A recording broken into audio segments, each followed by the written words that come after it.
Alrighty. Hey Jared Crafts, hey Jacobs, hey Drawing Fox, how y'all doing?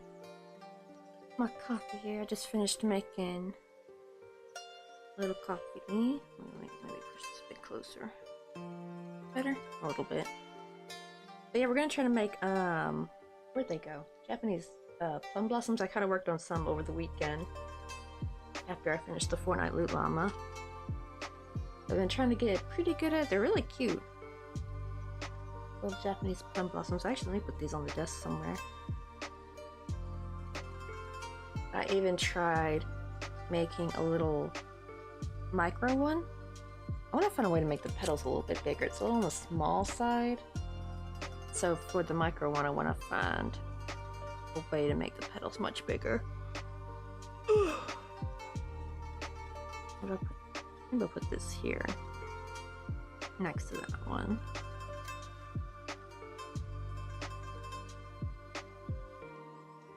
I know, right? Aren't they? Like, this was actually my first Japanese plum blossom I did, I think, like 2-3 years ago. I'm not sure. Maybe 2 years ago. I'm not sure when. But we did this one. I didn't stain it very well, though. I'm a little bit better at staining now. Oh, we probably should do a couple white ones, too. Where's my white thread at? Let me see.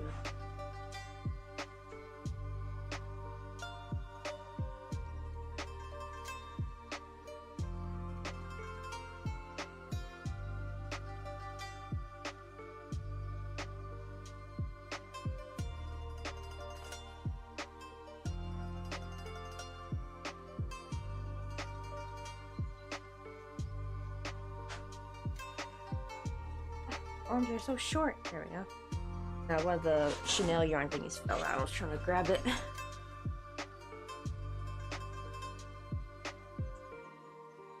Made the carrot. Oh yeah, I had kind of put them a little tiny because what do you call it? Yeah. I wish there was a size in between though. Let's see. Where's it at?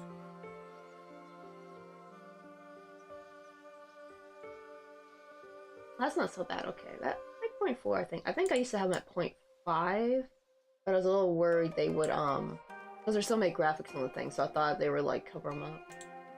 But what do you call it? I think 0.4 is fine. Especially a Kirby. Yeah, the Kirbys are already so naturally small. So whenever I make the other bigger characters smaller, the Kirbys are like micro. They're so little. But you have more than one character? No, that's probably one of the stream bots, I think, because they each get their own character. Hey, Crazy Mecco, how you doing? Let's get some water real quick.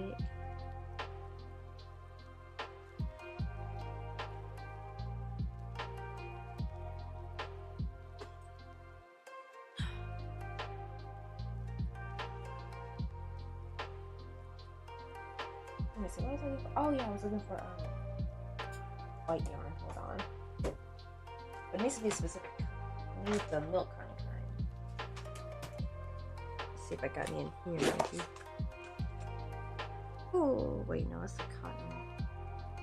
Is also cotton? Is the milk cotton there? Oh, I guess not.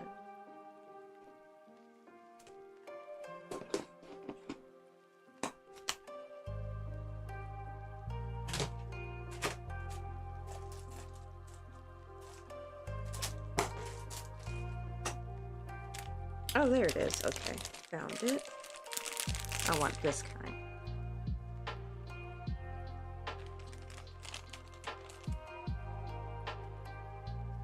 So I can say I've just, I just woke up and saw you from your stream on my live feed.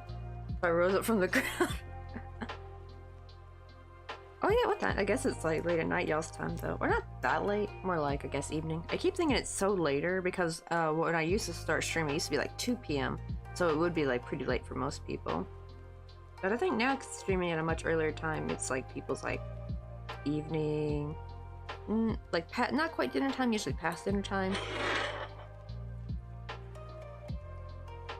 Oh, okay, for you specifically, it's 7:20 a.m. Dang. Oh, then you're in Europe. I keep forgetting that. Because I'm always so used to, we have like so many people in here from the US.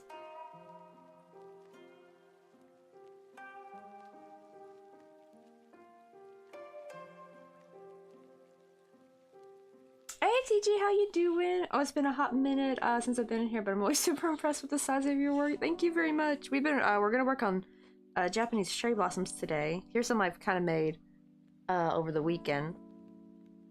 I think that's what these flowers are supposed to be, like these little.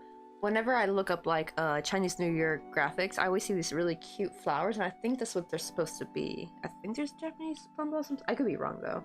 I need to probably look up what they are. And I'd be like, right, I'm not American. I like how Jacob's was like, I am. I feel ya. Honestly, like that face is like, yeah, 'cause we all know what's about to happen soon. Oh no, I'm not in Japan. I'm in Korea though. I should say I'm next door. That's what's a humanoid. Humanoids in Japan. They come in chat sometimes. They're my neighbor. They're also from the other America, so right, like I'm from North America and they're from South. They're from South America. So it's kind of cool. Two Americans one living in Korea, one living in Japan. You know what's funny? I know I've kind of had to start using, you know, things like Celsius and stuff here, but I think because we don't drive, I have not quite converted, like, I've not gotten used to kilometers yet, still at all, because I just never use them.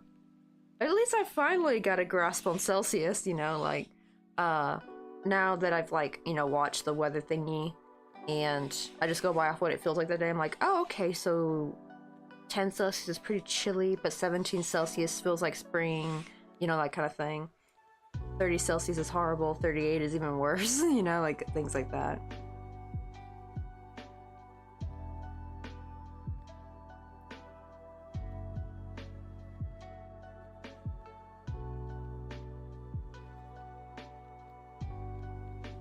I've been using that since the day you were born. Oh, the meme, like, what the frick's a kilometer?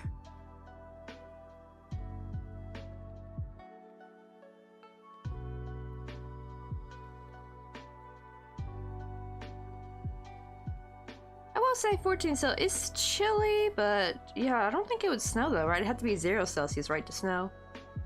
Because isn't like, I think 0 Celsius is like the, what, 33 or 32 Fahrenheit or something.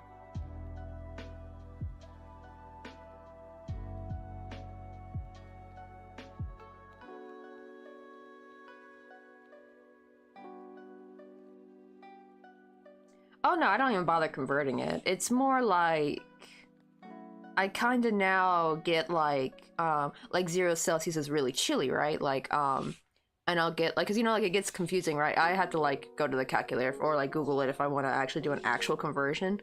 I'm just like, oh, okay, so this temperature is similar to what I felt back home, a little bit, you know, a little bit like that.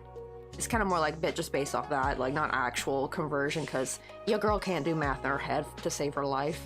The reason I never took any additional math classes for funsies, you know, because Mr. Coffee's whole major was math.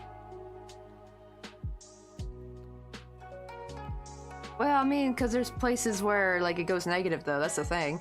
To some people, 0 is probably like a nice spring day, possibly.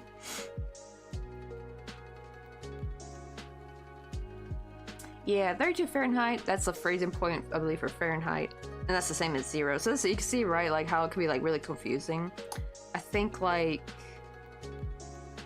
30 something, I think it's like 80 something Fahrenheit. I'm not positive.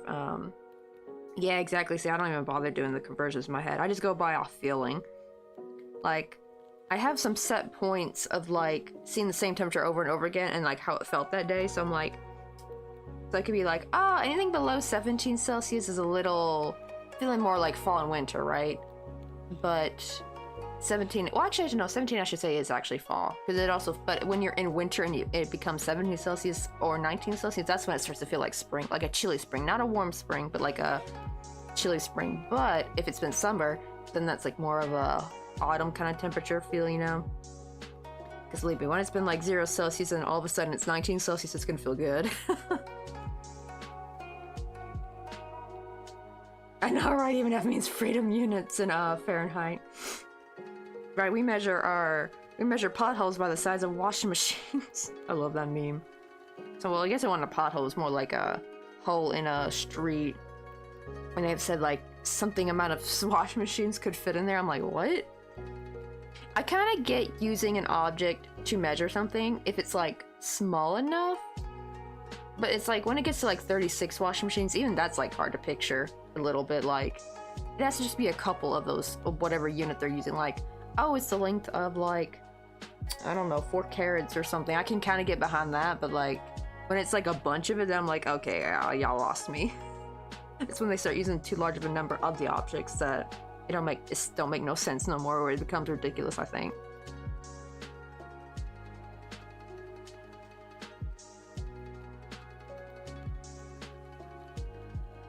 Yeah, it's like, why they just didn't use like cars? Like, oh, it's this hole is like 2 cars, 2 trucks wide or something, like 2 pickup trucks wide. Like, I don't know why they couldn't say that. Actually, that would have been that would actually made a lot more sense. I don't know why in the hell they use washing machines. If it was like a 1 or 2, maybe 5 and under, I think would make sense. But like 36, good God, they use a bigger unit. My goodness, you know, like why would they use something where you had to like a smaller unit where to use a bunch of it? Isn't it easier just to go with the bigger unit and use a smaller number? And especially because it was on the street, so actually that would have made even more sense for people to visualize if they used like a car or a pickup truck or a dump truck size, you know. Maybe we can grab some coffee? Hey, you wanna go get some coffee? Yeah, we're gonna make Japanese plum. I almost said cherry blossoms. Plum blossoms, not cherry blossoms. Also, Demi Delicious, welcome on in. We're gonna be making little Japanese plum blossoms. I have a couple here I've made. But I want to make some white ones as well.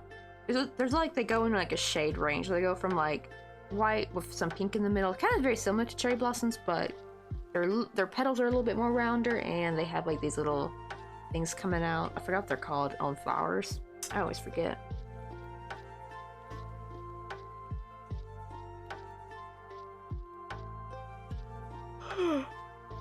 Oh, yeah, I'm still sleepy.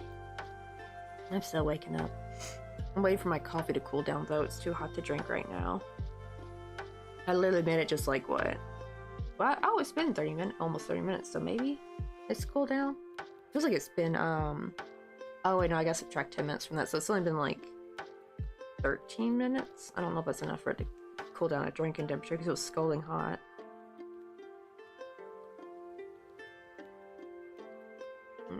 Okay. So I'm gonna put 2 pink and 2 white. I'm also gonna use the white for the little stipply thing. Probably later I'll grab my watercolors and stain the white ones, but I'll probably do that last.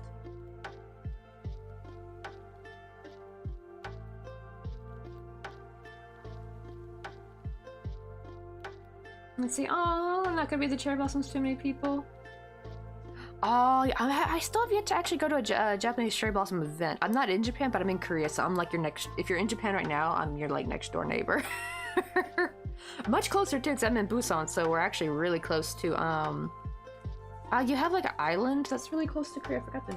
Oh yeah, it doesn't show the name. I'm actually wondering if it's like a military base then, because like the name on Google didn't pop up. It showed Fukushima, but it did not show. It was a Fukushima one. Wait, no, I think I'm in a different place. Hold on. Where is my phone at? I have my phone with me. Oh, here it is. Okay, hold on, let me open up maps again. What? No, I'm thinking Nagasaki, I think. Not Fukushima. Oh my god. I'm getting my places mixed up. I'm thinking Nagasaki, like that area, but there's like an island that's really close to Busan. Like it's actually closer than Jeju Island. But the name didn't pop up on maps, so I'm like wondering like, why is the name not showing up? That was a little sus. I'm wondering maybe it's like something to do with the military. Let's see. Oh no, but my all my girlfriend's families live in Japan. Let's go. Have you ever gotten a chance to visit? Oh, now a name's popping up. Tsushima. I hope I said that right. Yeah, these were not popping up before. It was like literally like everything else over here was popping up except this little island right here, so never mind. I guess maybe Maps was having a glitch. Yeah, so it's like this island right here is Tsushima. Right, this is Japan, and then here's me. I'm over here in Busan. And then here's Jeju, right? This is like our Hawaii kinda. But look how much closer that is. Like, that is really close. It takes like at least an hour or maybe like a 45-minute plane ride to get to Jeju. I wonder if you could probably take a ferry there, maybe. This island. That is hella close. Wouldn't want to go there in summer though, because like I've been to Japan in the summer and oh my god, it's worse than Korea. But y'all's humidity, the humidity is awful. It's like almost 100%, I think. Oh, hopefully this year actually we're gonna visit the southern part. But yeah, I know, like, I actually wonder why people don't visit the Japanese countryside more. It's so gorgeous. I guess maybe it could be like, I guess like the further away you get from bigger cities, like unless you're like really proficient in Japanese, it could be like kind of daunting to a foreigner. Unless you have like, I mean, I didn't know if your girlfriend is Japanese. Are they Japanese? Because I didn't know if she's also a foreigner or an expat living in Japan. Oh, you said her family though. I would assume that they're Japanese or live in Japan. Like if you get to go with them, then yeah, it'll be a lot easier going to the countryside. Oh, really? Ooh, it's a night ferry? Ooh, that sounds kind of cool, though. Oh, and the only other thing I worry about ever visiting the Japanese countryside is, y'all, them hornets are huge. I love watching Matcha Senpai, like, or not Senpai, I mean Matcha, Samurai. Dude's hilarious as crap. Like, he is so funny. And he was actually, back in the summer, he was actually showing, like, the Japanese countryside. Like, y'all should visit here more. It's wonderful. Just, yeah, look out for the hornets, because they're big. I mean, we got them here, too. But, thankfully, the cities are not that common. But if you go to, like, Miryang or something, the countryside, that's where my in-laws are at. Oh, my God. They're everywhere. It's so beautiful out there, though. Like, all the mountains and stuff. But, God, the damn hornets. Let's see. Oh, it's so cool. She's Japanese. I'm trying to learn it. Oh dear, but I live in Scandinavia. I mean, say me and my husband were long distance for a while, for like about a year. What do you call it? Because Mr. Coffee's Korean, but I'm American. I know we've had a few people on this channel that for like the longest time they thought I was Korean. I'm like, really? I thought I didn't sound very Korean. I thought they would have picked up by my southern accent. But then again, there are like Korean Americans who grew up in the South and they sound straight up like there's this dude named Henry Cho. He's actually a comedian. That's kind of part of his skit, actually, is that the fact that he sounds so Southern. If you didn't look at him, you would think he sounded just like a typical white Southern man. It was like, it's crazy. But he's a real funny dude. I think he actually grew up in Tennessee too, like me. But he's from Knoxville though, and I'm from Memphis. Let's see. Oh, got your nails done. I've been meaning to do my nails. You know, I was gonna I have a set waiting for me, like of some press-ons I got, but my nails have actually been growing out pretty good this month. The only problem is my thumb got a little jacked up.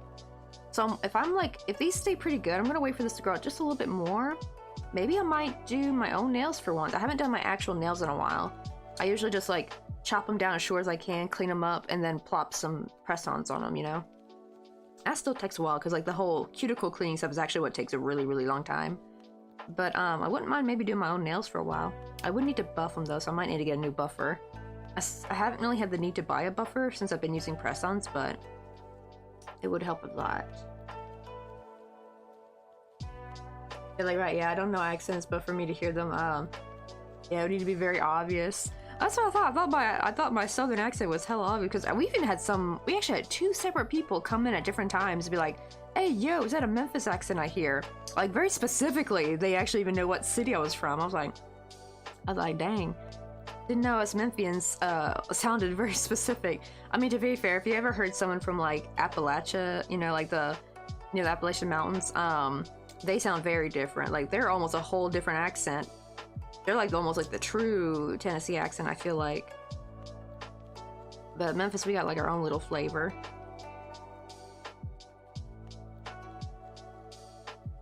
Right, that's because, yeah, they're used to hearing them. Turns out one person, I think neither of them, like, one person I think was from Memphis or grew up there as a kid, and one person just lived there for a little bit. So they had a little bit of, what do you call it? A little bit of knowledge and, experience about the accent. Hey, May Sheep, how you doing? We're making some Japanese plum blossoms. Let me show you the ones I made last night. Oh, I gotta show you the Loot Llama too. I finally finished him. God, he took forever, but I'm so happy he's done. Here are the ones I made yesterday. Okay, God, why do I keep hiccuping? I did take a sip of my coffee, so maybe that's why. Where'd he go? Oh, yeah, here he is. I got him. So I'm trying to make something for my aunt. That's why I'm making the Japanese plum blossoms. I'm trying to make something with them. Oh, I gotta starch his tail maybe. Yeah, we got the little, look how little he is compared to, where's my other one? There you go.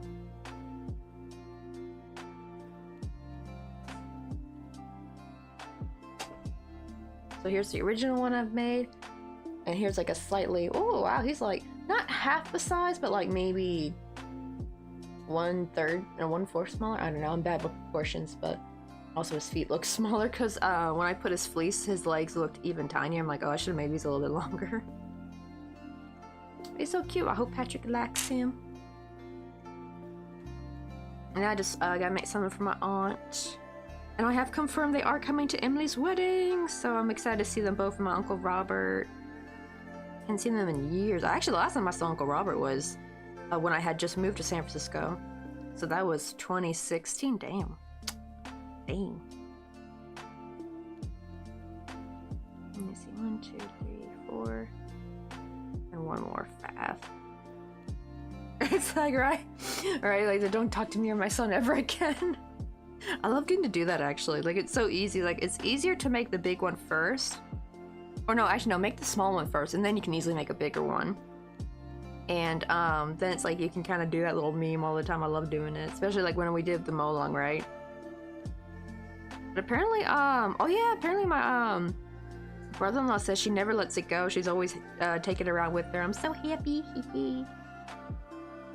I think of something to give her later. I want to make like a farming Molong, like just as a general toy kind of gift, like a, I guess, happy spring or something, because her birthday and Christmas are so close to each other. So there's not really like an event reason to give her, so it's just gonna have to be one of those just because random Tuesday kind of gift, you know?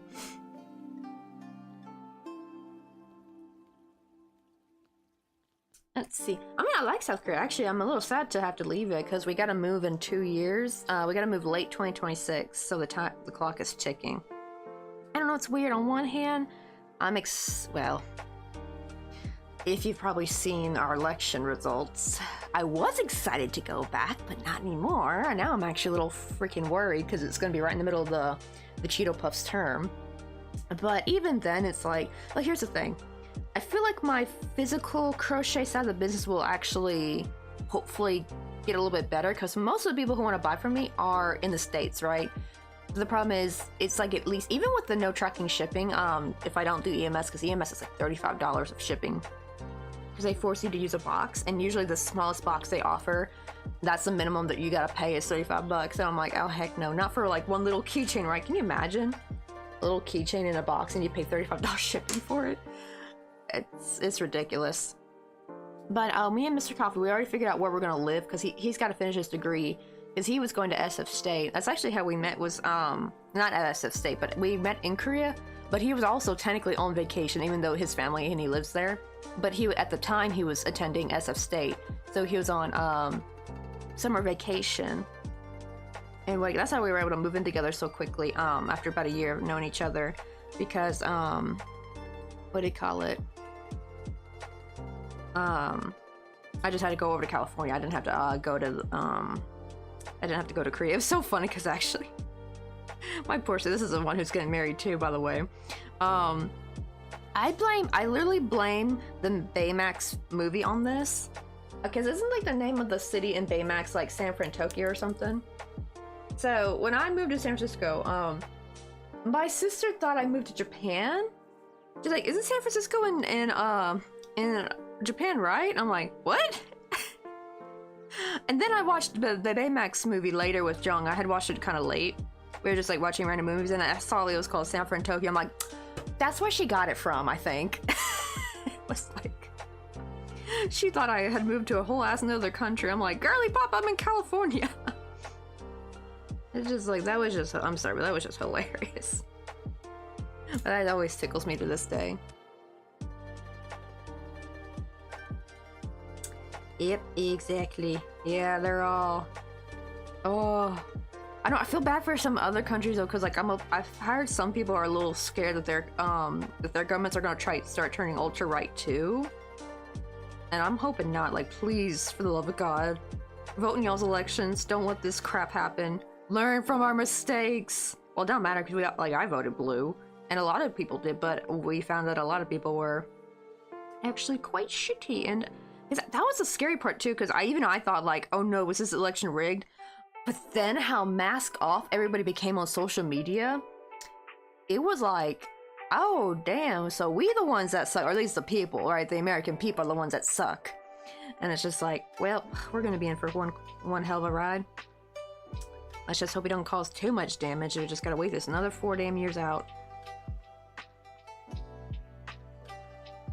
Right, don't worry, we already did that over here, so we're ahead of the curve. Honestly, I just wish I could run to your country, Meishi, because like, or any other country, or just stay here. It sucks because Mr. Coffee needs to finish his degree though, so we have to kind of go back. I am wondering though, we're gonna see if it's like really, really bad, like practically unlivable, like we're gonna have to see how expensive like houses and stuff get. I'm honestly thinking we just might come back here after he finishes his degree. Maybe it'll just be like a minimum. The problem is though, they really want to open a branch though. That's the second thing. Because so the company Mr. Coffee works for, he is like just part of the overseas sales department, but they want to make a branch over in America like they did for Buck Buggy, because Buck Buggy is over. He's an old Korean man who is a European marketing director. He lives in France actually, and so they basically want to make him the same position and put him in America, which he would be making pretty good money. But I've seen these house prices, y'all. I was looking at different house prices. I did find some, 300, it was like slightly under 350,000 for some really nice homes over in some smaller Tennessee, what do you call it, towns. I did find a place called White House, which is kind of hilarious, White House, Tennessee. It's really close to Nashville. It's actually only a 30-minute drive to Nashville, so I'm like, ooh, because like the HQ could be Nashville. Because Mr. Coffee's trying to think anywhere near like an international airport. It just depends on if Nashville could like easily connect to, like have no connecting flights to a bunch of American cities, right? That's the thing. Because we might have to live in Texas, and I'm like,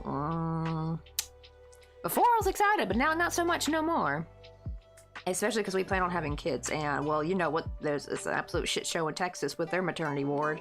Lots of OBGYNs are leaving the things in droves. So that's the thing. I hate when they like try to be like, oh, you're mad because you just want your shimomoshi. It's like, no. We're concerned because we want to have kids, but a lot of OBGYNs are leaving, which is going to be hard to find maternal care. Imagine so many people are going to start leaving the state just to get their OBGYN checkups. How ridiculous is that going to be? And expensive. Oh, right. Oh, wait. In Denmark, they're looking at election laws to block foreign donations. We don't. Right. I've been hearing about Musk. Musk he hadn't crawled y'all's way, has he? I've been seeing him bug Germany, I think Greenland as well, or is that just Trump? I know, so that was ridiculous too. Greenland had to be like, no, Trump, for the millionth time, we're not for sale. And it's like, and a lot of people are wondering why he wants to buy Greenland. It's for military shit.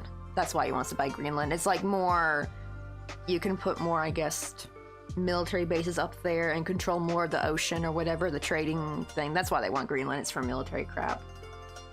So he's not like being like, I just want to like conquer everything like for no reason. He's more like he's got a reason, but still shitty in my opinion.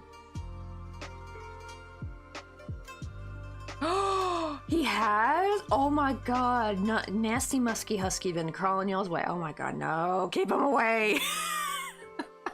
Grab a broom and swat at him, be like, no, get out. Get out of our country. Holy shit. Yeah, he trying to put like this Elon Musk guy, he's trying to put his fingers in everybody's pie, like, bro, you already conquered the US, basically. Like, everyone's been saying, President-elect Musk, Elon Musk, like, no one even says President Trump anymore. They're, like, saying President Elon Musk now. They've already, like, yep, he literally bought this election, pretty much. Let's see. Yeah, we're actually concerned, though, after the comment to invade. Oh, Trump didn't, because I know he said he wants to invade Mexico and Canada. Oh god, he wants to call the Gulf of Mexico Gulf of America. I'm like, please no, oh my god. Right, they are. They're clinically insane. I swear to God, they all need to be thrown in the damn loony bin. They got too much money. Someone needs to, like... You know what pisses me off, too? Is because, you know, like what happened to poor Britney Spears, right? Being put in a conservatorship and shit. But they still kind of made her work and crap, and they used up her money. Someone need to do that to Trump. Somebody put Trump in a conservatorship, and Elon Musk, both of them. Somebody, please. Throw those assholes into a conservatorship. Because, like, why does it always happen to the nice people? You know, the nice... Maybe they just, like, don't have the best mental health, but, like, they get thrown in, like, a shit show like that. Like, poor Britney. Like, they really fricked up her mind. They hyped her up on so many meds, so her brain's not gonna even probably function properly anymore.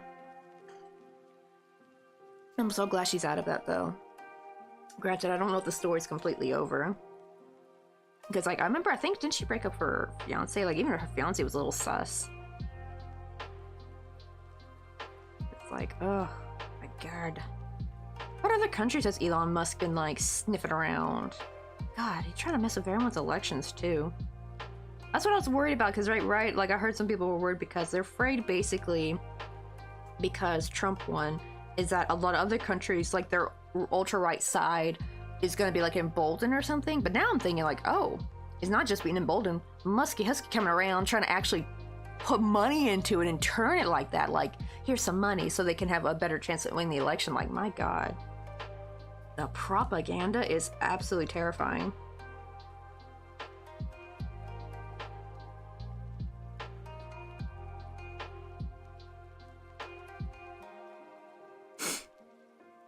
Oh, really? Wait, so they already have access for military purposes?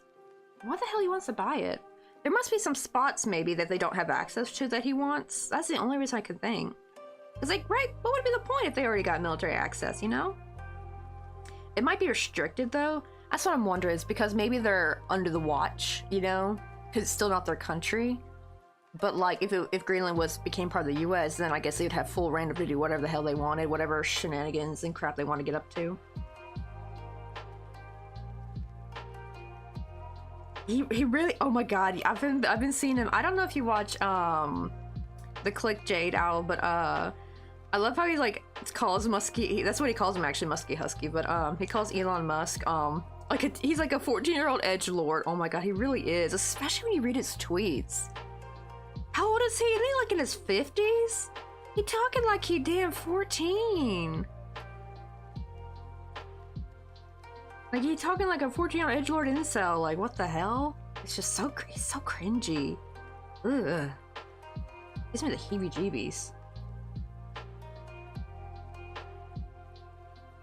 Dang, oh, so he, god dang, Denmark. Yeah, I heard about the Panama one. Oh my God, indirectly Colombia. Good God. I wonder what's he want Denmark for, though? Sure, at least the satire's funny. It is. It's like, oh.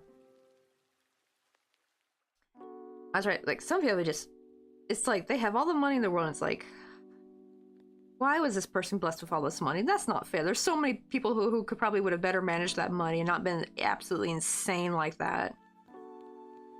And here's Elon Musk with all this freaking money from his daddy's emerald mines and shit. And not to mention, like, ugh. Whenever I see people driving them ugly Cybertrucks around, ooh. And like, I ain't getting one of those ever. Never, never, never. Gross. And they're always catching on fire too, and they like lock you in. That's like terrifying.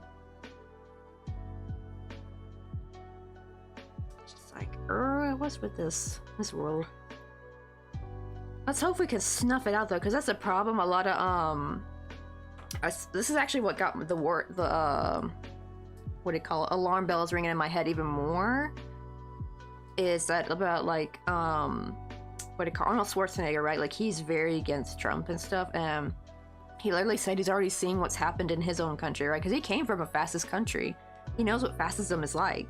He saw it, you know, he saw its not downfall, I guess, he saw the takeover, I should say, and he said he's already seen that happen in the States. And I'm like, oh geez, someone with experience in that's actually seeing the little early stages of that. And I'm like, oh God, we're doomed.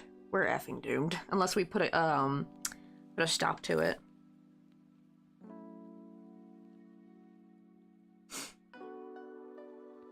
Oh my God, it really does that make sheep? Oh my God. You think he would have spent all his time gaming just to get to that high level, but he's like, nah, he's gonna buy it. Oh God. I think that's why he has. Is that why he has such a strong hold over young boys? Actually, I wonder if that's how he did it. Cause like it is really sad seeing the amount of young men in America that are super red pilled. It's just like very disheartening and stuff. And it makes me wonder if that's like one of his way he warmed his way in was doing that shit. Right, if you get a hold of the country's youth, you get a hold of their future in a sense, you know? I know, right? He's like, right, 14-year-old man-child who, emo man-child who touches everything, whoever touches anything turns into disaster.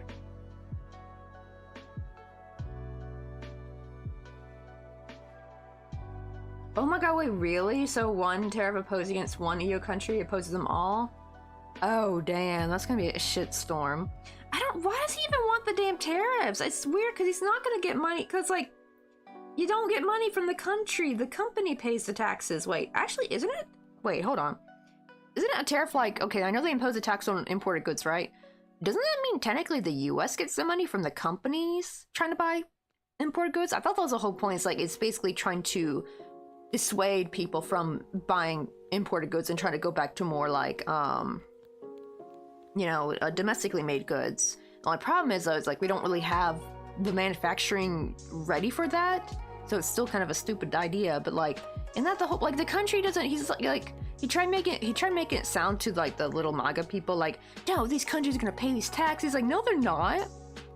Our own companies making, like, buying these products are gonna have to pay taxes. But I'm like, who gets those taxes actually? I'm gonna guess it's the US government gets them.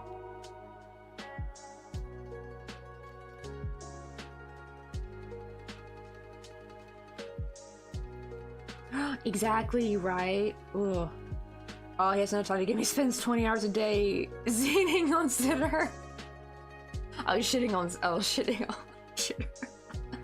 Honestly, oh my god, he's even got like some other fake page that everyone knows it's him. It's like Adrian something or whatever.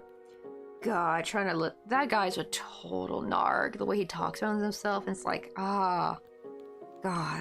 It makes my brain hurt. I couldn't listen to much of his spew. It was like some kind of like little debate he was having with the other red MAGA people, and they were all fighting. That's what I'm hoping now. I'm hoping all the infighting will help him keep them from actually getting stuff done. Let's keep our fingers crossed. That's the thing I'm a little bit worried about, right? They're defending education shit. And already Gen Alpha is having a lot of trouble not being able to read, you know, because the pandemic kind of messed everything up too. So right, so the government's the one who gets it. Yeah, they just basically, yeah, so basically the government's getting money from the companies, the American companies, not the, you know, like, I don't even know how he didn't get in trouble for that, actually, for like blatantly lying about tariffs to the American public. That's the thing too, it's like, right, couldn't we not use this thing as like, oh, you don't even, like, I'm pretty sure like Trump probably damn well knew what a tariff was, but he like made it look like he didn't know what a tariff was in a sense by like spouting that on freaking TV. Wasn't it on live TV too? And it's like, wait, you're gonna be our president, doesn't even know what a tariff is? Like, wouldn't that be like, that should disqualify him immediately. Like, you're not smart enough to be president, buddy. Get out of here, like, you know? Like, sure, yes, I know what he does, but like by pretending, like, shouldn't that have been enough to be like, you're too stupid to be president, get out? I know, right? Yeah, it's like, I do hope the birth control keeps going down in North Korea. They're very, oh my god, Kim Jong-un's really worried about that. And he's like trying to convince the Korean women like, oh, you should start having babies more. How? Bro, they probably are, like, they're probably not having babies due to infertility from like being like, not having enough nutrition, you dumbass. Like, and it's like, how about you start feeding your people? That's why they're probably, the birth rate's going down. Stressed out animals don't reproduce, even if they're trying. Dumb. And yeah, he's too stupid to see that. They're like, I'll do anything but actually feed my people, you know. I say, oh, why do you think Germany is educating their students on current propaganda from the US? Yeah, that's good. They're doing that right, like getting them ready for that, like so they don't fall for that bullshit. It's sad because like the US did a piss poor job of that. I feel like they did that on purpose, honestly. Not really truly educating children on how to, you know, pick out like what is propaganda, what is real. They want their good little dummies.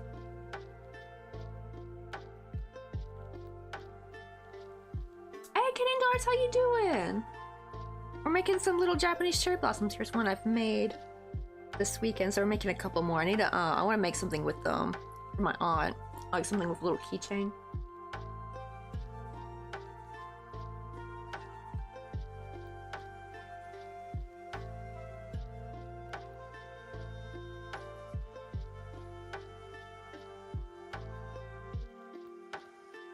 Yeah, that's kind of what I figured, right? Because, like, in a roundabout way, even though the companies technically pay it, technically the customer pays it, right? But, he made it, like, I can't believe he could not have gotten in trouble, though, for saying that on, like, live television.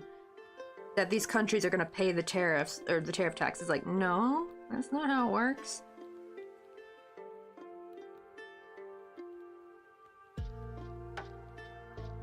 I like how, like, yeah, it seems like Europe's very big on critical thinking, like, yeah, US is not very big on that. They just want you to be a doting little factory worker.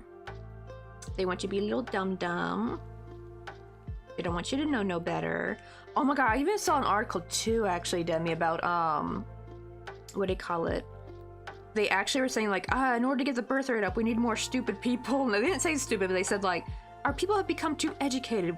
So it's like, wait, they're basically saying, y'all too smart, we need y'all dumber so y'all start having more babies. Like, what? It's basically what they're saying. I mean, yes, they're right, because when people are educated, they start to be like, you know what? I don't gotta have kids, I don't want to have kids. And it's just like, damn. I think that's another, like, little agenda they have against, you know, disrupting the, education system. It's because they need people to be stupid to have babies again. Like, I remember seeing the one politician disappointed that teen pregnancy was going down. That was abysmal.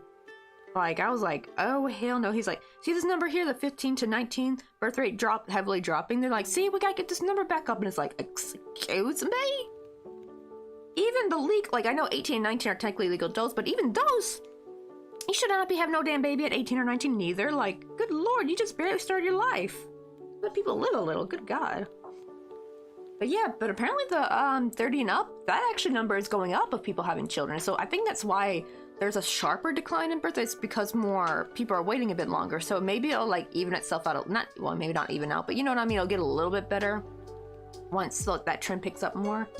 But yeah, that's going up. That's not going down. I like it, right? It's like, can you send over some of the critical thinking to my country too? I lose brain cells when I open comment section about the news post here. Oh god, man. I can only imagine. Oh, even Turkey, which has gone down the drain, has more critical thinking skills installed into kids. Right? It's like, that's sad though about Turkey though, because it's such a pretty country. But I'm glad that you guys have more critical thinking. Don't let go of it. Don't let them lose it. Make them keep it.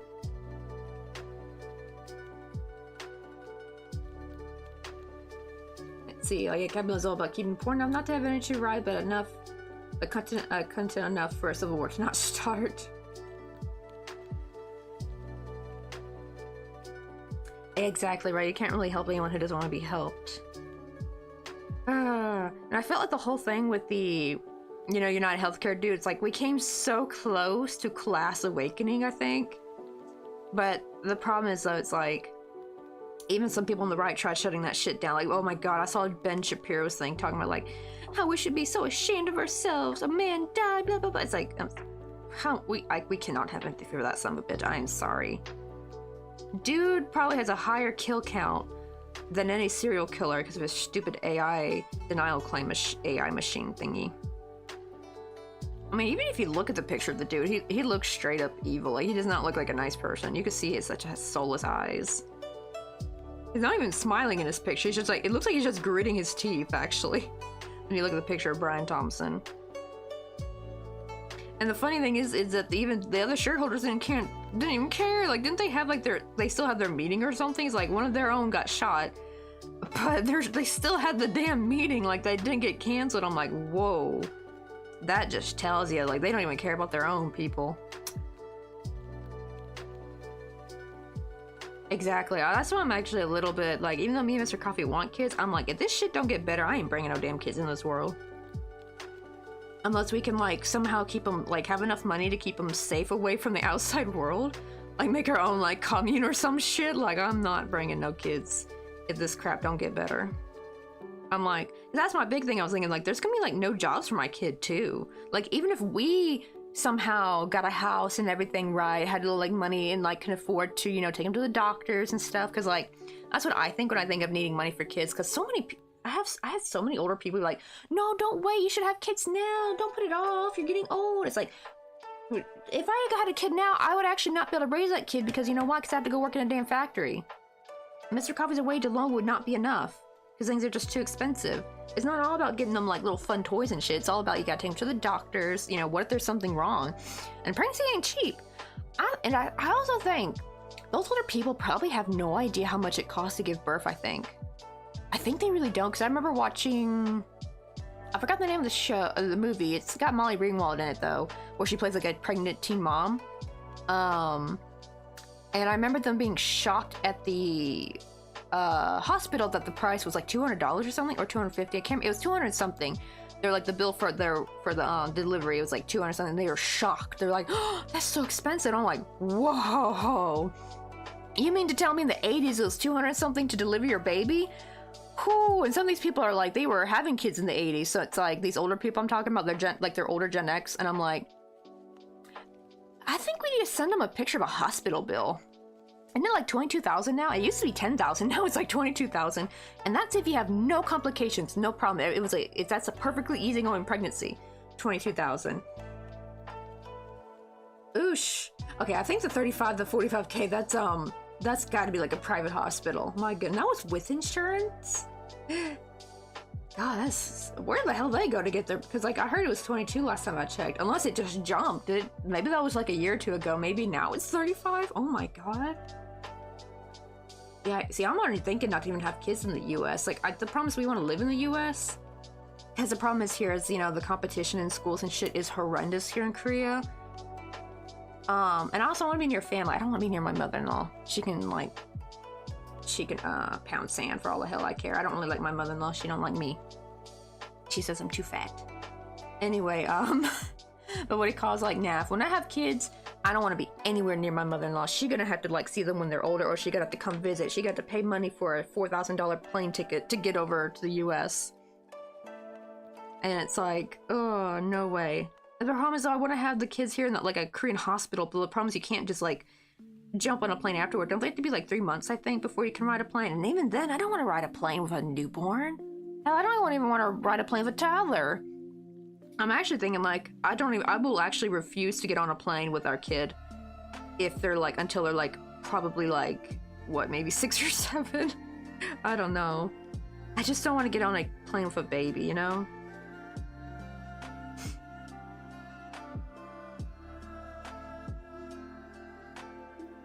It really is beyond broken. It really freaking is. Oh, wait, really? Damn, we should go Denmark. And probably the flight from Denmark to America will be hopefully a little bit quicker. It's because it's like, it can be anywhere from 13 to 17 hours, depending on like how long your layover is, to get to my home, at least to my hometown.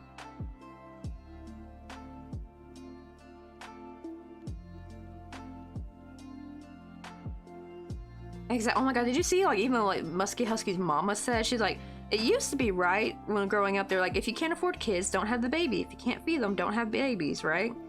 And now she was saying that like she had a message for the poor people, just don't go out.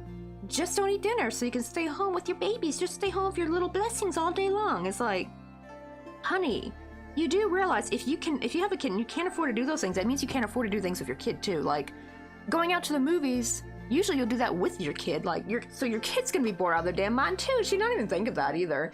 And it's like, how dare you? You like, and that's another thing too. And it doesn't even matter if you don't go out and don't eat and go to the movies.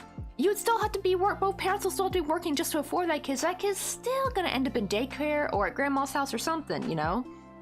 Like, good Lord, like she's so far removed. She's like, you poor people need to start having more babies. She's like, no, bitch, no, fuck off. You rich. We don't give a damn what you say. Do not listen to any of these damn billionaires. But it was so like, it was also like, no, don't go to the movies. Don't enjoy life. Just pop out babies and just stay home with your babies all day. It's like, yikes. She really think people trying to be saying like, oh, but if I have babies, I can't go out to eat no more. That's not what people are thinking. People are thinking like, I'm not gonna be able to feed my damn kid. I'm not gonna be able to take him to the hospital. You know, they're thinking things like that. She's like so removed from reality. It's insane. Oh, damn, really?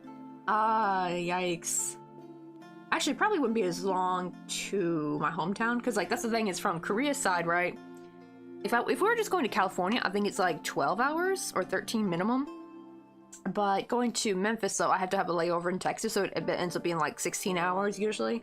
So maybe from Denmark will be like maybe 13 hours or 14 hours. I'm not sure where it, well, you said to LA, but I'd be in the middle, so it wouldn't have to be that long, thankfully. But yikes.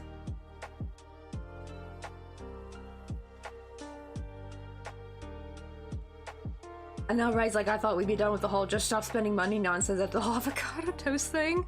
Right? They're like, just stop spending avocado toast and you'll have a house. The thing is, though, the boomers are finding out. They're finding out because, like, some of them are losing their homes.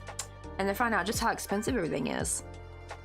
Or they're having to, like, come out of retirement because even though they have, like, maybe a paid-off home and stuff, they literally, their nest egg is running out fast because they have to keep up with food prices and shit and like bills and property taxes. Like a lot of them are having to come out, and I think that's also the big reason with the wages are being too low. I think that's also why, because like they're technically, I think that's why I have such a hard time with the job thing, like getting a job, like the numbers reason is because one, a lot of people have to have like 2 jobs anyway, and 3, two, a lot of boomers who should have been retired and should be not in the workforce are in lots of positions where the Gen X and millennials should have taken up, actually.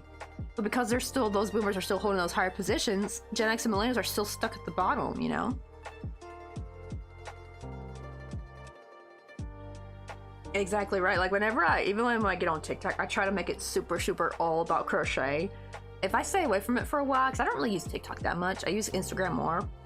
But man, whenever I'm away from TikTok, it literally tries to push like the thirst trap crap on me again, or red pill shit. I'm like, no, we want cozy, cute crochet. I have to like fix my algorithm. It seems like, yeah, when you don't touch it for a while, it tries to push it back to mainstream crap they're trying to push.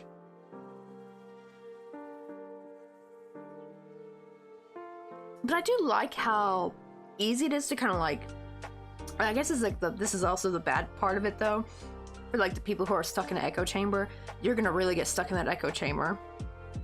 So that's why like I try to like, curate my algorithm to be like more cutesy crafty stuff, or cute pets, cats, you know, lots of cat videos. I try something to a bunch of like funny cat, what do you call it, cat shorts kind of things. Like I think one of them was called like Daily Dose of Internet Cats or something, I think. Oh no, your daily dose of cats on the internet, I think that's what it was called. I love that little thing. I love going on there.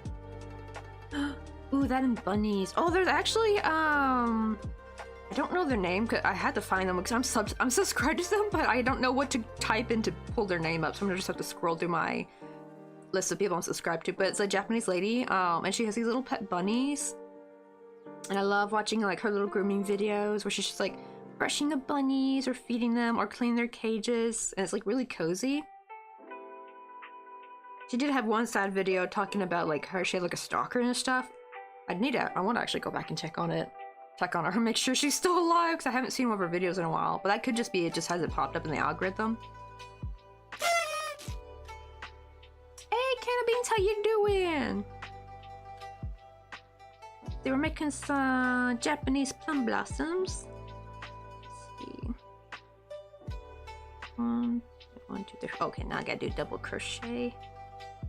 Yeah, because usually when I do the hibiscus, it's similar to doing the hibiscus flowers, but what I do is, usually I'll just put a bunch of treble crochet to make the hibiscus flower thing, but to make these petals a little bit more rounder, I have to do a double crochet at the front and beginning of each petal. That makes them a little bit more round.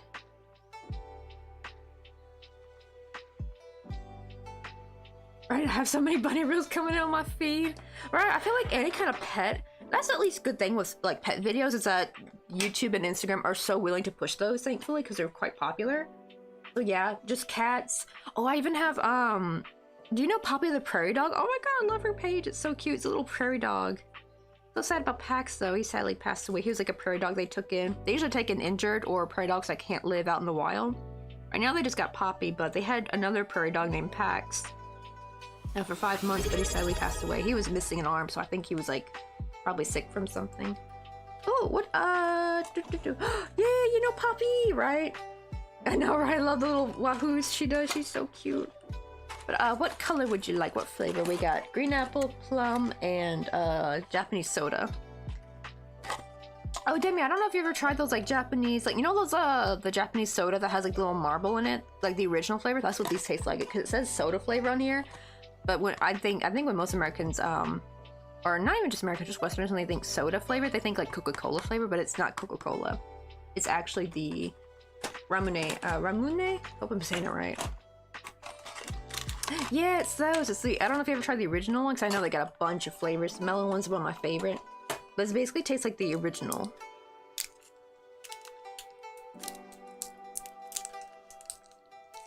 Yeah, it's all super sugar, it really is. Actually, a lot of sweets. I noticed a lot, I don't know about Japan, but I know a lot of sweets in Korea are hella sweet. Almost like too sweet. But Mr. Coffee said it's because Korean food is not very sweet. So when they make desserts, they kind of go all out when it comes to sweetness.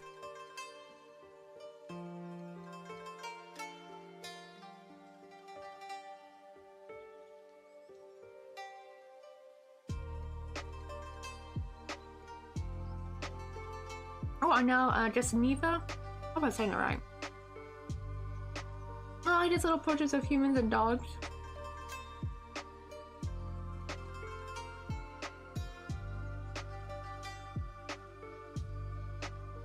Right, every time I have a ramen now, I want to crack open the bottle to get the marble. You know, I never thought of doing that.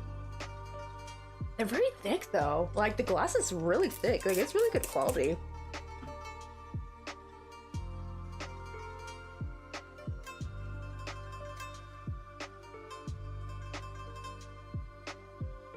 Wait, is really 40 Red 40 actually crushed bugs?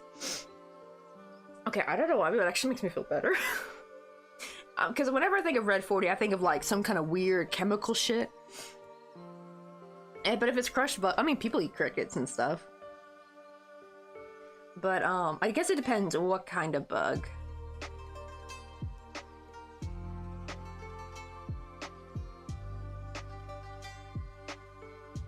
Oh, Justin Vinema. Oh, I said that right. But yeah, the little period helps, because that's the problem with the names like all long with no space.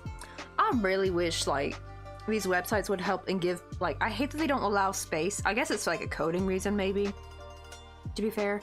But it's like, I hate that we can't have spaces in our username. Some places do, though, because actually Twitch lets us have spaces in our name, doesn't it? I got a space in mine, I think. Let me see.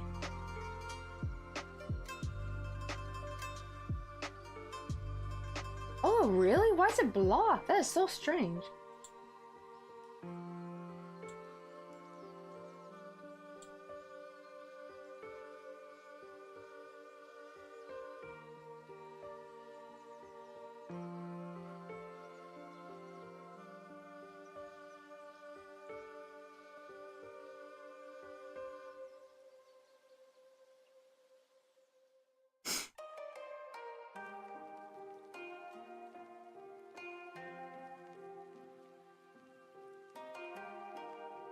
That is weird. I wonder if like maybe someone had a name similar to that and they got blocked. That is strange. Especially because your name doesn't seem like it has anything inconspicuous about it. Then again, well, this is more Twitch, but like Twitch they bought poor Mayshi for having a damn blueberry emote.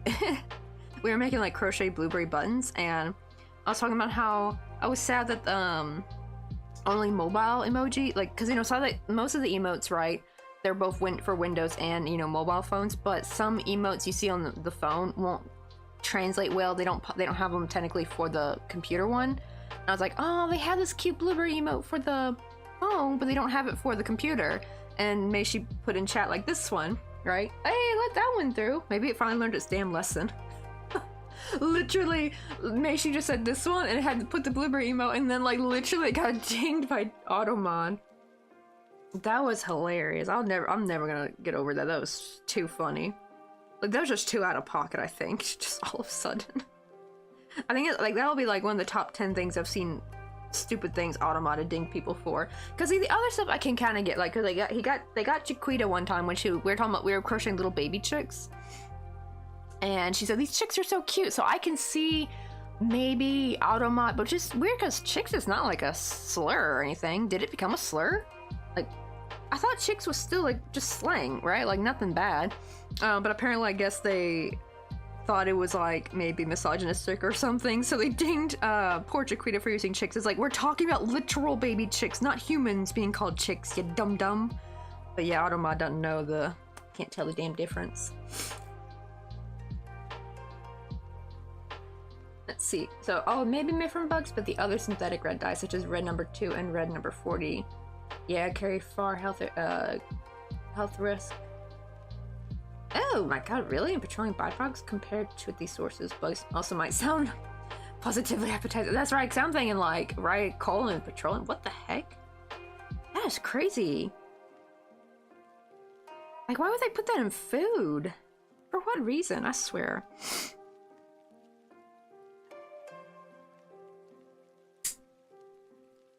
Well, I'll just say this, because you know, like, oh my god, you know how the red pill dudes be like, we built the world and we built this. It's like, you know what? Okay, buddy, you built Red 40.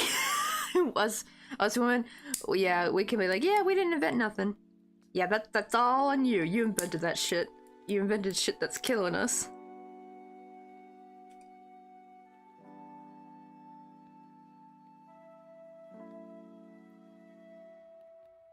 I feel like I should still take that tall glass of Red 40. I know, because always red candies be the damn best.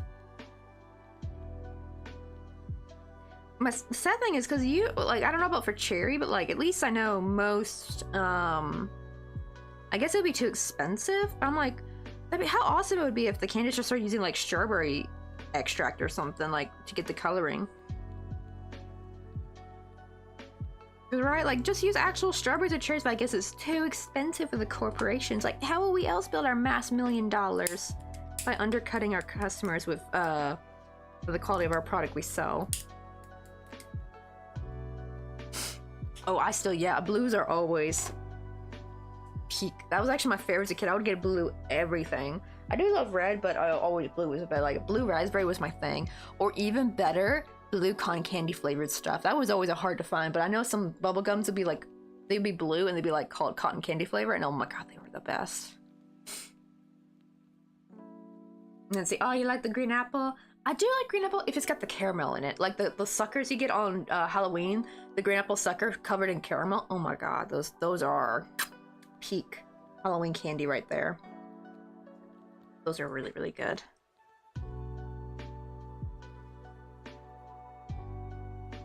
Holy shit, no wonder. I always used to think that people going off about talking how bad Red 40 is, I thought they were just kind of like, I thought they were creepy, but damn, is it really from petroleum? Why? Why? You couldn't have just crushed up a bunch of more strawberries or some shit? Like, right, where can I get a bottle of the 40 of red for research purposes? I mean, you'll speedrun life a lot faster that way, too.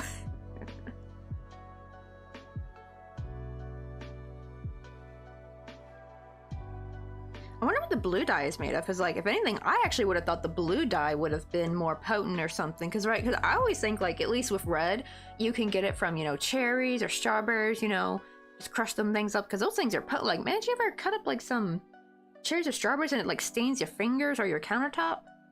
Or not the countertop, but you know what I mean, like if you get any strawberry juice on the countertop from the cutting board, like, I gotta clean that up quickly before it stains.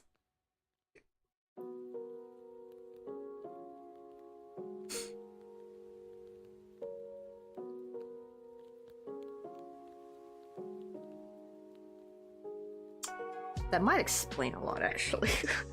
My question, do pink candies, like say watermelon flavor, where it's pink, do they, I guess they do have a bit of Red 40 in them. Probably eat more of the pink and blues, I think. Because I'm a sucker for watermelon flavored candy, like watermelon and Sour Patch Kids, oh my god. I was so happy when they made nothing but watermelon flavor. I just wish they could have made them like the cute little people shape though. But damn, that's like one of my favorite candies actually. Oh yeah, pomegranate would have been perfect. That's even but my maybe that's why. I can see that because there are people who have like, you know, strawberry allergies are fairly common. That's probably why, actually, I think. But then again, like a lot of times those people can't even have the candies anyway because they're allergic to something else in it, though. But I guess to like lower the allergen, that's why they use it more. And also probably just cheaper. Probably the real reason is just because it's cheaper. Damn, that sucks. Well, she doesn't get anaphylactic, does she? Oh, that sucks that she can't have pomegranate, though. I've actually never heard of a pomegranate allergy. Like, damn, right? Because we always hear the same, you know, peanut, shrimp. Sometimes I hear strawberry or chocolate. I think those are like the big four I hear a lot. But like my brother-in-law, he's allergic to peach. Well, he's not allergic to peaches itself. He's allergic to the peach skin. So if he has canned peaches, he's gonna be okay. And he just can't touch it. He can't eat it. He'll go anaphylactic. And it's, you know, it's even hilarious. His parents own a peach farm. Well, technically it wasn't theirs. It was actually, well, not, it wasn't even a peach farm back then. I thought it was. Turns out it was just like a general like farm kind of thing that his grandfather owned. But now, my father-in-law, the grandfather's son, took over. So now, and he's the one who actually put peach trees on there. It was actually my father-in-law's idea to turn it into a peach farm. Because fruit is very expensive in Korea, so it's kind of like a bougie, high-ticket item. And apparently it's actually pretty low maintenance, actually, caring for peach trees, thankfully. So it actually doesn't take too much grunt work, thankfully. I think more not mine, but like Mr. Coffee's grandfather, I think, had more like chickens and stuff on the farm. Like they had chickens and stuff. I don't think they got chickens no more. But apparently, because this grandfather was a piece of shit. Like he was not a nice man. My father-in-law actually ran away. Like when he was like about college age, he's like, "That's it, I'm leaving home." And he actually took a bunch of. He would like keep a bunch of eggs on the side and sell them to like store away money so he could go off to college himself and just leave his dad behind. It's like, damn. That's kind of like, that is some what do you call it? Big brain moves right there. Like just slowly over the years he would like set aside a couple extra eggs and sell them and stash away money. Granted, of course, you know, college, especially back then, was not as expensive in Korea, I think, or as expensive in the US, right? So I can see that being feasible. Oh yeah, I could use red dragon fruit. Does it taste very strong? Usually dragon fruit taste is actually not so bad. It doesn't, it's like very light. So if anything, I feel like you could still pair that with another flavor and the flavor will take over. But maybe the underlying dragon fruit will kind of give it like a cool dimension to it, maybe. Hey, Retro Lady, how you doing? We're making little plum blossoms. I think this one's the one that looks cuter because this one, I kind of messed up and had to cut them really short. But this is what they're supposed to be like this long. They're supposed to be a little bit longer. I really like this one right here.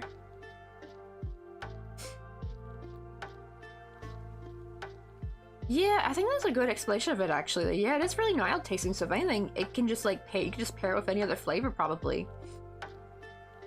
And it probably would make the flavor feel more full. You know what I mean? Like when you have like a mild underlying flavor, it can kind of help the flavor taste less flat, if that makes any sense. Also, I still want to know what they make Swedish fish out of. Is it really lingonberry? Because like now I really want to try some lingonberry jam and see if it tastes like Swedish fish. It's like, oh my god, if there's like a jam out there that tastes like Swedish fish, I'm like, where has that been all my life? I'm like addicted to Swedish fish. That might explain too why whenever I had Swedish fish, I had such a shit brain day. Now thinking about the whole Red 40 thing. That thing is probably pumped full of Red 40 because they're all nothing but red.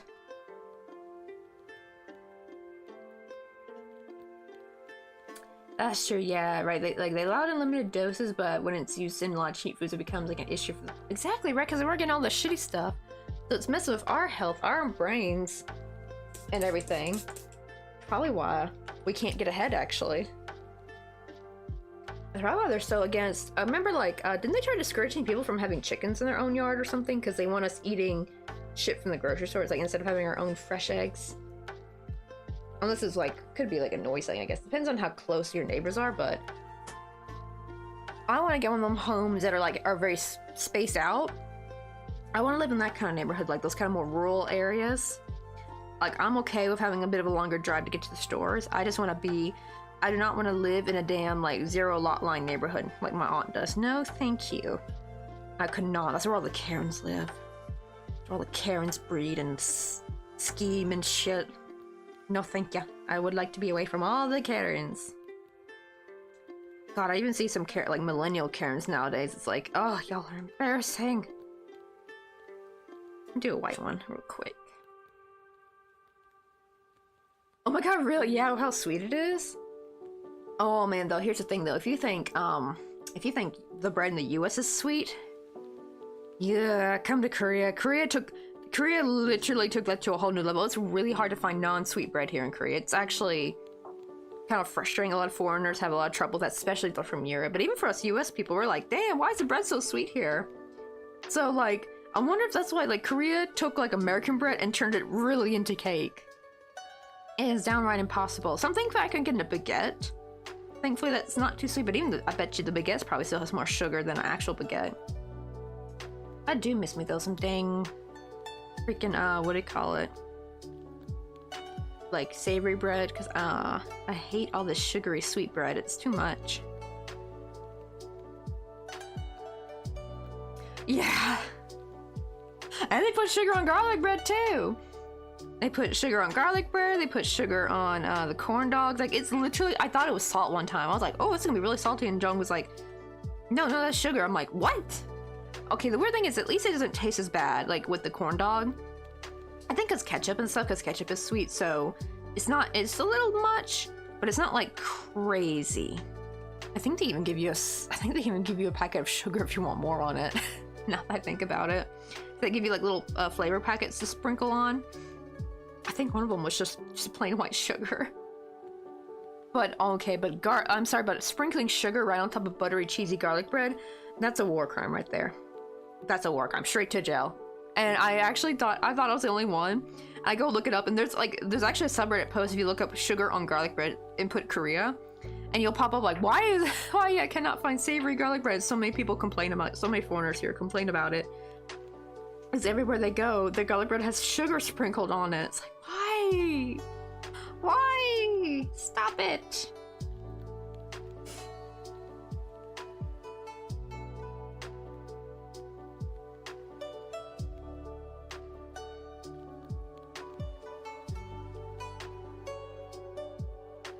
Oh my God, right?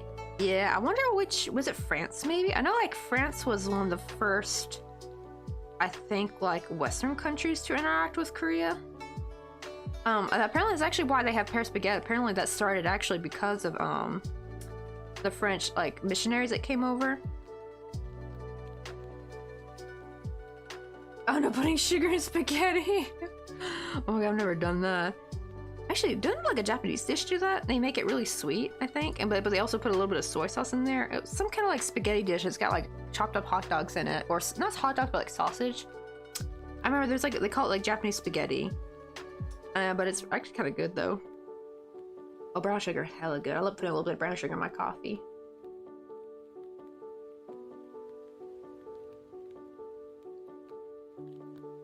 Oh no, you had to like fix it 5 times. Oh, are they flushing it too hard, or? Damn, so they keep breaking the toilet? Oh, maybe I was oh, you know what? I bet that's what it was. They probably just stole it. Like, hey, there's a Japanese spaghetti, and it's like Filipinos over here. Hey, yo, we made that first.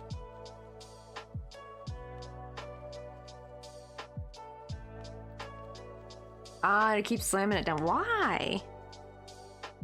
It's like, treat it with gentle hands, my goodness.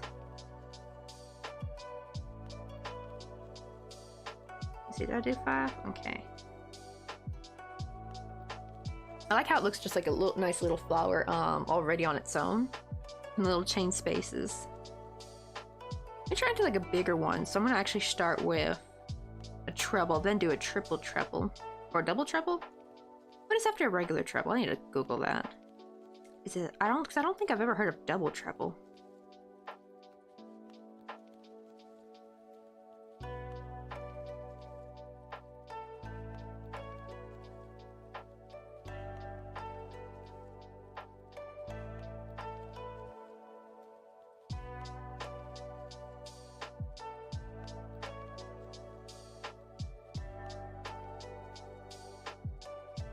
Oh, maybe that could be it. Maybe they just know that you'll come and fix it, so That means you have to come by. They won't be so lonely. But even then, though, the poor dang toilet, if they go too far, you're gonna have to replace the darn thing if they're not careful.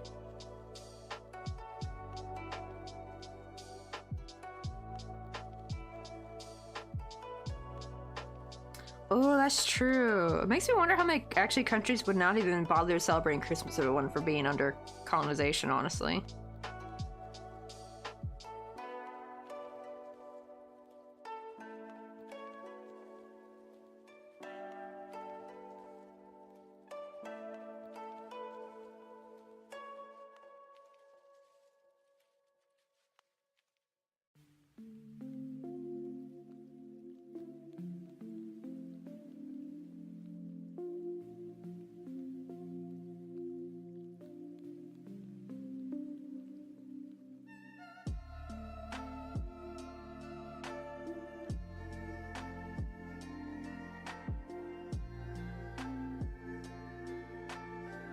I'm trying to move these over, but they won't budge.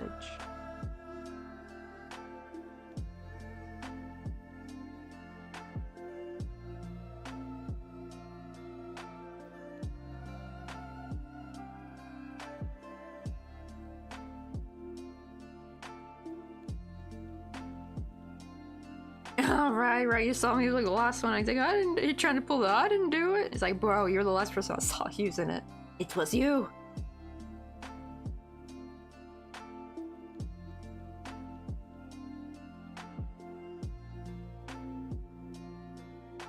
I like her, like, next time you can use the other guy's forever. He's like, no, I don't want that.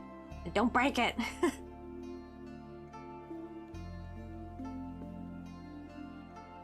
That's true. It's funny because actually, Korea, what do you call it? Christmas is very different though over here. But both Japan, I didn't realize Japan did this too.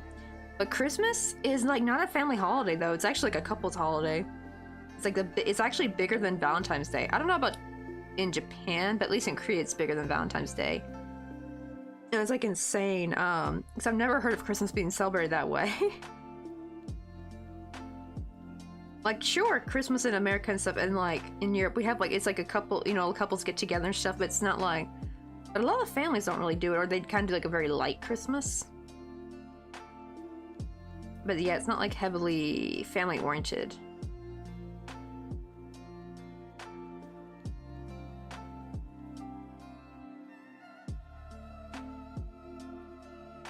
Oh wait, did you know when a neurotypical person talks to a neurodivergent person, we do not understand it because they say one thing and mean something different? Oh yeah, the whole, I don't know, because I feel like, do ADHD people still pick up on that? Because I usually could kind of pick up, you know, that underlying meaning of something means something else. I didn't know if that was only autism only. But I know sometimes it can be a little hard to, well, at least with text. I have trouble with text sometimes, but if someone's talking to me though, I can easily pick up on their tone and their words and facial expressions of that they mean something else usually. And especially the way they say it too. It's like, oh, you talk about something else. Now what that something else is, sometimes I might know, sometimes I don't.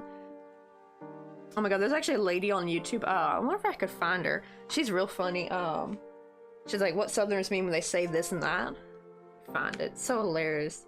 And a lot of people in there who are neurodivergent, they've been saying like, oh my god, thank you so much. This helps me so much with being able to understand. Oh, ads.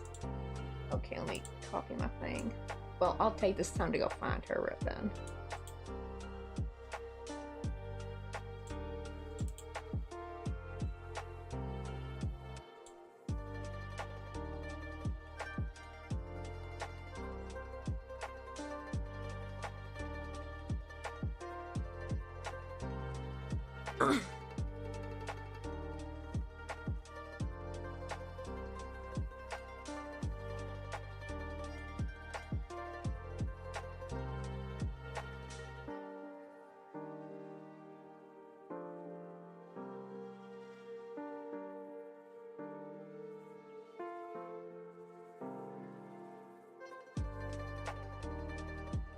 There we go. Let me see what her channel name is. Her name is Caroline Eason, I think's her name. And it's this lady with the curly hair. She's funny as heck though. Right. Oh, you got both. Because yeah, I'm just like the ADHD. I'm more what they call AD. They called it ADD back in the day. But oh my gosh, I didn't even know about the whole ADHD walk thing. That's how I like really confirmed it, because my dad walks it like that too. He's also confirmed he has like classic ADHD. And then when I read about it being like not all the time, but I think possibly it's usually genetic, I'm like, well, I know who I got it from. Oh man, I can bet you they probably hate when you do that. That does get hella annoying though. I try to talk in a really weird roundabout way.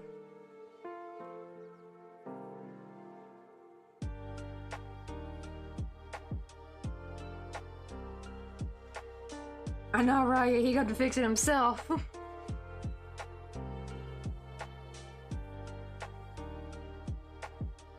Oh yeah, they call it woman ADHD. To be fair, it is like the one that's usually more common with women. They call it, back in the US, they call it ADD. So it was basically just attention deficit disorder.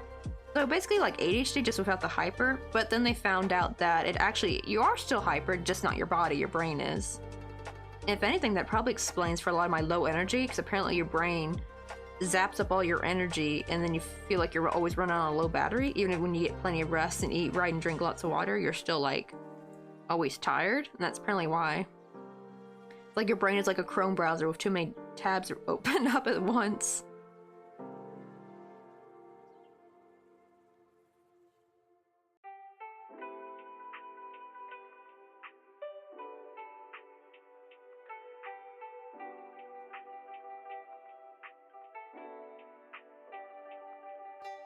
Oh, possibly right. That's the thing, it's really expensive to get checked in the US. That's the only downside of it. I would get checked here in Korea, like officially, but they're not very big on mental health here, so I'm like, yeah, I'm not gonna bother. And even then, like psychiatric help and stuff is actually on the more expensive side. It's really just like general health is pretty affordable, but when you do start getting to more specialized stuff, that is when it starts racking up and getting expensive.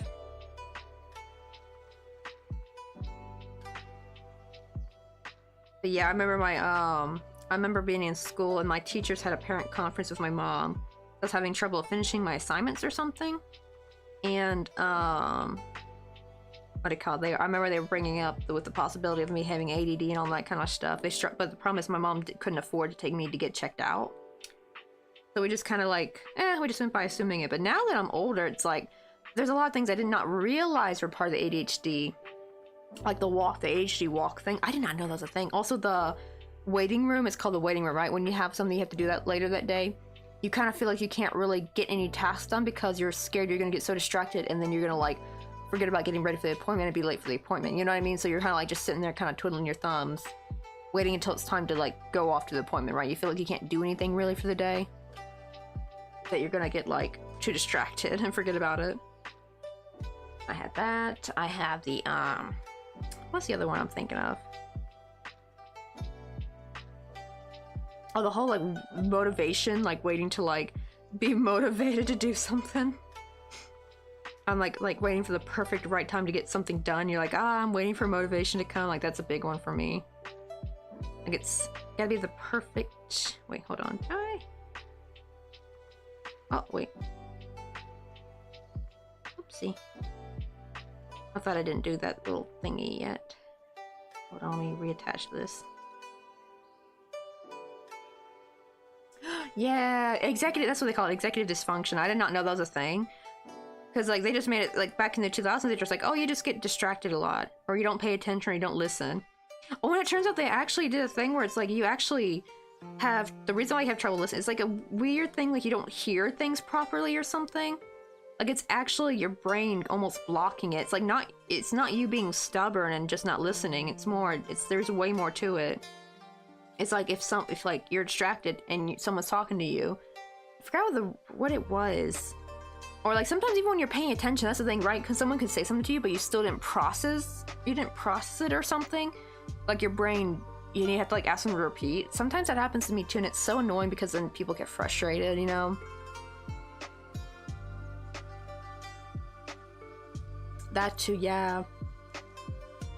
What's worse is actually, I'll have days where I actually have the motivation, but I'll be having a gastritic flare up and I'll still be like, no, My brain is finally in the correct spot, but I'm having a gastritic flare, but I'm in pain and I can't really stand up for very long.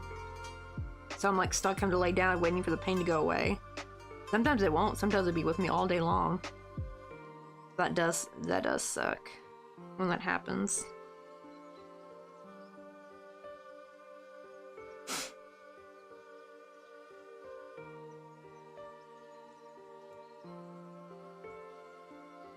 I think, right, yeah, it really does come from the stress, because then it's like, or you're overwhelmed because there's too many tasks to get done, and you don't know where to start because, like, okay, I need to get this task done, but I gotta do this task before I do that task, but I gotta do this task before I can do this task first, and then to get to that task. Like, it becomes like a whole, you know, problem, and you're just like, nah, frick it, I'll do another day.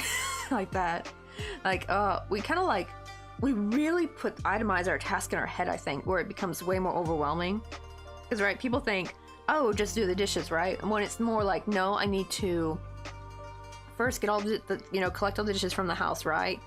Gotta put away the dish, because I had to like dry our dishes, so put away clean dishes first, gather all dirty dishes, clean counters. I usually like to clean the counters and the stovetop first before doing dishes, then do dishes, then sweep floor, then wipe down sink. That's like so many tasks in one. It's not just one task, you know?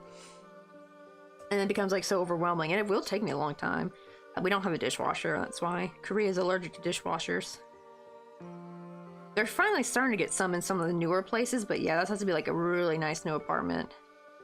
Or I think maybe the more recent apartments that don't have them, I think you can finally buy a dishwasher for them now. I've been getting dishwasher ads in Korean all of a sudden, and I'm like, finally! I mean, the problem is this apartment's too old to put one in, unfortunately, but I'm like, finally it's becoming a thing, so maybe when I move here again, when we're older, because we're actually thinking about retiring here, me and Mr. Coffee, like, come back here years later and just retire here. At least we'll have a dishwasher by then, thank God.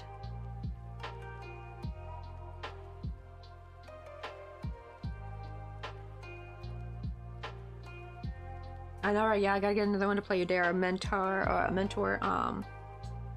That show, yeah, visual representation. I do like that. I really do need to make like a chore chart I can like cross off. That probably would help. Just keeping it all in my head is not gonna really help.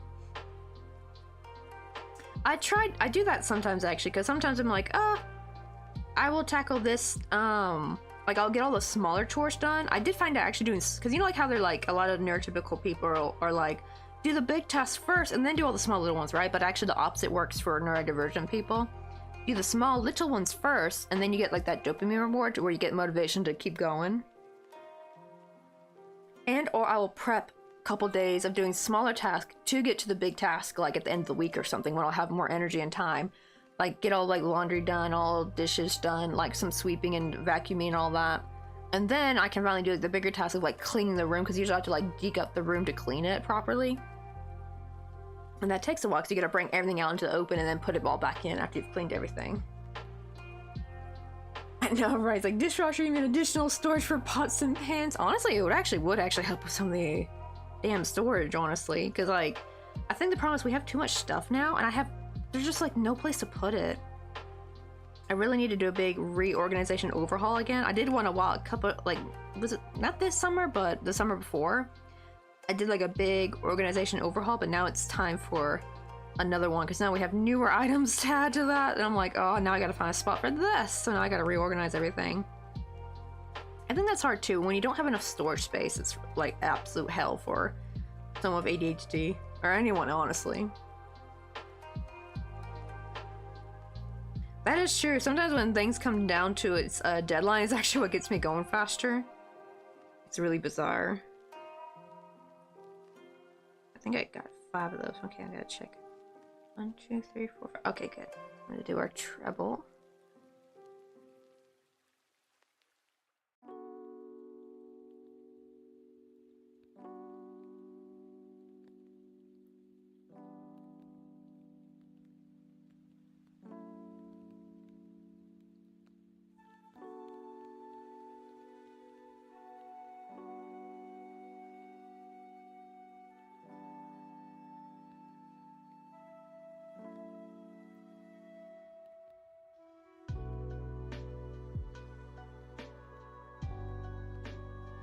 Oh no, it's like right, I should sleep, but I can't because I was still gonna take my meds late. Oh, do the meds keep you up? Oh, wait, is it like the... Like the ADHD meds, I'm like debating if I ever do want to get on ADHD meds though, because that's the problem is like I'm technically unmedicated.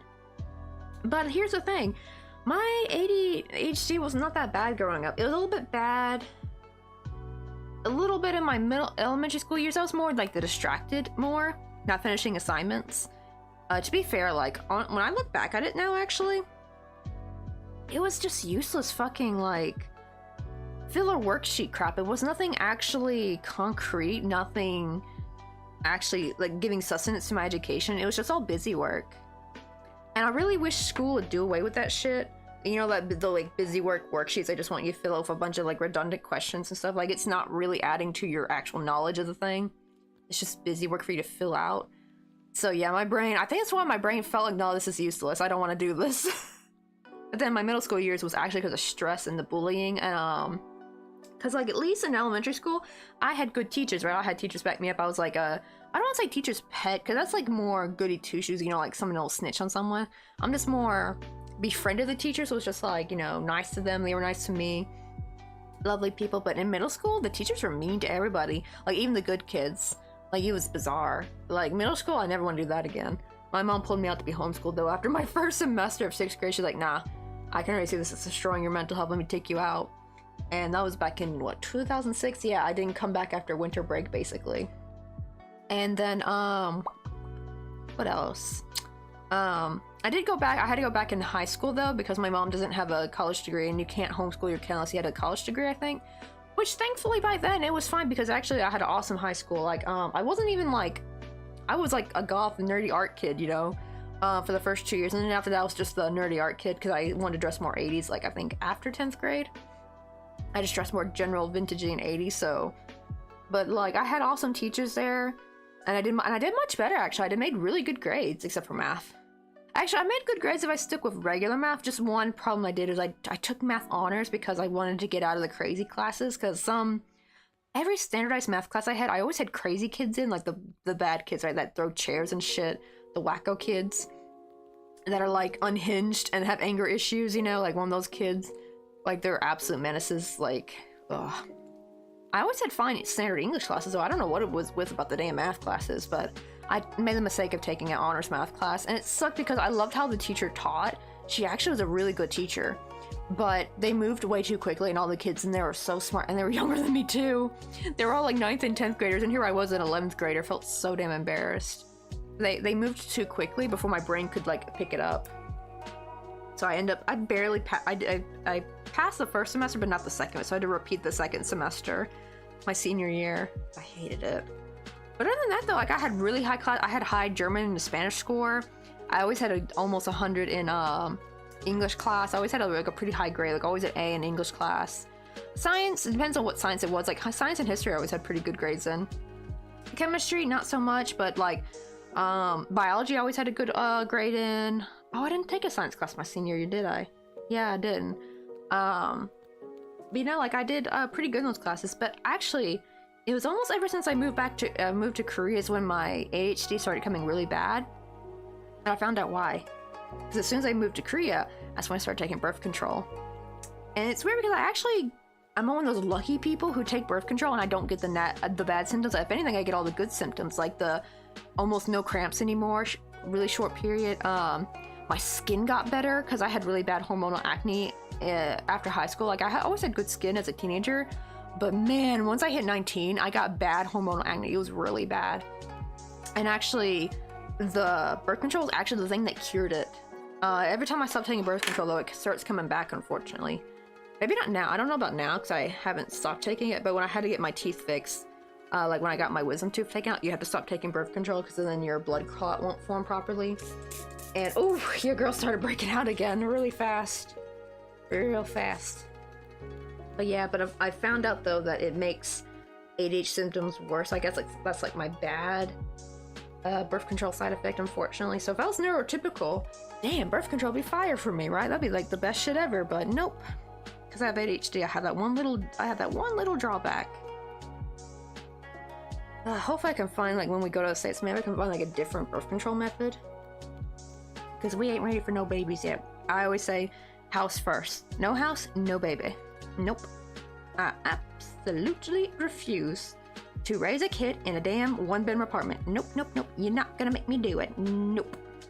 Because I have so many older relatives that are like really religious, and they're like, why are you not having kids yet? You should have kids. You should trust in God. God will judge you. God will provide the way. Like, oh my God, stop. Stop. No. They'd just be like, you should try now before you like lose those years, your fertile years or some bullshit. And it's like, so damn annoying. And actually, I'm a little bit apprehensive because now that I know it's genetic, I'm a little bit scared to pass that on. You know what I mean?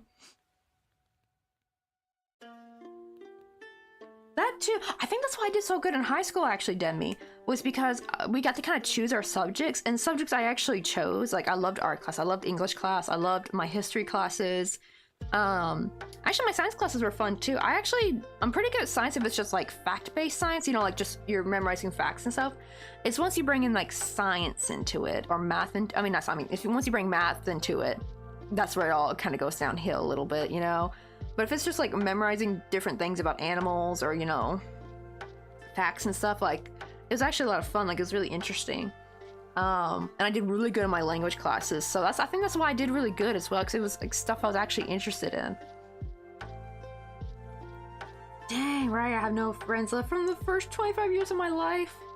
I still got my one few friends left, but I don't really talk very much because like I'm over because of the time zones and stuff. Plus they're all like, you know, running off their own life. Everyone's, you know, busy working all the time.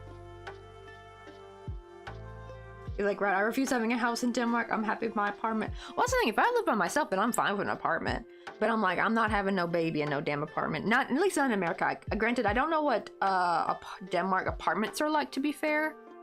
But actually, so here's the thing. I'm fine having a baby in an apartment in Korea, because the apartments here are actually designed for families. The walls are thicker, so you don't really hear footsteps as much. And they're much more built for families. Like, they'll have bigger communal spaces. They'll have like, even if like what would typically be like a 2-bedroom apartment in America could like technically will be made into like a 3-bedroom apartment in Korea. So they make sure to make more bedrooms in a sense. So at least here that's fine, because everyone lives in an apartment here. But in America, nah. You're not getting me to have no baby in no damn apartment. Yeah, they can screw right off. I just get so sick of like the older generation like a lot of my elderly relatives tell me like, you should hop to it now, start having babies. Like, no, we had babies when I say we're having damn babies. You got it? Like, that's the thing. I'm not even like one of those people saying like, no, we're never having kids, right? Usually they like to fight against those relatives, but like, I'm even like, yeah, we plan to have kids, we're just not having them yet. And they're already trying to fight me now about it. Like, stop. I think it's because I'm approaching 30, so now they're getting kind of antsy or some shit, I guess. And it's like, sure, Sally Sue, you had your baby in your damn 1-bedroom apartment, but I'm not. No, I absolutely refuse. I actually want to give my kid a good life. I want my kid to have a backyard. Here's the thing. I grew up working class, by the way. Like, my dad was a trucker, but we had a modest 3-bedroom house, had a backyard, and sure, we didn't go to Disneyland. Oh, we could never afford to go to Disneyland. I have 3 sisters. Camping was our vacation, but you know what? I at least want to give my kid what I had growing up, a backyard to run around in, you know, getting to go camping, at least have some vacations, at least with that, even if they're like a low budget. And we ate pretty good. We always had food in the house. We always ate pretty good. You know, a lot of my friends lived in like better houses, like they lived in the more rich side. But they always had great value food. They always had like the crummiest, crappiest food, while my dad always got the good stuff. So I can see like where my parents' priorities had lied. Like, they lied more like feeding us well, making sure we had good clothes. But we never had sometimes we'd have neighboring clothes, but not really. Like, we didn't, because like those same kids would have like the Hollister, right? They had the American Eagle shit. They would have the overpriced clothes. They had like the overpriced house that's actually no bigger than ours. Actually, it was just in the newer part of the neighborhood, so that was considered the rich side, even though they were still 3-bedroom homes. Literally same square footage, just our neighborhood was older, so considered poorer. But their fridges that weren't looking so hot, you know. What do they call it? House poor, I think. Yeah, they were more house poor, right? Like, they had like crummy furniture, you know, not the best food, but they dressed well, and their house outside looked well because, you know, the outside image, right? I do that. It's like, I at least want to give, you know, what I had growing up. I will refuse to have a baby in an apartment. Oh my god, you have a 3-bedroom apartment for less than 1,000 USD? Oh my god, I'm hell. Well, to be fair, we paid $250 for this apartment. It's a 2-bedroom apartment. Because that's the thing, Korean apartments are also, the rent's cheaper, by the way. That's also why I'm also refusing to have a baby in an American apartment, because like, did y'all see the rents for like just a studio apartment? And I ain't talking about a big city. Like even in my hometown, like the apartment complex my grandma used to live in, it's like I think 1,800 for a 1-bedroom now. Like what? It used to be 600. What the hell happened? Like it wasn't even that long ago. It was like 600, maybe 800 if you wanted like a 2-bedroom. Now it's like 1,800 for a 1-bedroom. It's like hell no. Actually, yeah, mine's made for a family with 1 child, right? Like that's what I'm fine with. I know how like how she's like, what the heck is a friend? Right, especially when you get older. Right, it's kind of hard to keep up. Especially people from your past, because you know people change, people aren't the same. Yeah, to be fair, the theme parks are a bit of a scam. But I feel kind of jealous though of my friends that got to go to like Yosemite or something. Because actually my dad would have loved to go on there, right? Like we got to go to the Grand Canyon once, but not all of us, just me and Katie, because it was on the way from a funeral. We went to, my aunt sadly had a stillborn, and we went to go visit them for the funeral. So that's why we got to go to the Grand Canyon, because it was already on the way. Because like we could not afford to really go out there with all of us, right? Because like gas and stuff, you know, can't afford flights. And it was just too expensive, especially like long trips like that. I don't even think we stopped to stay anywhere. I think we just like, let me see. I forgot where in Arizona, but we had to drive from Tennessee to Arizona, and they did not stop. They did not want to stop. I mean, they stopped for pit stops, of course, but they didn't like stop anywhere to sleep. My dad and granddad, like they took turns driving and sleeping. And it's like, eesh.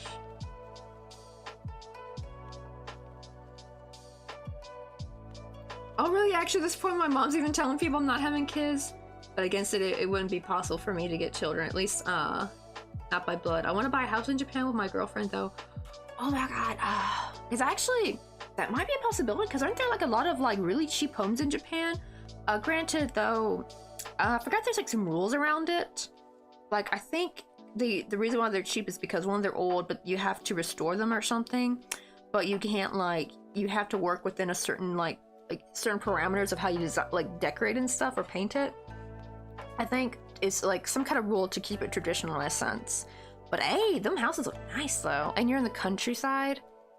It looks so cool out there. Also, I wonder if like I don't know if they would like this if foreigners started moving to this island, but it's like, I forgot what it's called, but it's an island full of cats. Let me see what it was called. It started with A. And sadly, the population there are all elderly, and they're all, you know, passing away and stuff, and they're really worried for what's gonna happen to all these cats. I'm like, I wonder if actually they got like more eyeballs on this and more foreigners who want to live in Korea, they all start buying homes there and living there on this like cat island. Let me see, Cat Island. What is it called?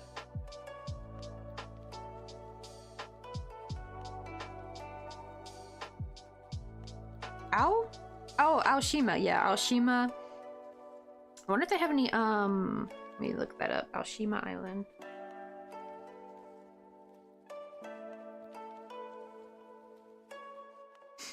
Look at all them kitty cats. Oh man, there's so many orange cats too. Like, I want to live here, dang it. Oh my god. Look at all of them.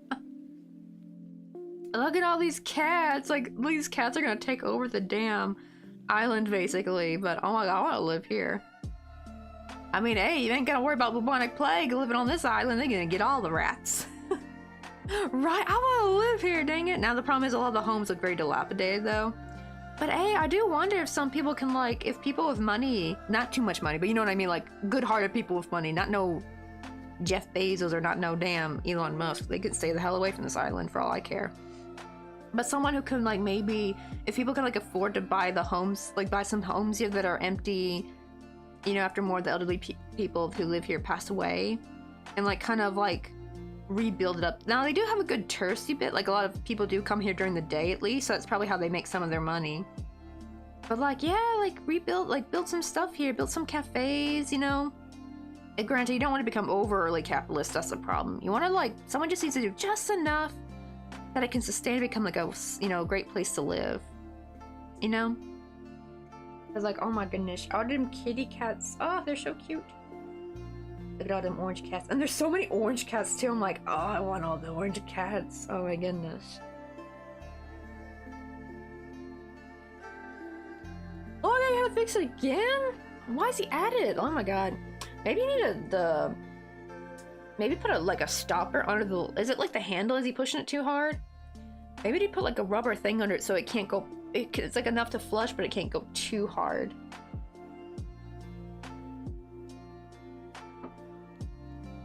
And then I just let him use the other dang toilet. If he wants to keep breaking it, he got to learn his lesson.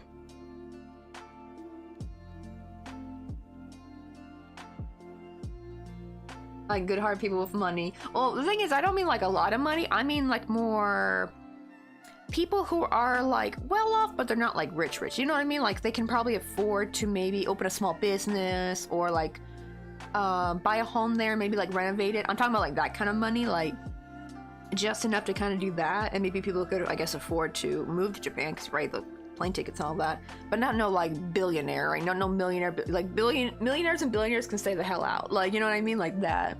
I'm talking about people who work hard for their money and are well off by that. Yeah, not no supervillain money. Yeah, and enough of those people, like well off people, like they probably do have to make 3 figures, but actually, you know, it's funny when people are like, not 3 figures, I mean 6 figures, my bad.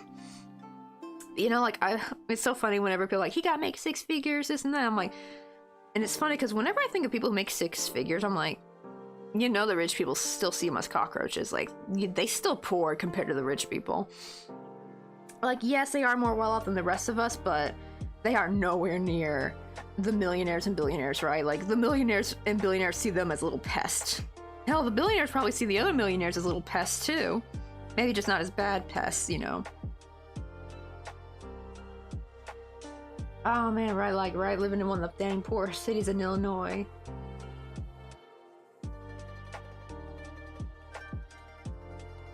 I know, right? I would just leave him to fix the toilet. If he breaks it one more time, I just let him leave him to it.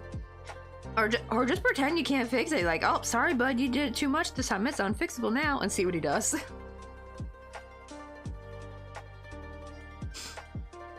Oh, that too! Exactly right, being transgender will quickly make people shut up about kids.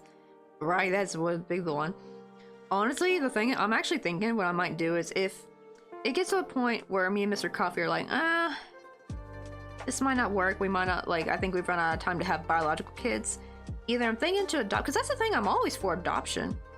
Because actually, that's what I hate when people are like, oh, you should hurry up and have your kids. It's like, well, that's the thing. If I did miss out on my little biological having kid years, I can still like adopt someone as long as you're not too old. But if you have money, just adopt I would actually be fine adopting an older kid. I don't need a baby. If anything, I would actually love to skip the baby and especially the toddler young kid phase. I would actually just rather straight going to have like a 10 or 11, 12-year-old kid instead. Granted, I know that that can come with its own problems depending on like, you know, what their background is and stuff.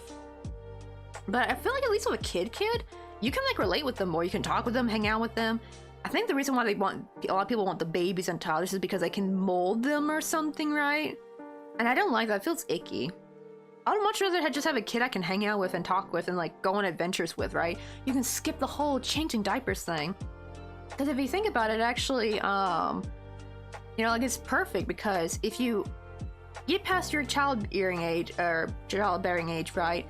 But you still want a kid, just adopt an older kid, because then that older kid will match the age of what you would have had them if you had kids younger, right? At least it would like the age would even itself out.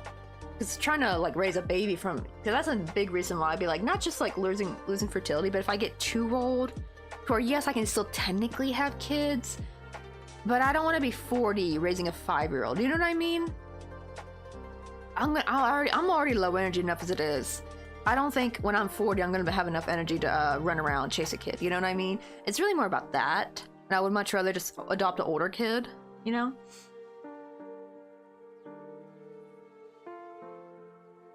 See, that's the problem. Is like always the human traffickers gotta frick everything up.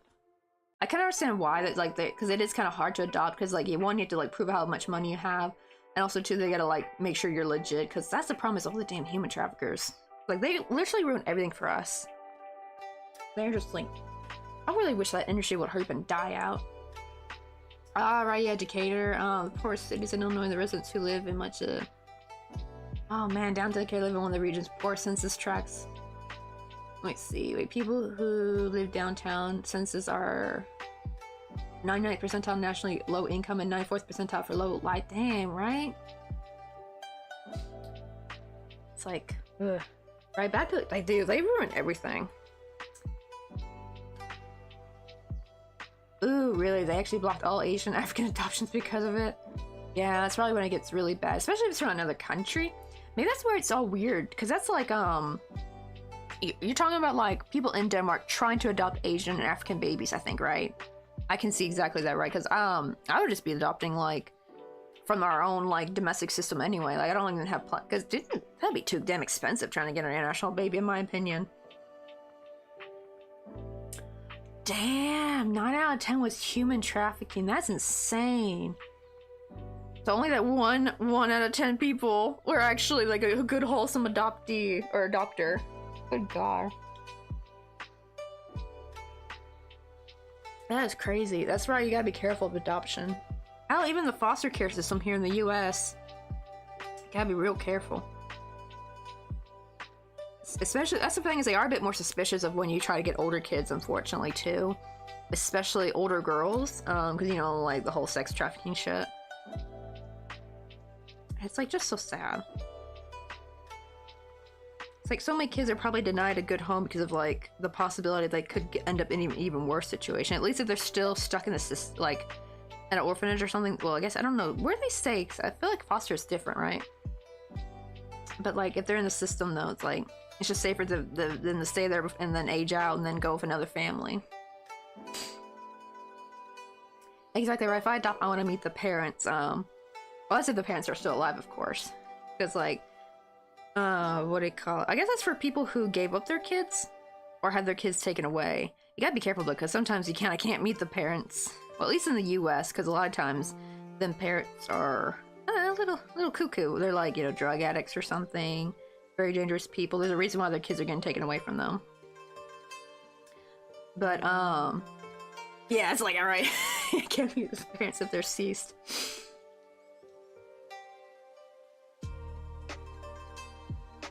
I know, right? Yeah, it should be better to take the older kids out just so they don't age out without ever having. I think the system views it as it's better if they stay in and age out, because of all the times they get taken advantage of. Because a lot of times, like especially like teenage girls, right? Like who's gonna like, right? Trying to adopt a teenage girl, especially if there's a male in the family, they're like real nervous about that because of you know what happens. Hell, you don't have to even be a teenage girl; you just be an old enough girl. And it's sad. It happens to boys too, though. Actually, I wonder how much of it's underreported for boys.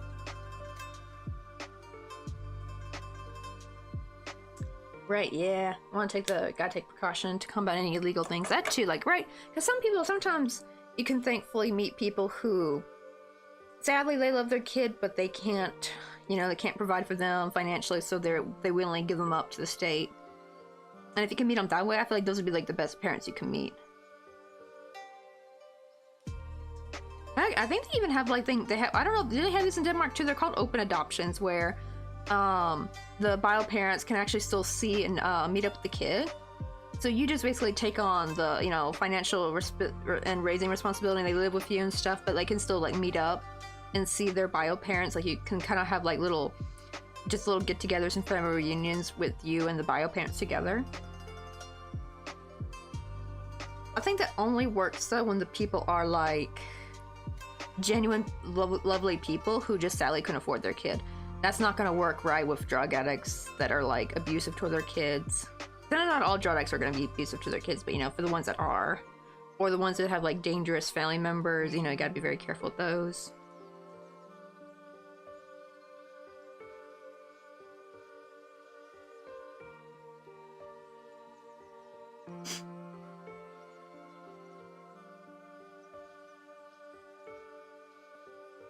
Oh, really? But due to human rights, even bad parents can sue you once a year to see their kid if you adopt. Damn.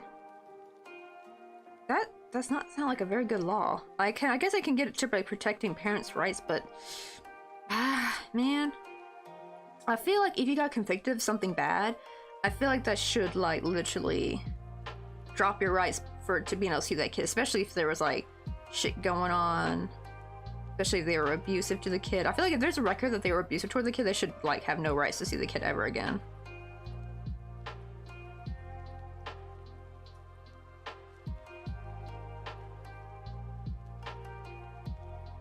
Ah, shoot, always that last one. I messed that up.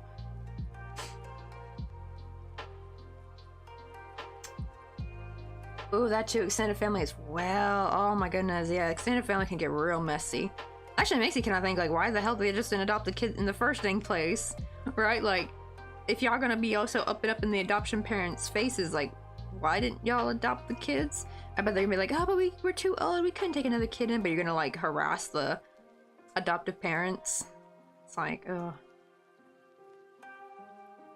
That sucks, too, that it'll put a strain on the kids' relationship with their adoptive parents as well. Make things difficult. Especially if their family are telling them lies and crap, like, oh, they're no good for you. They don't know you like we do, honey. Even though they were probably like abusive family members and crap, they try to whisper, right? Put poison in their ear kind of thing. Or what do they call it? Whispering poison in their ear? I forgot the saying. Oops. Wait, 1, 2, 3.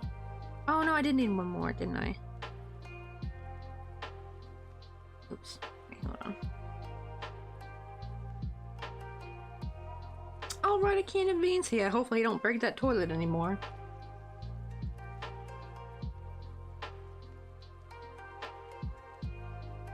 I know, right? Yeah, you're supposed to, like, if you give your kid away, you're not supposed to have any rights anymore. But, wait, oh, the problem is issue with state forced adoptions.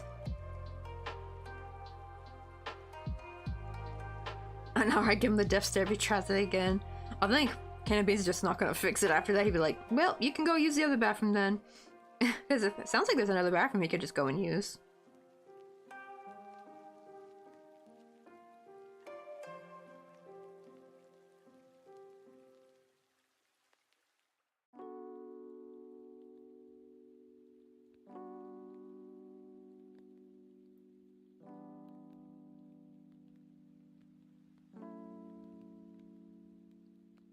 Wait, let me redo that one.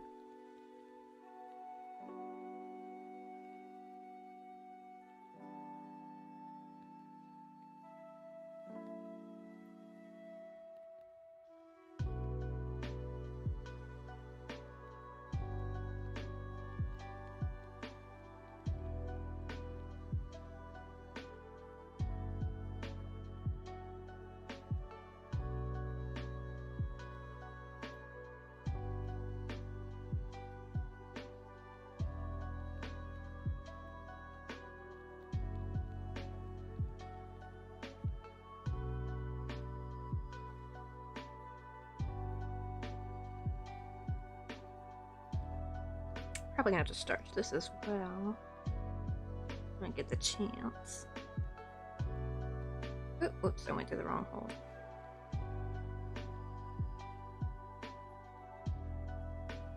There we go.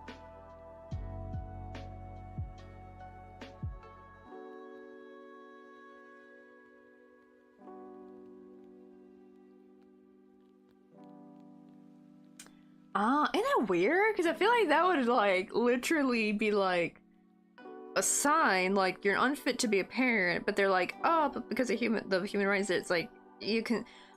It's weird because I can feel like actually the other way around would be better. Like if you gave up the kid, because sometimes you're not giving up the kid because of malicious reasons, right? So it's like if you willingly give up the kid, all of a sudden like okay, you get no rights, so they can't bother the adoptive parents, but if you got your kid taken away, but apparently they can still give you rights to go see them and harass the adoptive parents. Right, especially, I hate when they do that, especially when the kid doesn't want to see the parents. Right, there's like a damn good reason. I never actually understood why, because they do this in America too. I mean, just a little boy sadly passed away because he was taken from his, his foster mom, and given back into the hands of his abusive parents, and literally I think after like what, a week or so of them having back, he died. Like literally the father killed him. And it's like, And like literally, like, poor foster mom fought tooth and nail for that boy. What was his name? And it's like, I'll never understand why they think that way. Because like, I used to think, oh, maybe because I'm a kid, so maybe when I'm an adult I'll understand. Nope, your girl almost 30. I'm turning 30 in June. I still don't understand. They still dumber than a bag of bricks, these court people in court systems and shit. Like, you can't see the obvious? You know what I mean? What goes through their mind? They're like, oh no, these heroin drug addicts right here that were abusive and beating their kid. Oh sure, they should definitely get a chance to see their kid again. It's like, what? Like, I'm sorry, court people going through your minds. What's going through your little noggin of yours? Like, what made you think that was a good decision to put the kid back in that situation or let them see them? It's so stupid. But hey, Caleb, how you doing? Yeah, I guess I just see him as dumb and manipulative. That's so sad too. Actually, one lady was even talking about how, like, especially in America, people have like childism or something. It's like where, because if you think about it, children really don't really have a lot of rights, do they? And especially in cases like this, right, where they clearly don't want to go see the abusive parent. This also happens in divorce too, right? Once the other parent has custody time, but the kid does not want to see that parent because maybe that parent's girlfriend or new wife is abusive. Maybe they got remarried and have stepkids that are abusive, but the kid's still forced to go there and stay there because it's court ordered. And there's been sadly tragic, you know, shit thing like that where the kid lost their life because of how abusive the families were. I think usually for the most part it's just more like a miserable over there because it's like they're bullying, they take and break their stuff. You know, the stepmom or stepdad, depending on whoever, it's like cruel and mean. And or the stepkids. And it's just like, they're forcing these like abusive situations in the court. It's like, nope, you gotta go over there. I don't care what you're saying. I think they do care, thankfully, once they get older. But when they're young, they literally have no rights. I know, right? I'll start just like, kids have no brains until 18, and they just throw them out to survive on their own. And then they wonder why kids are like failing and flailing when they turn 18, like they can't, like all the older people are like, what? I had this and this at your age. It's like, well, you didn't have this and this and this crap to deal with at your age, Grandma.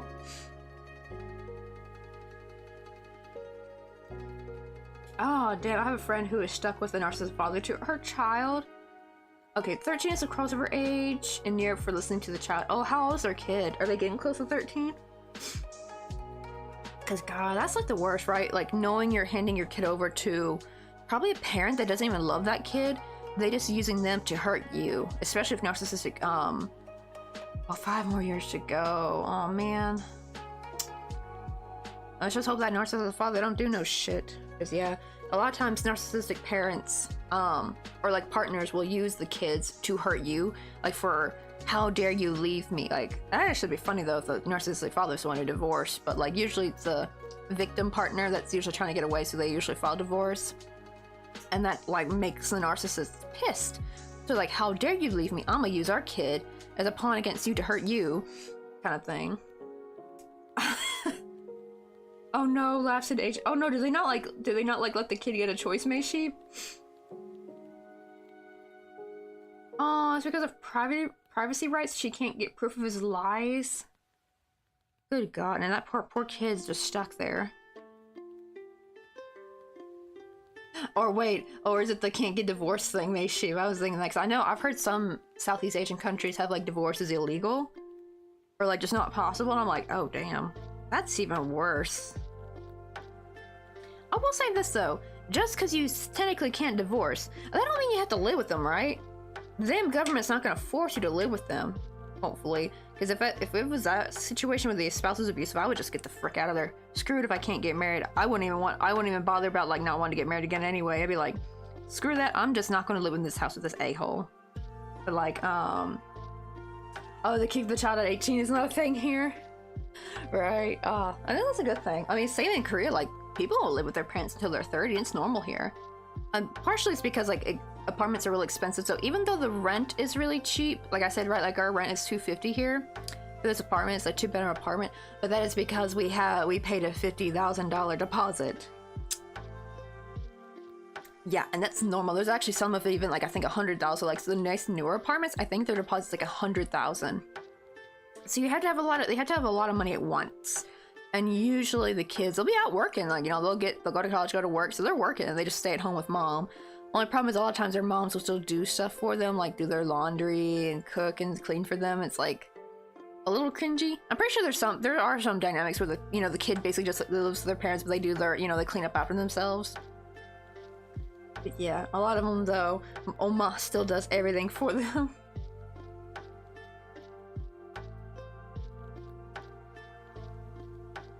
Let's see. That's good. Good. Hey, Jellyfish Crochet, how you doing? Welcome on in.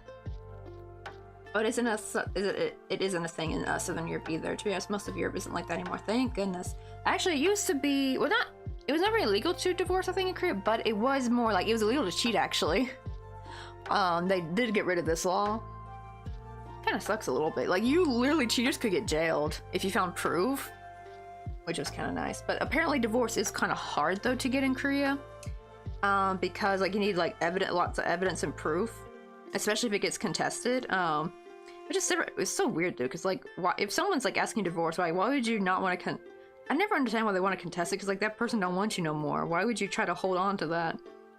Like, bro, they don't want your stinky butt no more. Let go. But apparently if you can prove they're cheating, it's even hilarious when it's like one of the parties is cheating and they don't want to let the cheated on partner go. It's like, bro, you already cheated on them. Let them freaking go. Come on. But yeah, but for both men and women, it's like a nightmare to get divorced in Korea, unless it's like an amicable divorce. That's like the only time I think it works, is if both parties are like, yeah, we're kind of not like right for each other, let's just get divorced. Like that's like the only time I think it goes smoothly, is if both parties agree. But usually it's always one party that doesn't want to let go, and it just makes a whole nightmare. Let's see. Oh, we're working on some Japanese plum blossoms. I'm trying to make a white one, because some of them I noticed are white with lots of pink in the middle. But here's a couple right here I have already made, and I got like a small little one I worked on yesterday. The one I'm working on now, I'm making it a bit bigger, because I made one in thread, but it was still a little small.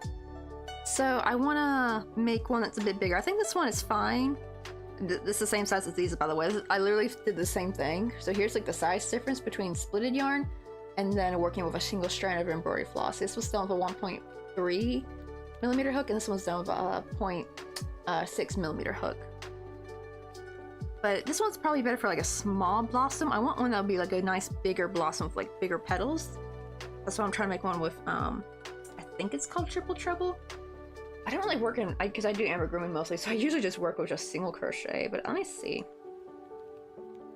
Maybe it's called a double treble, let me see.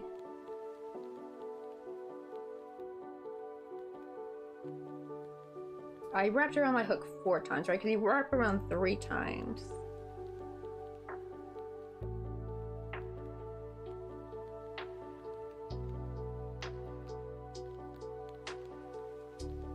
Okay, oh, it's a double treble. Okay.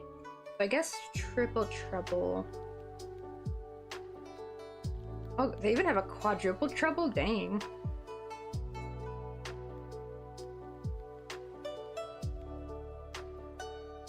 Wait, oh, wait, hold on. This is, I think, the UK.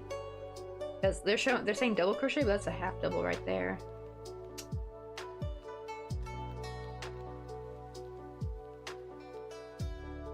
Okay, so I think it's called a triple treble in US terms, but it's called like a quadruple treble in UK terms. Yeah, UK terms always throw me off.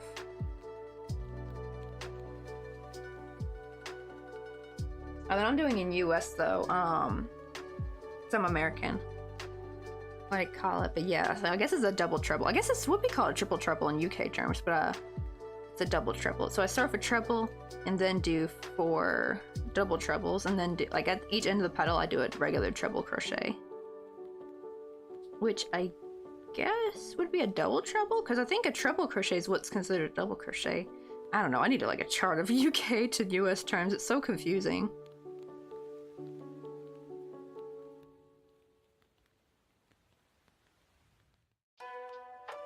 It's like, I think that's what makes it confusing, because they're both terms we use, just I mean 2 different stitches though.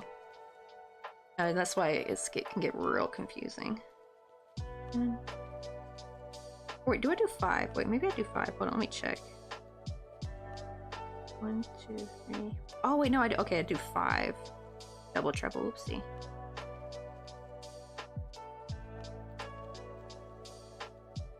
Oh, right, yeah, I'm used to US ones.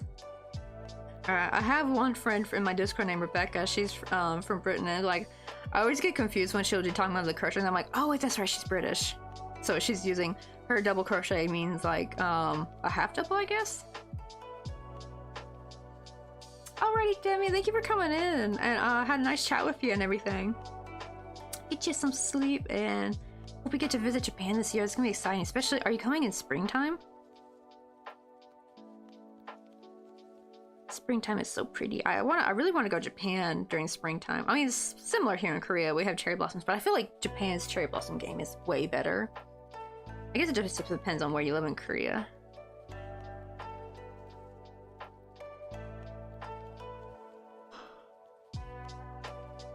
Oh goodness, 4:41 a.m. Oh my goodness. Yeah, get you some sleep. Yeah, hopefully get to sleep in. Oh yeah, the little stream avatars. Yeah, if you chat, it helps keep them active.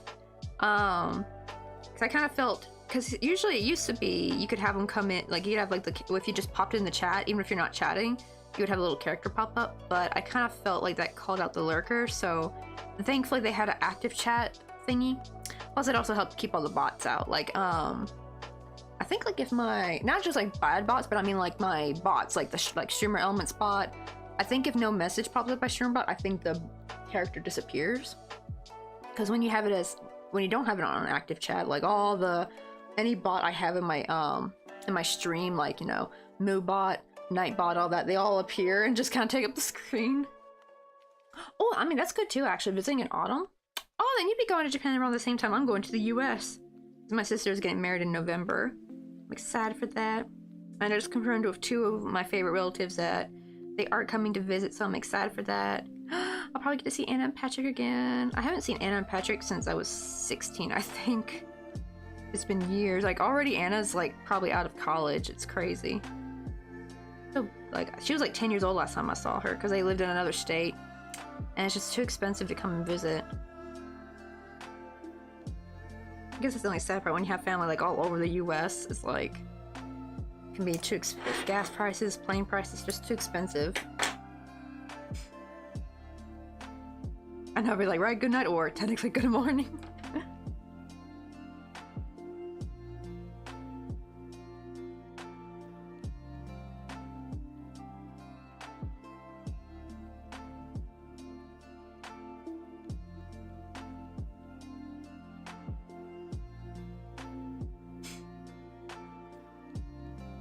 Oh right, yeah, I want to visit Japan at some point, but when I start planning the trip, my brain shuts down.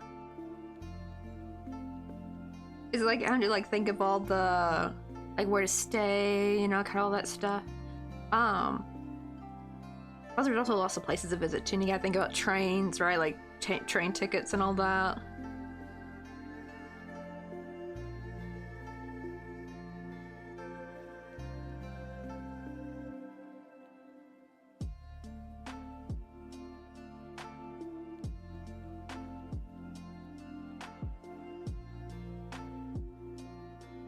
I would say Osaka was a lot of fun, and we didn't even really get to do that much in Osaka, sadly, because it was for my visa. It was more of a... Well, the first time it was supposed to be more of a vacation, but the whole my visa getting fricked up because of his parents' little thing they forgot to tell us about the apartment they were living at the time was subletted, so the lease was not under their name. I didn't know they checked for that, man. Right? Because you would think if you just put like a viable address, they just say, yep, it's a real address. Good. No, they actually check for who's on the lease of that address. I didn't know they did all that. And apparently, they check everything. They check your family. I think it's because he was... I don't think they cared about where my family lived. I think for him, because he was a sponsor, he's the one sponsoring me. I think that's why they cared so much. And yeah, because of the info was like, they live here, but it's not under their name. So they were like, you can make your application get denied. So she told us, withdraw it, and then we could apply again later if we willingly withdrew it ourselves. We did that, and it's sad because we were gonna go to Universal Studios. We were gonna like go to Nara with the deer that bow their head that you can feed. We're gonna go to Kyoto. We're gonna go all these places, and we had to like. And Mr. Coffee lost a lot of money too because he had a lot of reservations as well. He had like reservations or like deposits he missed out on. I think his mom paid him back though for that because he was really mad, and it was like kind of their fault for not telling him. Because if we had known, we would have waited a bit, actually. But I would definitely say Osaka was a lot of fun. And you don't have to actually stay like in like a hotel. You can stay in a hostel. Like at least the hostels are they feel very safe to me. They actually, I think they even have, I don't know if they have women only hostels, but they do have like women only dorms and hostels, which was really nice. A little bit safer. Funny because the first one I actually stayed at was the co-ed one. Not doing that again. I had a drunk Mexican man sit on my face. It's sad though because the dude was really funny in the evening, but he had stayed up and drunk more, and when we were sleeping he'd come in the room and he thought our bed was his, because to be fair he did sleep, he was on the top bunk, and he sat on my face and it woke me up like, what the heck. But dude was out of his mind drunk. He apologized in the morning though, but yeah, it's like, good lord. I want to experience that again. Just having a grown man sit on your face is not exactly a fun experience. Try to flatten these a little bit. The problem is I need to stain this up before I do the little, I don't know what they're called, but the things that stick out of a flower. Forgot what they're called. Oh, our ads. Okay, ads are about to play in a bit, so I need to take a lunch break. I'm starving. I know, it's actually, I was thinking, like, it was like, because a lot of dudes are into that, they're like, oh, I want her to sit on my face. But I think that's because usually women are lighter than men. Man, with the roles reversed, it was not fun. And he was wearing jeans too, coarse, really coarse jeans. Ugh. With the buttons and everything. Ugh, that was not fun.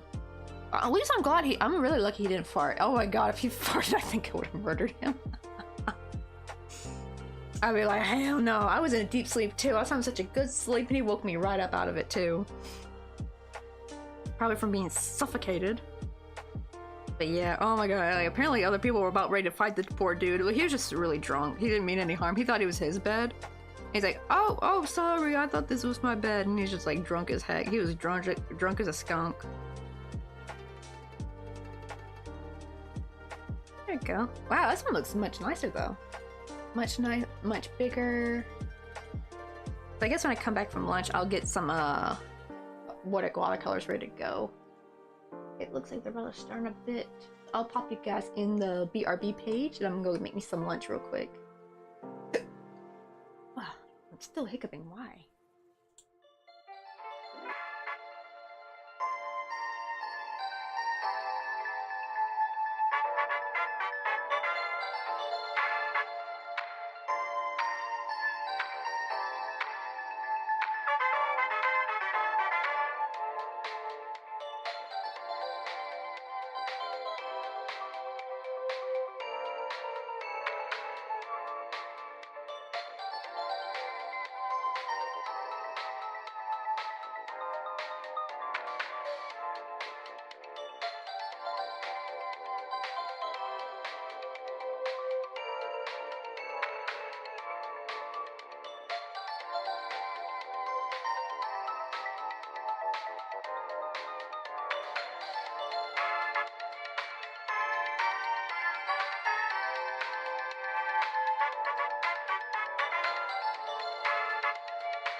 Bye.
Oh, right, I'm back. Sorry that took a while. Had to use the restroom and all that kind of stuff. Also took a while for everything to get all heated up. But yeah, got the... It's basically like, so Mr. Coffee did a different version of jimtak, which is funny because dak means chicken in Korean. This has no chicken in it. So instead of using chicken, he actually used cut up pork. It actually tastes much better in my opinion because I'm not very big on the chicken with jimtak. I actually like the for the potatoes. But it actually tastes really good with the pork. It's kind of mixing like jajangmyeon, but a little bit more soy sauce. And it's very good. But hey, twin mama, how you doing? Yeah, I just got done making some lunch. That's why I was gone for a bit. That tastes so good. Especially paired with rice is really good. And I don't usually like cooked carrots, but this stuff makes cooked carrots actually taste really good. Oh, you got a new shop now? Wait, do you mean like you have a shop, or where's a new shop you go to?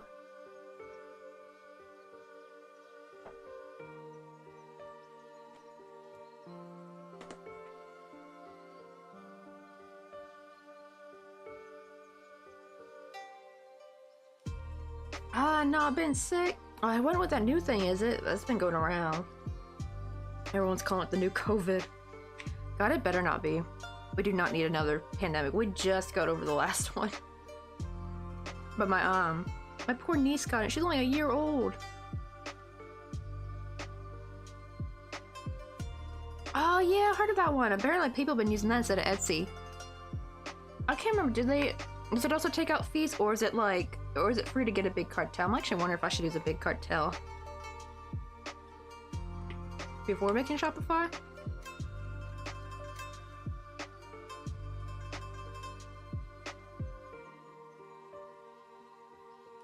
Hey, Possessed Cat. Yeah, we just got back with lunch because I hadn't eaten. It's like 1:16 p.m. and I haven't eaten anything. I didn't even have breakfast today. I just literally woke up and went straight to streaming because I was too tired to wake up earlier to make something to eat. So I was like, I chose sleep over food.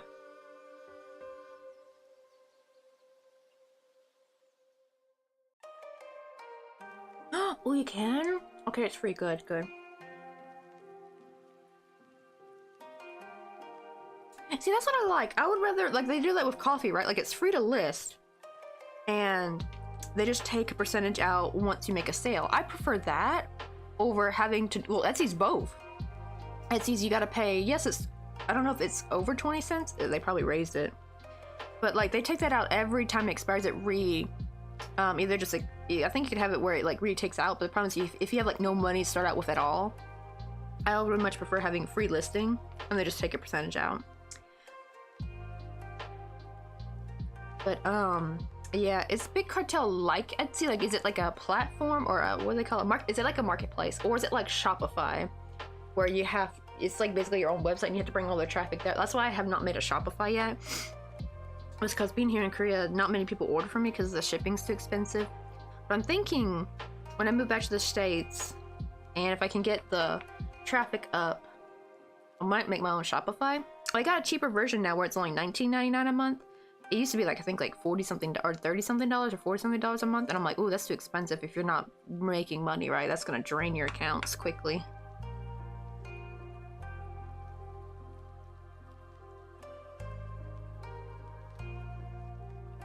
Oh, that's good. Okay, so it's just a long sinus infection. Dang, having so many sinus infections back to back, that's gotta suck.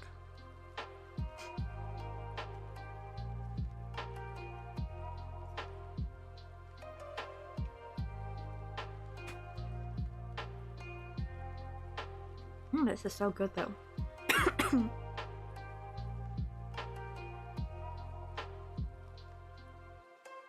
But Mr. Coffee is such a one. He's got to show me how to make this sauce. It's so delicious. It's so good with rice, potatoes, and carrots, and beef. Well, this is not beef. This is pork. It's supposed to be made of chicken, actually. It's called jimta.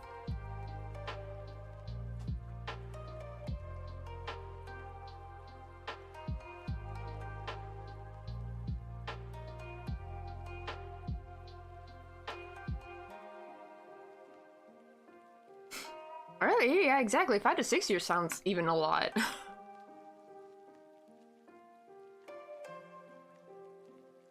I might need to make a big cartel. Because I've been putting that off. Let's see. I guess you get more inventory if you pay. Wow, only $15 a month? That's not so bad. Nice and cheap. Because I know Shopify does have like a $5 a month one, but that's for selling on like things like Instagram and stuff, and I just don't want to do that. I think people are probably not going to want to buy on Instagram that much anymore because of all the stupid scams going on there. You know, people buying something, paying a lot of money for it too. It's not like they're paying Temu or AliExpress prices, right? They're paying like lots of money and then get like a piece of shit or just not get it at all item. It's like, yeah, I don't want people thinking of that, so I'm not going to bother selling on Instagram.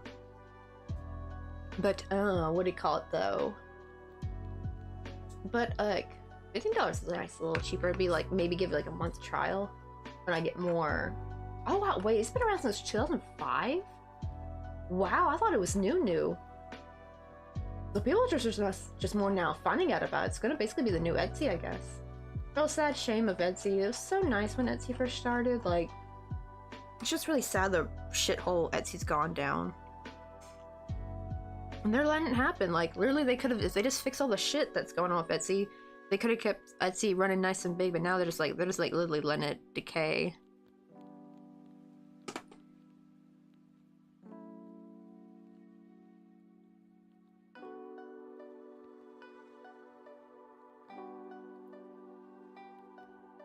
And now they're letting people with AI, like, run amok on Etsy as well, and scammers and shit.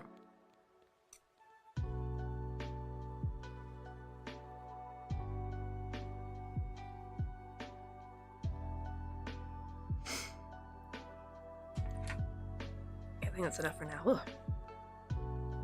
Ugh. Where's my patch?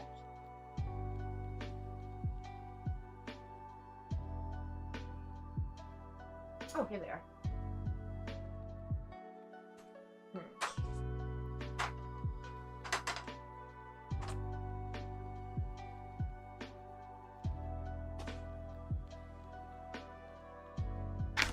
I need to make some watercolor to stain the wet flower with.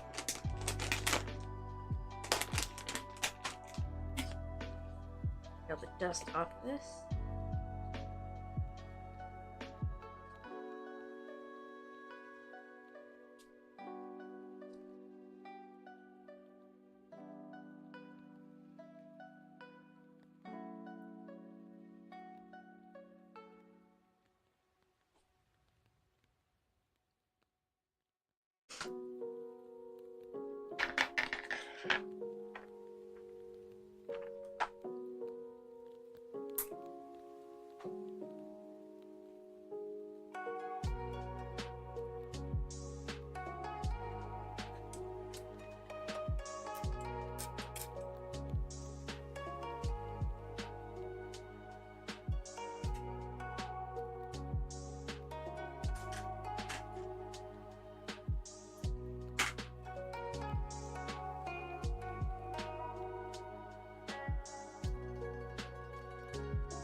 So it doesn't move around too much.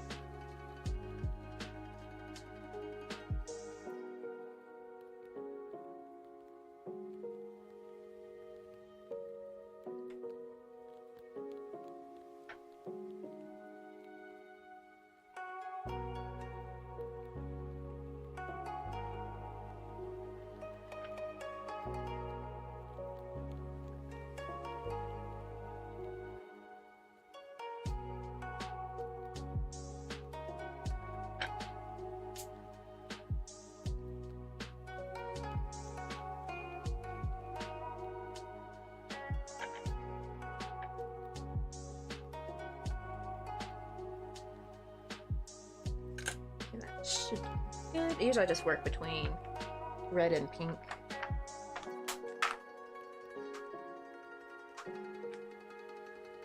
There we go. Get all situated real quick.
let me get this completely wet. That'll be better.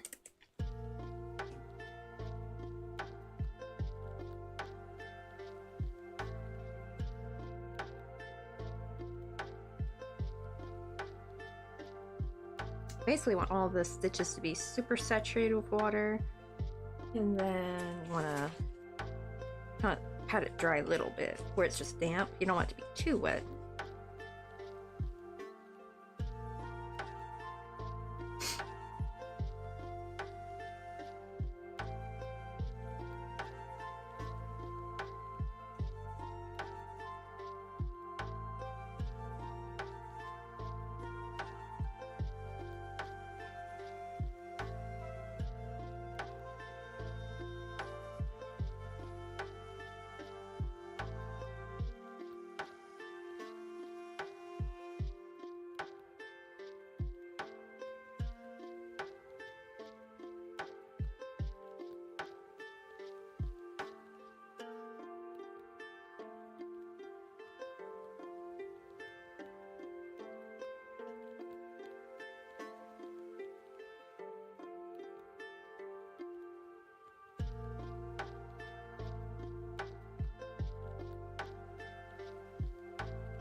Here's what's turned out so far. It's probably going to be a lot paler when it finishes drying.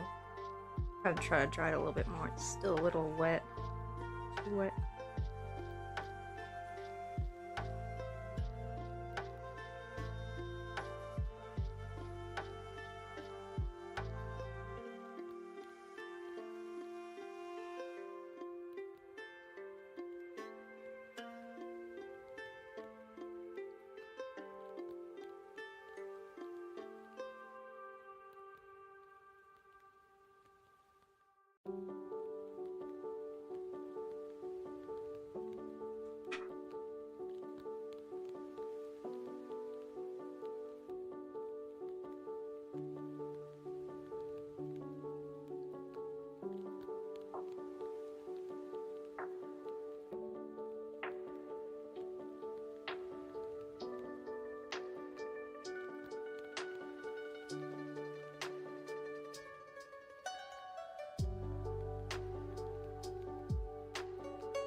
Hey, Crazy Mecco! Yeah, we're studying the little flower now.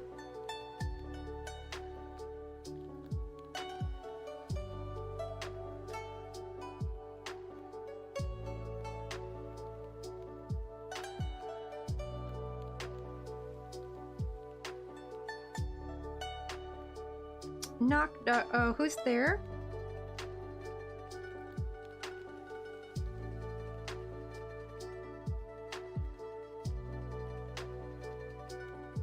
I don't know why I feel like this is gonna be a Sims joke. Woo, woo, who?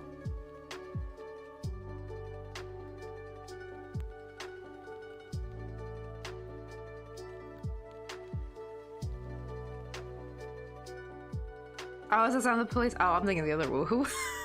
If you play Sims 2, you know, you know.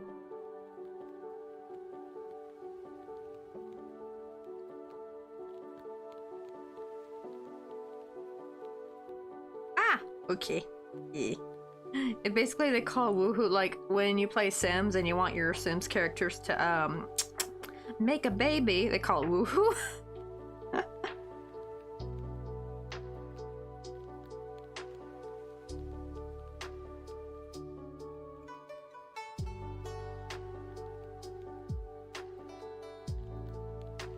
I know, right? Yeah.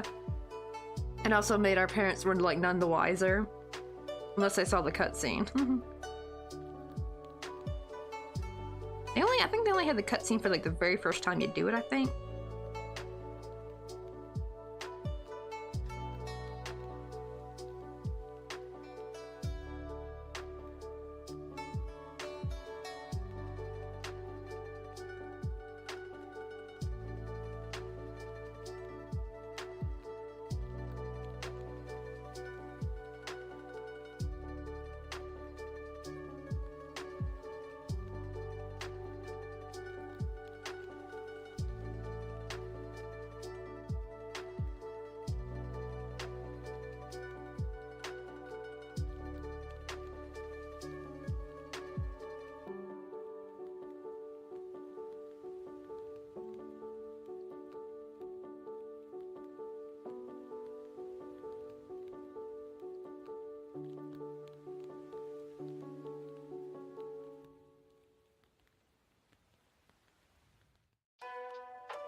It's like, right? Imagine saying your perfect baby want to woohoo tonight.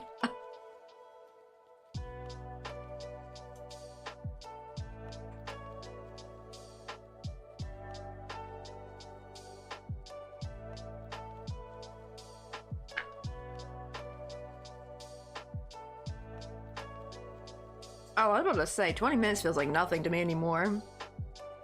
I didn't realize you're talking about a game named 20 Minutes Till Dawn. That's actually funny too, because like... Right, because like, it's obviously not going to be a 20-minute game. That would be too fast.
Oh, dang, you gotta survive 20 minutes of waves of enemies. Oh, man.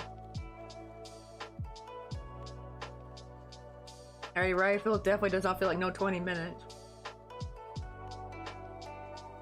Oh, I didn't know it's a phone game. Oh god, I can only imagine the lag probably will make it even harder.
And now I gotta fight two things, the enemies and the lag.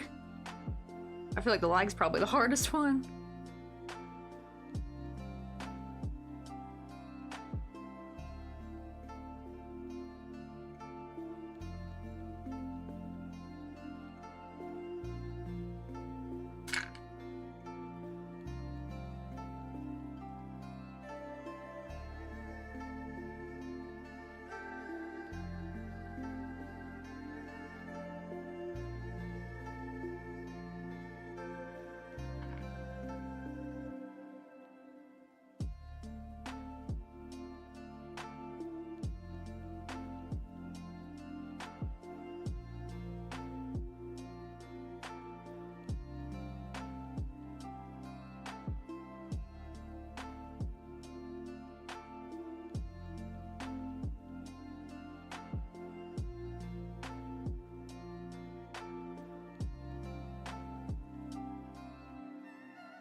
Okay, there it goes. Very similar to a cherry blossom, actually. I mean, to be fair, they do look very similar.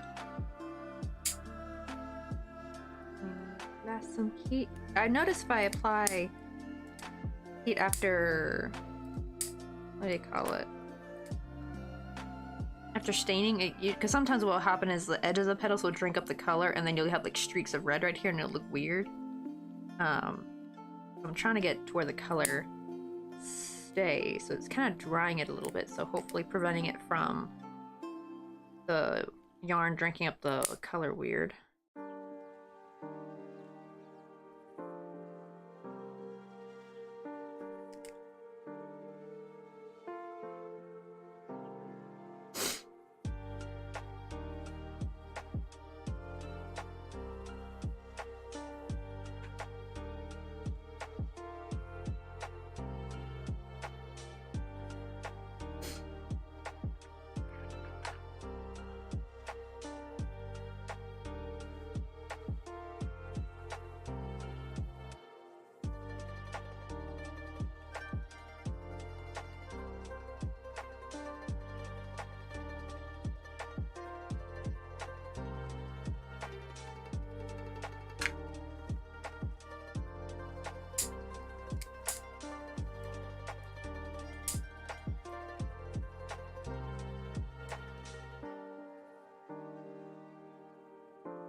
I love that your mouse has become self-aware.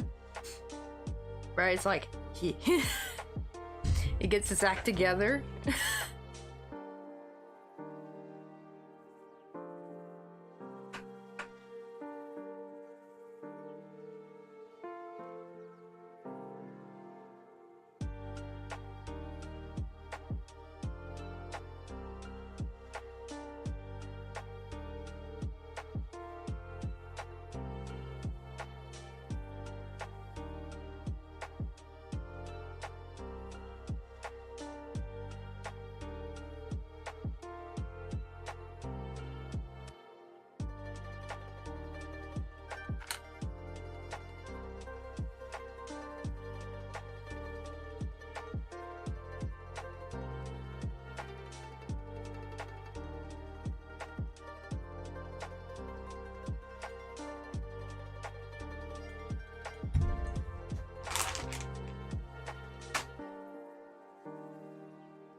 Alright, hopefully that one will stay.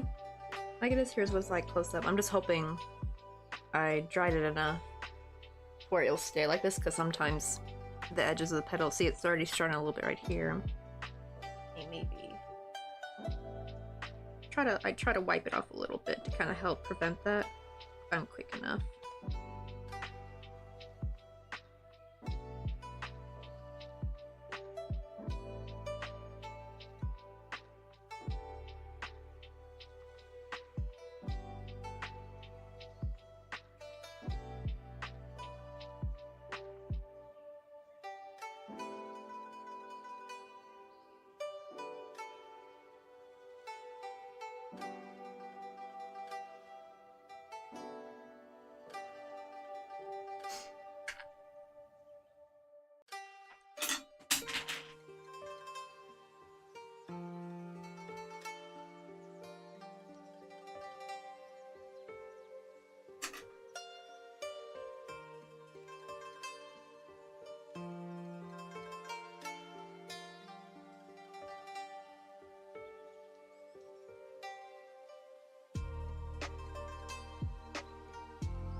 Let's see. Oh, I'll have to take my allergy meds and go to bed, but have a great time zone. You too, Twin Mom. I'm glad you got to see one of our little Japanese blossoms pretty much done. I'm just trying to fix the edge of the petals a little bit.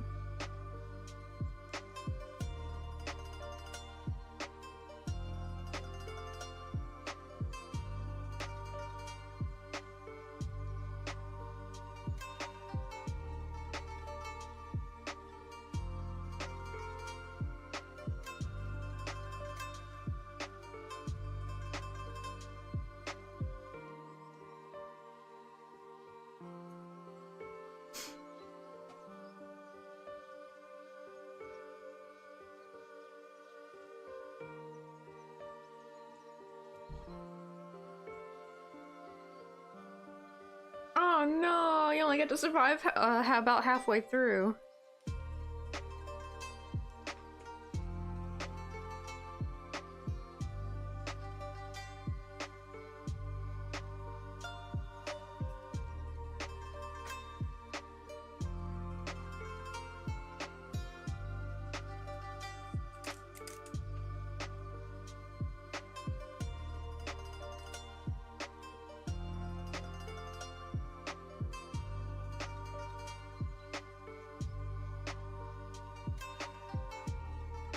Oh, that reload time is what's gonna get you.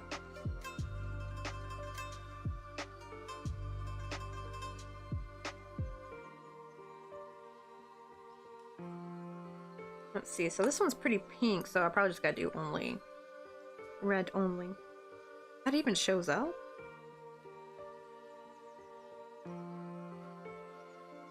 Oh man, I can't tell if this is even working.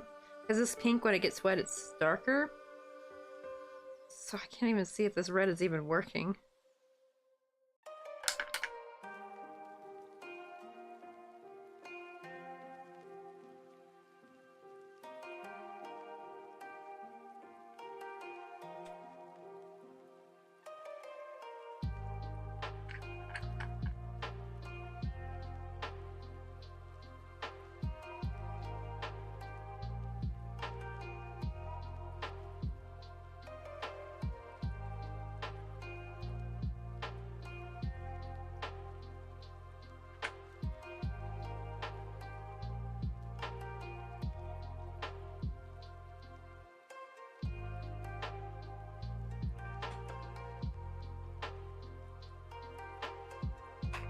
Oh, my phone don't really run mobile games that well.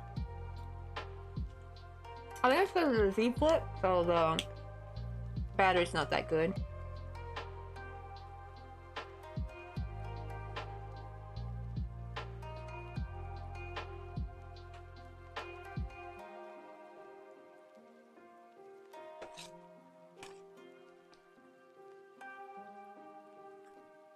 I'm gonna try to finish up my lunch real quick.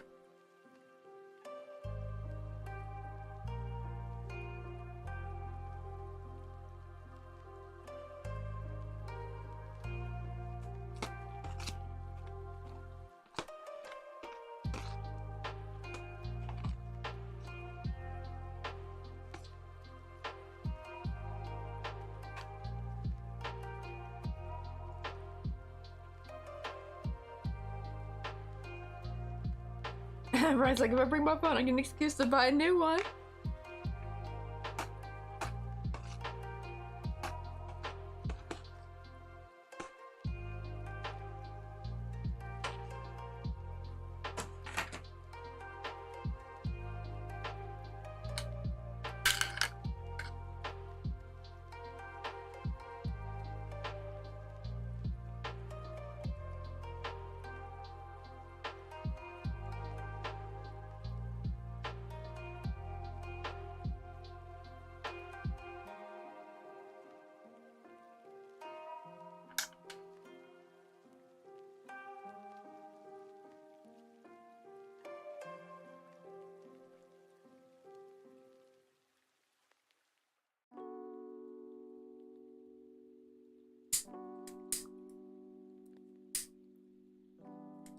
Ah, is this like almost out?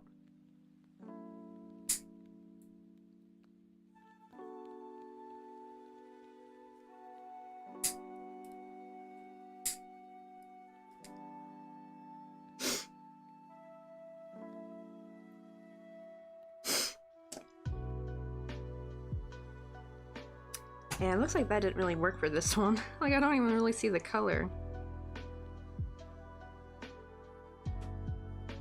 Maybe the Sharpie will be dark enough. Let me do that.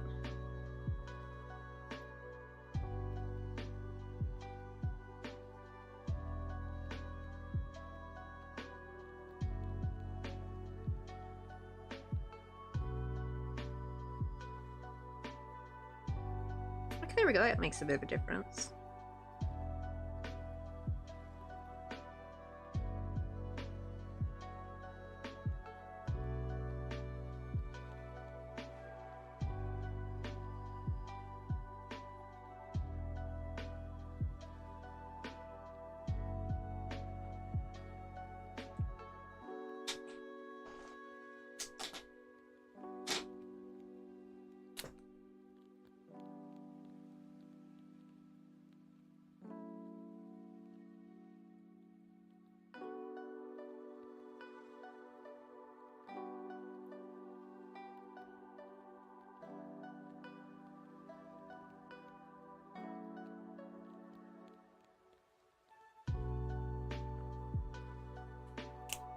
There we go.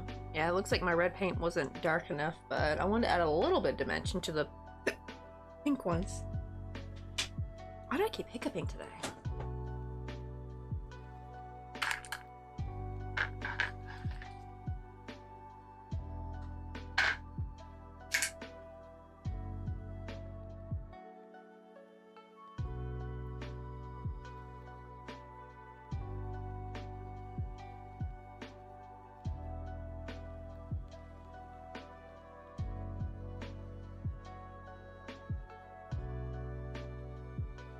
Alright, get these all back in order.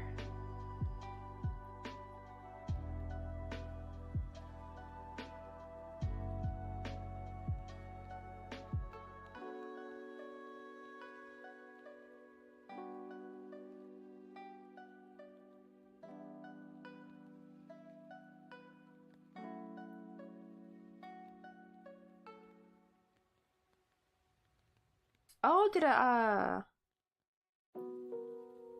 oh no, what? Wait, they bought an MPAS system from you guys and they didn't even finish their payment? Oh, yeah, hope you guys didn't send the thing off yet.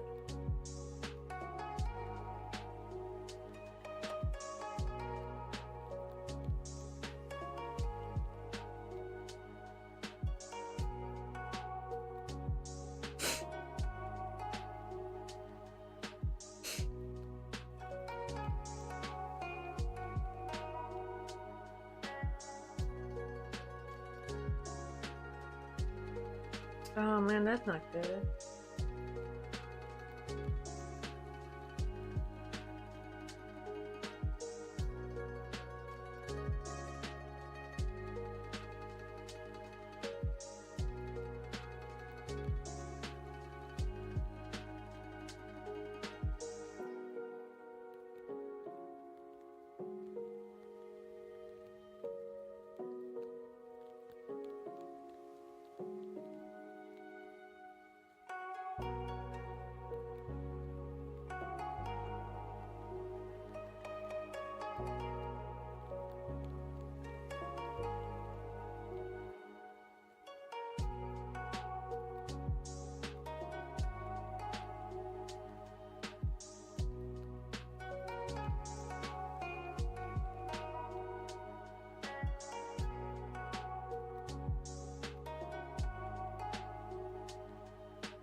me wrap this one back up.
butterfly system. How you doing?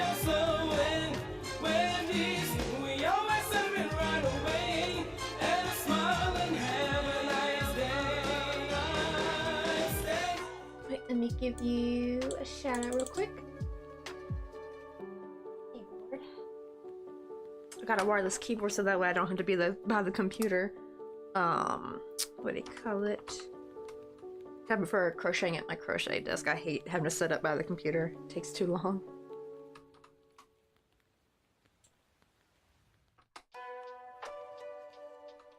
Let's see, it says you guys were makers and crafters. What are you guys making today? Aw, sending a sunny day your way. Actually, it's pretty sunny today. Thankfully, the Korean winters are usually fairly sunny. Oh, kind of close. Well, actually, these are cherry blossoms right here. These two right here. Oh, and this one right here. Or that. Because these are actually going to be plum blossoms. To be fair, they do look very similar. But what do you call it? I think the difference is they have like, I don't know, because even cherry blossoms are very stringy. I don't think you call that part of the flower. But yeah, we're making some Japanese plum blossoms. I think I see them a lot during like Chinese New Year decorations, like these little right here. I think they're plum blossoms, but I'm not quite sure. Oh, I'm making some friendship bracelets. I also did the thing go through? Can't tell.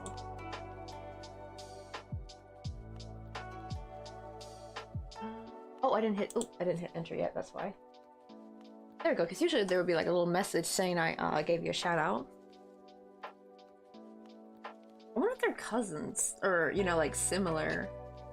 Because they do look very similar when you look at cherry blossoms, but there's like, it's like a slight difference. It's hard to put my finger on though.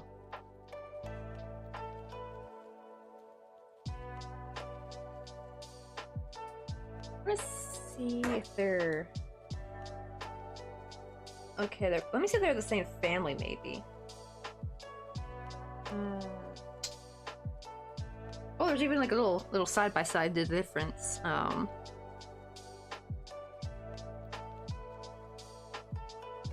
the difference? Yeah, I noticed the plum blossoms. Petals were a lot more round. Oh, I forgot about peach blossoms too. I'll have to make those someday. Ah, so the cherry blossoms have like they're more pointy, but they also have that little notch in the middle. And looks like you have more cherry blossoms pop in more in one place. They're all really pretty though. They're all super pretty. But let me see if they're part of the same family maybe.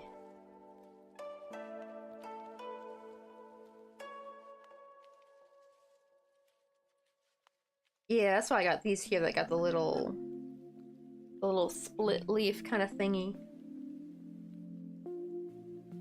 I also want to make some peach blossoms as well.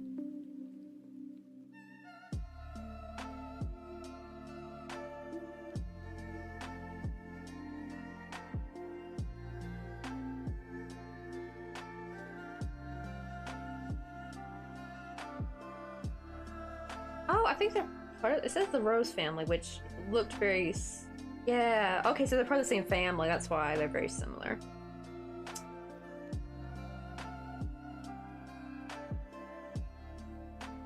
Oh yeah, we do like small little crochet. Here's actually one of the plum blossoms I made last night. So this size here, this is with splitted yarn, and then here's one I made with thread.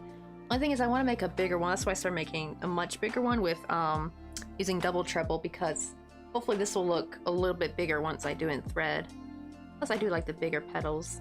I think this size will be fine for like a small blossom, but I do want like a much bigger blossom I could do with a thread. Because I'm trying to make a gift for my aunt, but I'm kind of like practicing a little bit. I gotta let this dry. I just stained these right here.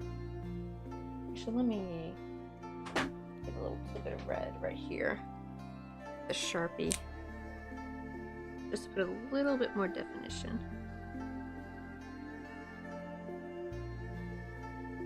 Ah, shoot, I should have been careful. Accidentally got the side. Only way to fix it is add more.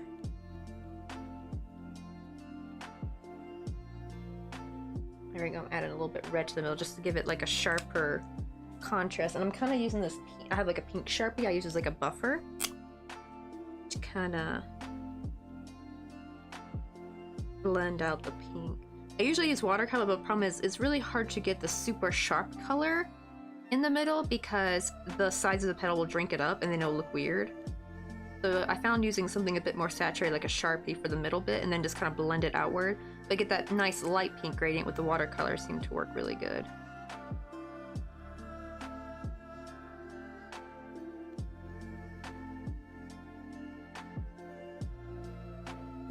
There we go. Get that blended out a little bit more.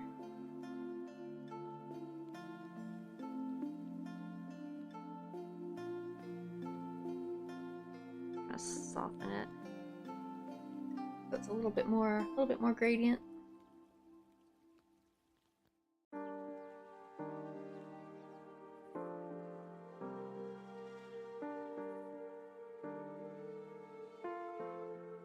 Ooh, since you got some good upgrades. See, now you're hopefully able to survive a little bit longer.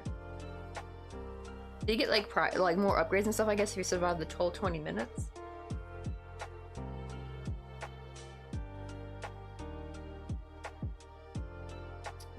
Try to put these where you're not gonna interfere too much. But now I'm making the same size as this one, but with the hot pink. I saw this picture. Let me find it if I can see the exact picture I found of this plum blossom that was just absolutely gorgeous. They're like the more hot pink ones. And they were just like, ah, so gorgeous. Where'd it go?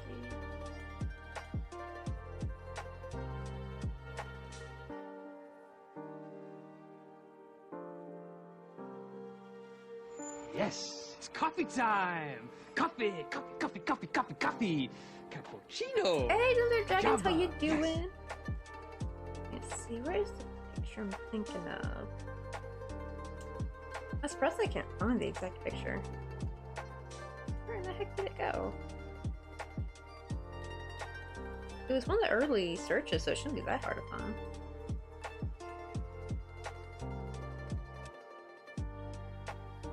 This one.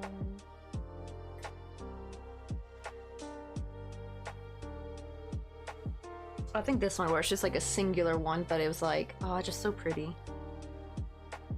Now I felt like this pink was a pretty good. Oh, at least it's too low. Hold on, let me. There we go. Well, it's a bit better to see. Yeah, it was going off by this. Wow, they got a lot more. I only handed a few when I was making these.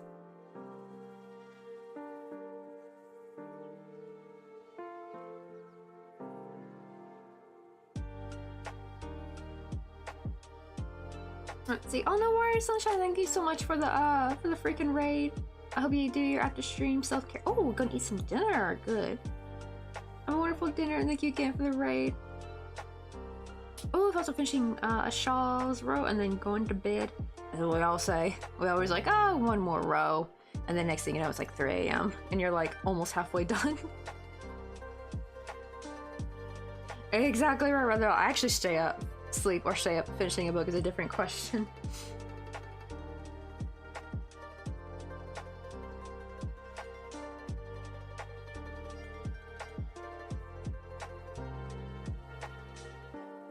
I know, sadly you don't get to choose your starter Pokemon. It's completely random. If I got to choose, I probably would have gotten like Charmander or Squirtle or something.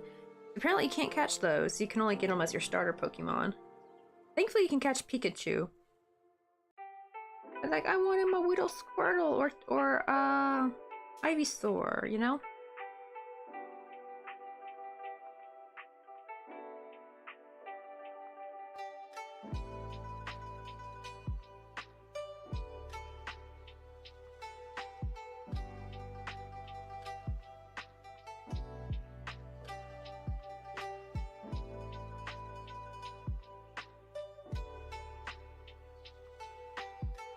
Oh, really? So Totodile is actually the best starter, though. Oh, no one caught the Pokemon.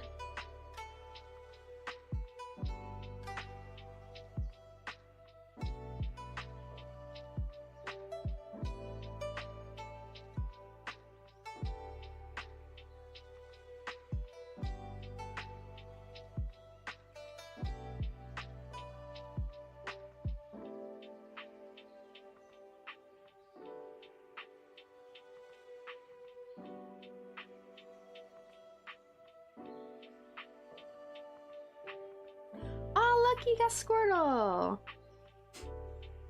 You might be able to catch him though. But he's probably somewhere in the game. Mine was Sobble. Man, you got lucky getting the Squirtle. I don't know why they can't let us catch the other ones. Cause I usually go for like the OG ones, like from the first 3 generations, pretty much. I don't really go for many of the newer ones.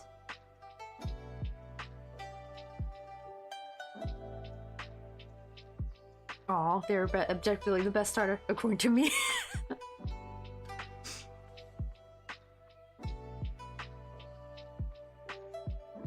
Ooh, but what made them a good starter? Were they really good at defending, or were they really good with the offense, or did they like have a higher HP? Or do they heal faster? I don't know, do some Pokemon heal faster than others? You back, right? I need other crochet friends to keep me motivated. I know, right? I had no crochet friends in my hometown at all. Like literally all my crochet friends are online. We're all too far spread, like we're all too spread far, you know? Too far apart. That's why I was a little jelly of like the younger, you know, like how during the pandemic crochet got really popular, and especially with the younger kids, like right, the younger Gen Z. And like these, I'm like, dang it, like all these kids are gonna probably have like crochet buddies now. That, you know, like they all just started crocheting together. I think even some people said like now they got crochet clubs in their schools, and I'm like, what? Damn, lucky. I wish I had that. I would love for that, because yeah, all my people I know, the only people we had in my town were like just knitters, and usually not very much of the same age group.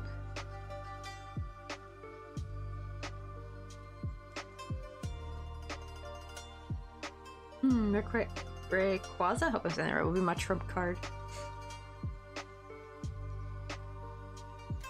Oh, so actually according to the Pokemon tournaments, it's actually Igniror? Hope I'm saying that right. That's true, because I think one of the things that made me not really want to join crochet groups is because there was always nothing wrong with being with other older ladies, because actually most of my friends were older ladies anyway growing up. But the problem is like, whenever you would see like a flyer for like crochet groups or like a crochet class or something, they always were making the same damn thing, a baby blanket. I'm like, where are my amigurumi groups at? You know, like I wanted a class or a group I could hang out with where we just make amigurumi all day. But it was always all the same thing, a baby blanket this, a blanket that, like nothing else, maybe a scarf. But I'm just like, I want a group where I would rather just have a group where we just work on our own project, to be fair. Like, I don't really want to have to be assigned a project. You know what I mean? Like, I just want to, like, let's just get together, bring our yarn, and just do whatever and chat, you know? And I'm pretty sure there were groups like that, maybe not, like, public joinable groups. Like, those are probably, like, people's private friend groups, I think, that probably did stuff like that.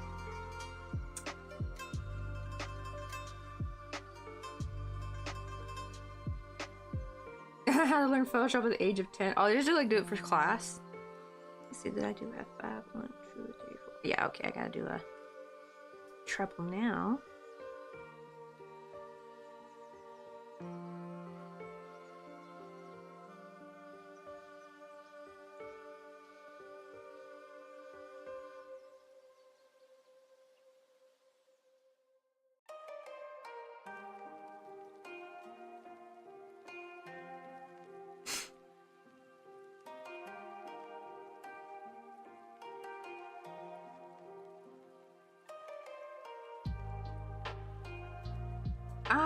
And they always do it in the middle of the week or working. I can't, that too as well, because I was in school, so you know, like, and I had taekwondo on the weekends, so it was kind of like really hard to find any kind of group to join. And especially back then, I tried to avoid going to churches because, you know, grew up in the South, you know, got that religious trauma. I try to avoid churches like the plague. I'm like, you're not sucking me back into your little cult. I know not all churches are like cults. There's actually probably some nice ones out there, but you can never be too careful, you know? It's like, ugh, they give me the heebie-jeebies now. Oh no, so these kids trying to learn Photoshop make me feel like I'm incompetent. I mean, that's how I felt in my Algebra 2 honors class.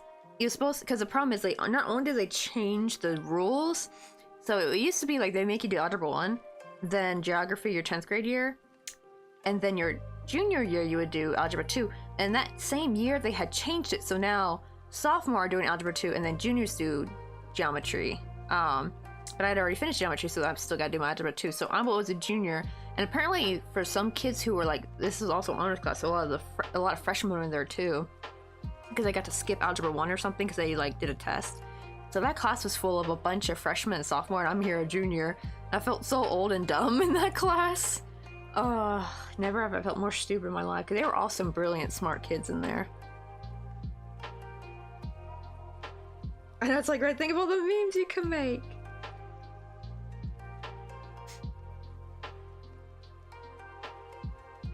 Like, I still always wonder how people even, like, edit their TikTok videos. Like, I just cannot edit a video on mobile. I just can't. Not accurately, at least. Anything that has to do with you, like, touching the screen with your finger, the editing's just gonna be horrible. Because, like, every time I would, like, lift my finger, whatever bar I was dragging would, like, kind of move to the left or right by a little bit. Especially when you're trying to cut at a specific, time. It's, like, really hard. I could never get to work. I need a click of a mouse. I need a keyboard for my shortcuts too. I cannot for the life of me edit on the phone. You can edit a picture just fine on the phone, but not a video. God no. Not to mention the phone screen gets so gosh darn hot that it's uncomfortable too. Oh, I accidentally did a triple treble. That should have been a regular treble. Try this again.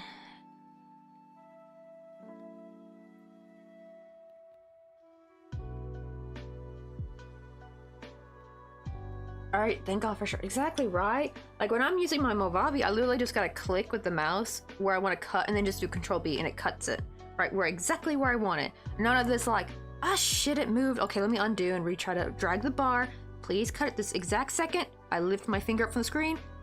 Goes to the right by a couple seconds or to the left by a couple seconds. Like, oh my God, stop. Like, it's so annoying.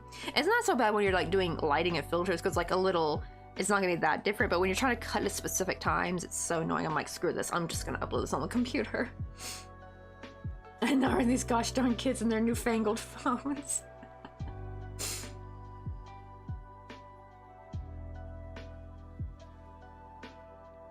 I think what would help is if I had a pen, I think.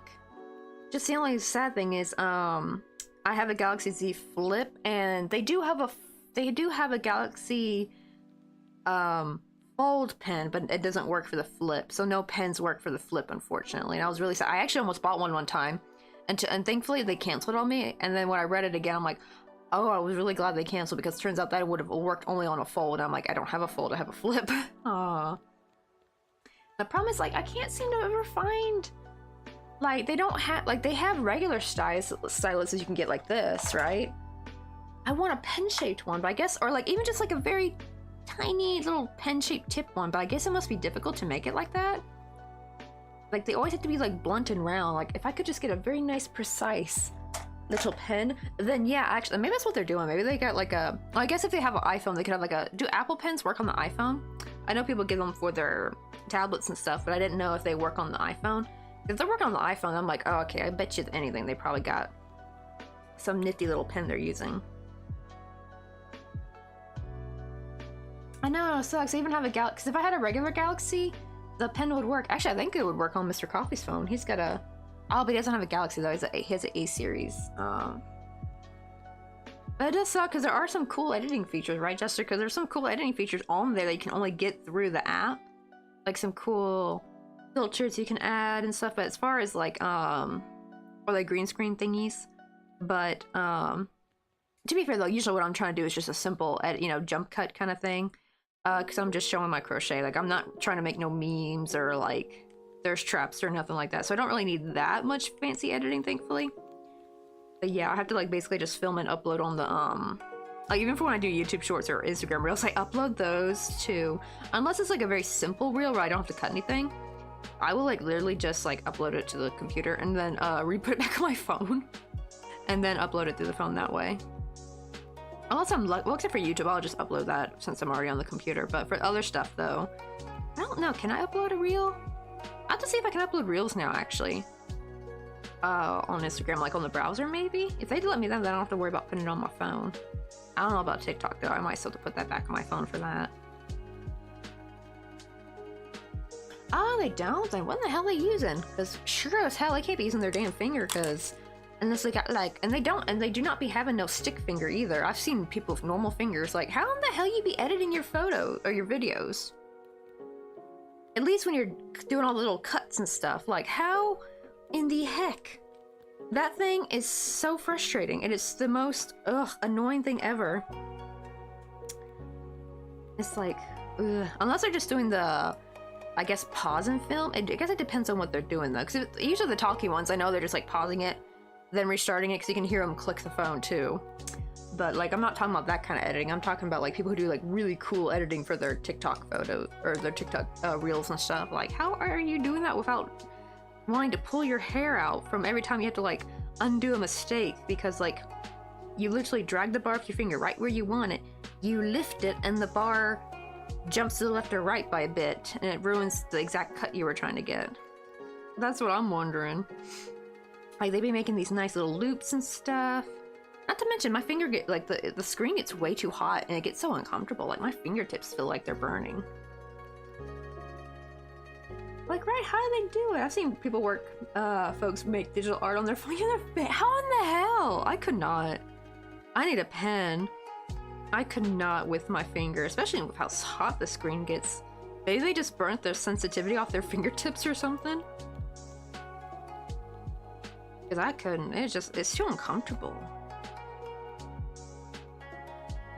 Now, with a tablet though, like I really want to get like, I don't really have any Apple products, but I would love to one day get an iPad and get like Procreate and get the Apple Pen and stuff, so I can kind of get back into casual digital art. Because I don't really like drawing at the computer per se. You know, I want to get cozy. I want to be able to take it with me to a cafe, you know? I guess you technically could if you got like a laptop you can draw on. But that's usually annoying because then you gotta pack the laptop, then you gotta pack the Hue 1 tablet, and then you gotta pack the pen, all that shit. But if you just bring an iPad with you and have your Apple Pen. I love watching Catnip. She's one of my favorite YouTubers. She has her own little Etsy shop. She's an illustrator and she makes her own designs and stuff. And she'll like have vlogs where she's like bringing her tablet and getting to draw her designs at a cafe, like at Greg's or something. Is Greg's like Starbucks over there? I feel like Greg's is like a big franchise because I always hear her talking about like, oh, we went to Greg's. I think that's like a famous coffee chain. I guess it's like Tim Hortons kind of to Canada. Yeah, Tim Hortons maybe. It looks cozy. It looks fancier though than Starbucks. Like, it looks so nice. When I first see her go over to Greg's or something.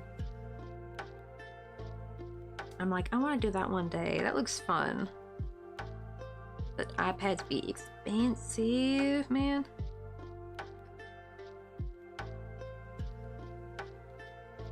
Right, I probably should just do that instead, actually. Because I kind of prefer that anyway. I don't like working from scratch for digital art. I like to have a sketch first and then upload that and then work with that. Because usually there's something about like trying to sketch. I'm just not good at it when it comes to having to look at the screen while looking down and drawing. You know what I mean? Or even better be like get one of them fancy drawing tablets that you hook up to the computer and you actually draw on that instead. I would maybe get one of those, but those aren't portable though. You still gotta attach them to a computer though. That's why I'm like, I would rather just get an iPad, but she actually does that too. She actually will bring her sketchbook when she wants more of that like more traditional art kind of feel. She does a little bit of both, but she can usually but she has to always like same thing. She has to upload that, take a picture of it, upload it into her iPad and like go over it to make she'll sometimes get like full things done if she works on her iPad, like stuff that she can like literally send off. Like it depends on like if she's making I think like, what do you call it, pins? Enamel pins, like she can get like the Pantone colors. Oh, I don't know if she does that on the iPad. Maybe she does it on the computer, I'm not sure. She'll get the design ready and she like can send it off ready to go. Or have it ready to print when she gets back. But the thing is, if you have a sketchbook, then you still gotta upload all that stuff. It'll be like a good start though.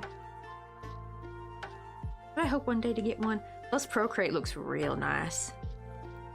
Like, cause I'm not very good with line art on like with the digital Hue 1 tablet, and apparently Procreate has like some kind of good like mechanism in there where it's like when you draw, like, you know when you see people draw like cute, soft, cartoony figures that have like the nice thick line art, but it looks so perfect and round, right? It's really hard to get that with the Huon tablet because it's like too shaky. Even when I put the stabilization up really high, it just doesn't work that great. They got like a really great stabilization on Procreate. Like, it looks so nice. It can get like nice round characters without it looking wonky. My line art be looking too shaky. And there is ways to make your line art look good. I watched all the videos and techniques for it, but my goodness, it is time consuming. I think that's like the big reason why I want to get an iPad, is because you can still have a lot of fun making art, but you're not gonna like waste a lot of time having to like, you know, you gotta like, for some line art you have to like literally do it in one stroke. You can't just like slowly draw. If you try to slowly draw it, it's gonna be all shaky and wobbly, right? You have to like literally do quick strokes, right? And sometimes you have to like just keep doing that until you get the right stroke you want. So it's a lot of Control Z, right? Like stroke, nope, doesn't look good. Control Z until you finally get what you need, and then you work on to the next bit of the line art. That is hella time consuming. Oh. Oh, not me listening to I Drove All Night by Cyndi Lauper and getting emotional. Do love me some Cyndi Lauper though. She was so iconic.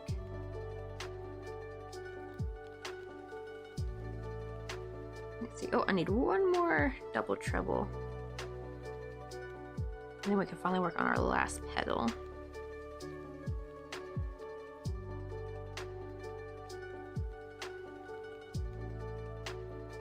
Ah, shoot. No. Got one more to do. There we go.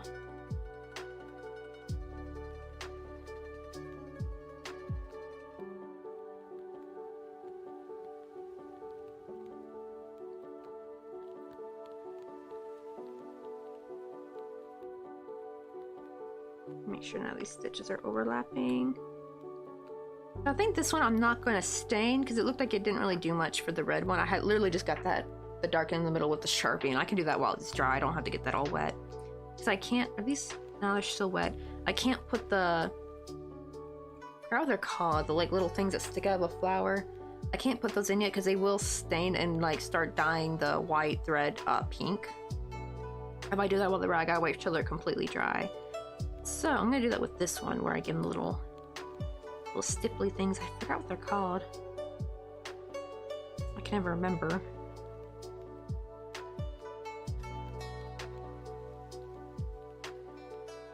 Let's see. I want to make a keychain for my aunt. I actually want to make her like a little bokjunguni, but something bigger. I want to make something like this, but make it a bit bigger.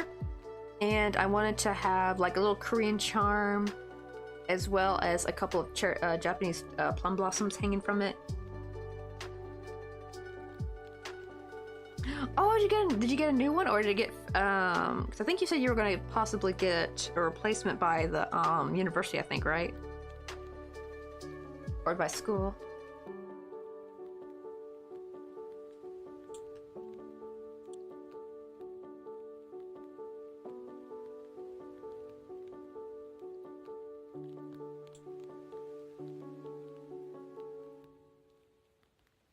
Oh, that's so sweet of your friend. Let's go. You'll finally be back to playing some of The Sims. Make sure you get all your stuff off too, though, off the computer. Because yeah, there's been times where I've deleted everything off the computer and then I realized I forgot to grab a couple files. Like, oh, you know, like old pictures or something, or old PDFs.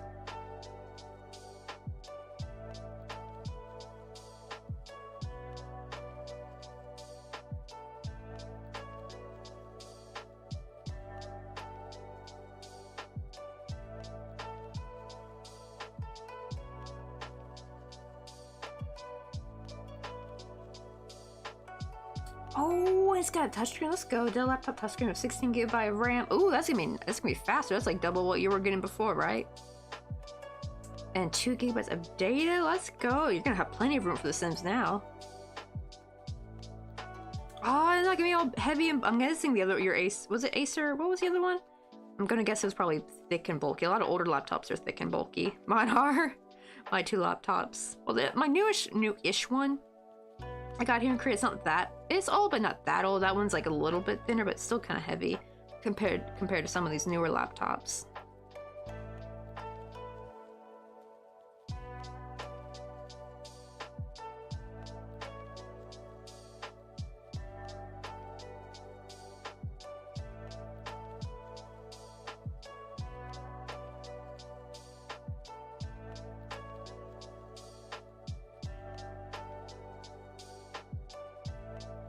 Oh, wait, I think that was a regular treble. I need to make sure. Always doing the last pedals a little bit hard.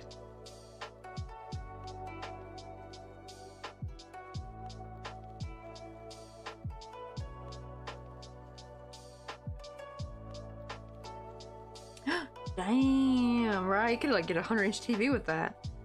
Actually, a lot of people I think don't really buy TVs that much anymore. It seems like even me and Mr. Coffee, we hardly use our TV, which thankfully it's just a cheap one. It's not that expensive. To be fair, we got it because we're still using the Xbox, but the Xbox is getting old and it's not running that great anymore, so it's on its last leg. So honestly, it's probably just better. We're even thinking of getting rid of it because it's just taking up space that we could be using for something else. Granted, it's still nice to have a TV for movies, though. I don't really like the projector screens. I know that's like the new thing where people are just getting the projector screens, but the colors always look too faded on them, in my opinion, unless they got some better ones. I mean, like, not here, though, for us. Like, a TV's not really... We don't even touch it, really. It was necessary when the Xbox was working, but now the Xbox is dying, and we got a gaming computer we use instead. And I'm also mostly on my phone most of the time. I like how Mayship's like, what is a TV? Probably would get a TV though if we got a house, like when we move to the States. So we're probably not going to bother getting a TV, I think, when we live in an apartment, because it's going to be just mostly us using the computer. And probably the Xbox will be kaput by then, I think. Which reminds me, I need to finish Witcher on there before it dies.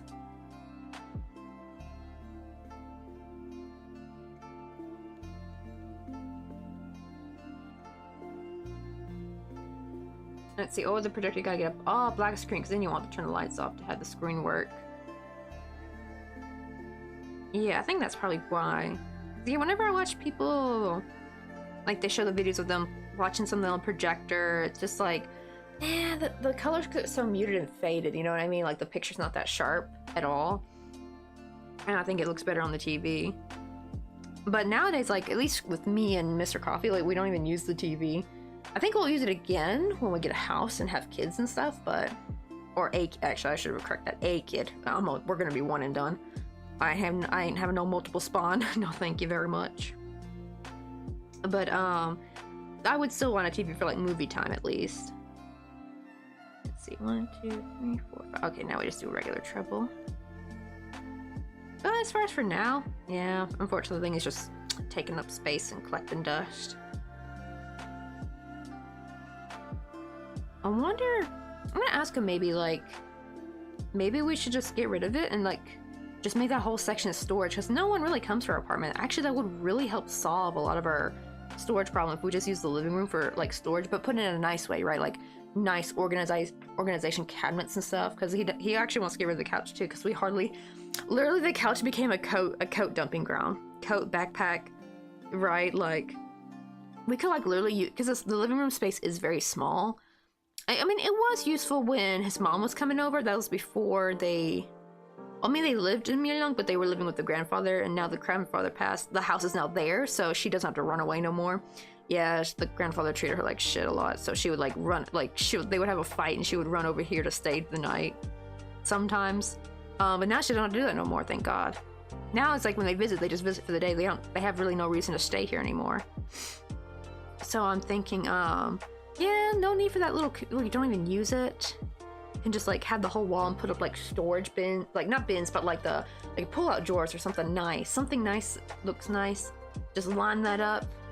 And room can look so much nicer and neater.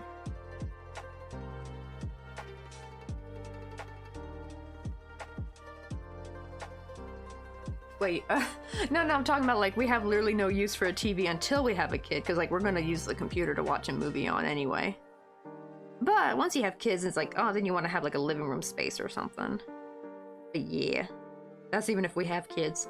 I'm kind of keeping track of how global warming is acting. If it keeps acting up too much, I'm gonna be like, hell, frick that, no kids. Because also I'm a little bit afraid, also with the job market. And it won't even be their fault. Like, we'll have a kid stuck with us forever. They'll never get to ever leave the nest, and it's not their fault because, like, there's literally be no jobs for them. That's already happened for Gen Z, unfortunately.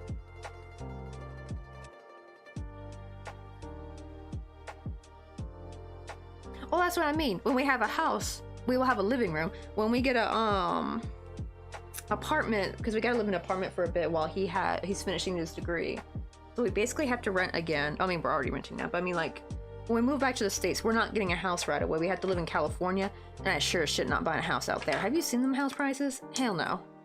Not doing it. I want to live somewhere a lot more quiet too. But he's got to finish his degree, and that apartment, we're not going to even have a living room. We're going to literally treat it as just like probably an office kind of area, I think. And there'd be no need to get a couch and TV, because that's literally going to take up the entire living room. We'd much rather have the computer and everything in there instead. But once we get a house, then we will maybe bother getting a TV. I think actually even Xbox, I think, hook up to a computer, don't they? And also, I don't even think we'll bother paying for TV, you know what I mean? We'll probably have a TV, but it'll literally only be for like DVDs and stuff. Or do DVDs even work still? I mean, heck, you can even hook up TVs to a computer, so we might be doing that, where you just hook the TV up to a computer, that way you can use YouTube and Netflix on it and stuff. Because I don't want to pay for no damn television service I ain't gonna use.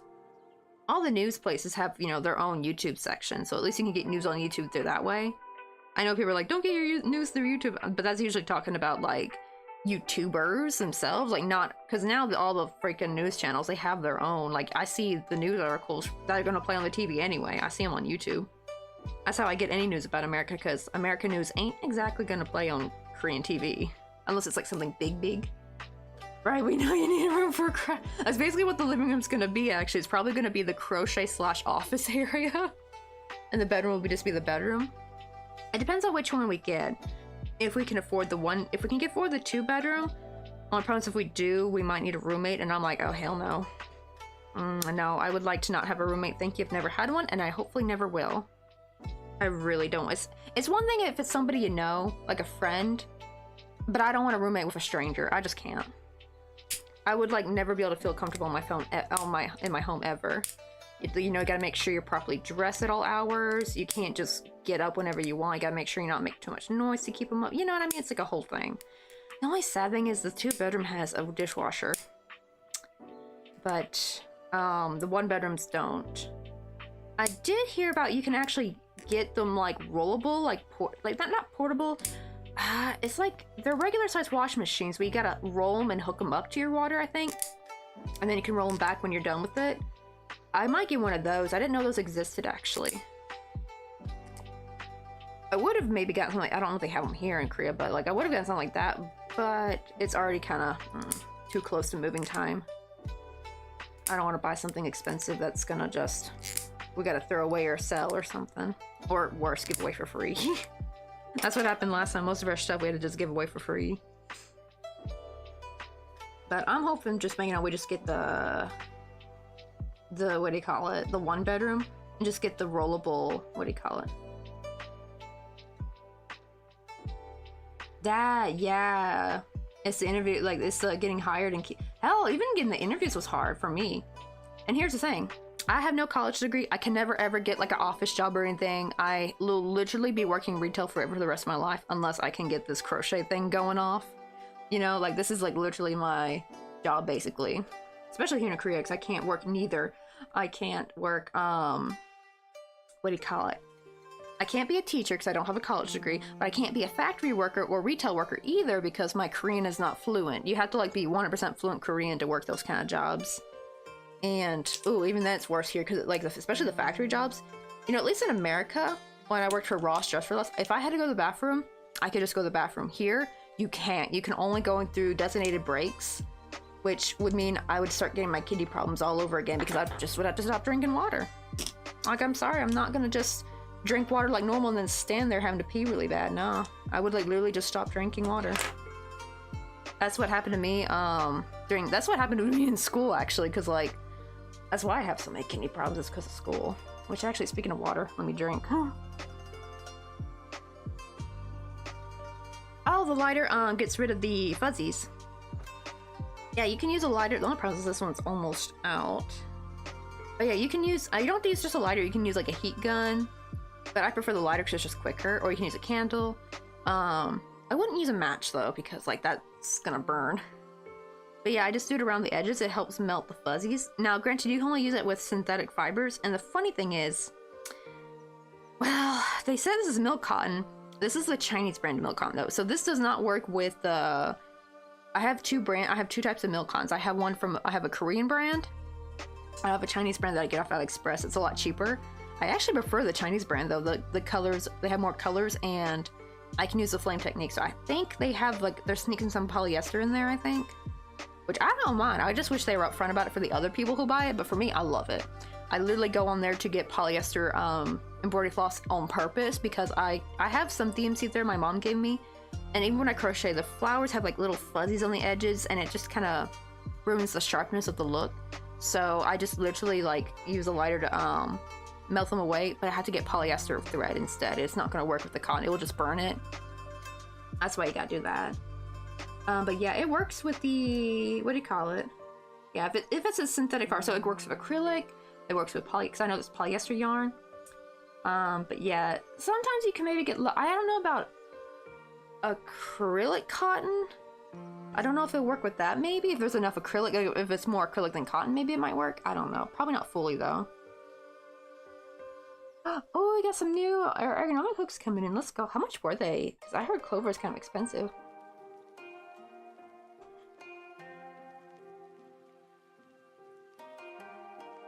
I know, but that's not the way of Korea. Oh my god, if you do that in Korea, you're gonna get screamed at in the face.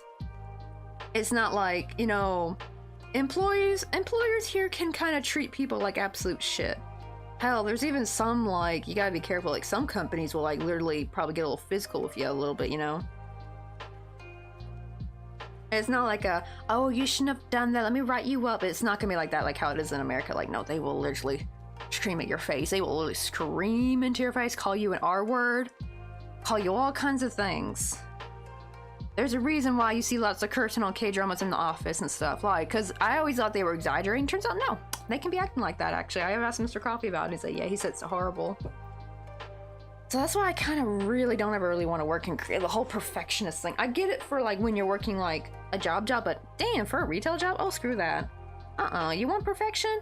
Then pay for perfection, dumbasses. Like, don't you? No. You do not get perfection for retail. I am sorry. That's too much. I get it if they're working for, like, a big top company and they're doing lots of, you know, big things and stuff, but, like, retail? That's where I draw the line. You do not get owed perfection in retail, but Korea expects it. And I'm like, screw that. I know, right? I probably would call him Tungshin Beck, but then I probably would get deported or some shit. That's the thing too, you gotta be careful, because, like, right, being a foreigner, it's like, gotta tiptoe. Oh, did you know, actually, I did not know this, but apparently, you know, like, when they're doing the protesting for Yoon Suk-yeol, like, the stupid president that did the martial law shit, apparently they said you gotta be careful as a foreigner. You cannot be going out there with a sign, like, say you want to give emotional support to your friend, right? That's, like, maybe you have a Korean friend who's protesting. You cannot hold the sign. If you caught holding the sign, apparently there's a fast way to get deported. Apparently you're not allowed to protest here or something. Exactly right. Minimum wage, minimum effort. Oh, and that's another thing too. That's another reason why I didn't want to bother working here, at least with the retails, because their retail, I think, is like $7 an hour. And I'm like, no. If I'm going to work retail, I'm going to go back to the States to work retail, especially in California. At least I'll be getting 20 bucks an hour. Screw that. Nah, and I'll get to go to the bathroom when I need to. I am not about to work for less just to be told I can't use the restroom. Screw that. Ooh, I've heard, oh my god, I heard working at call centers is horrible.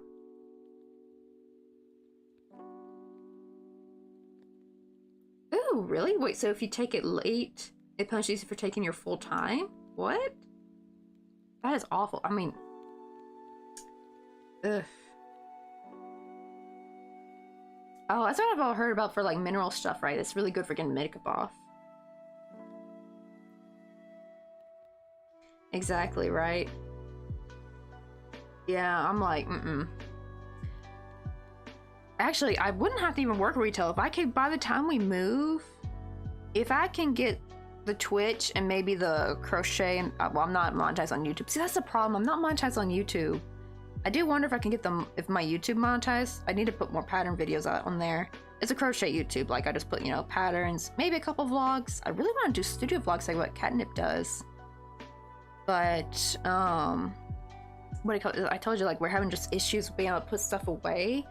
That's why I want to get rid of the TV. I want to get rid of the TV in there and just use that whole wall to line it with storage, like with storage with really nice pull-out drawers. You know what I mean? Let me see if I can find what I'm talking about. Because that way you can keep the mess away, you can keep things more organized, and I can actually take some stuff out of here and put that in the living room and just nicely organize it. And then I would actually have more filming room in here, you know, because it gets really crowded with everything. Let me see.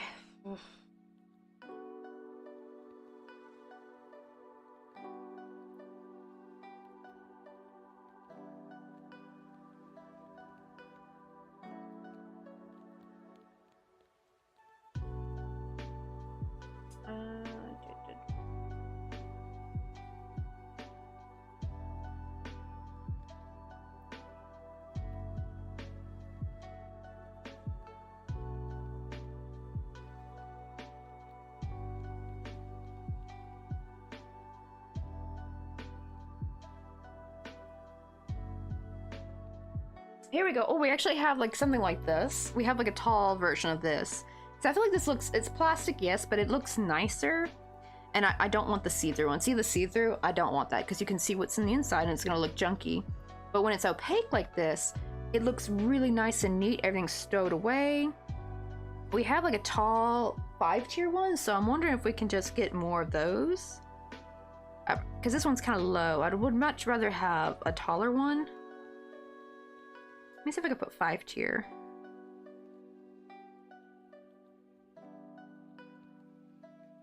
But I would love something like that, like maybe 4 of them in the living room. Just keep all the crap away. Because every time Mr. Coffee goes on a business trip, he always brings more stuff back. Because he gets lots of freebie things from the other vendors there, like the other science companies and stuff. And wait, let me put brown. But I keep getting the stinky clear ones. I don't want the clear ones. There we go. Oh, that's like the one we have, kinda. Oh, actually, I think this is the exact one. Let me see. I think this is, yeah, wait, 1, 2, 3, 4, 5. Not quite. This is not the exact one. The pattern's a bit bigger, but something like this. God dang, they're like 36 bucks though? For plastic? Asking too much.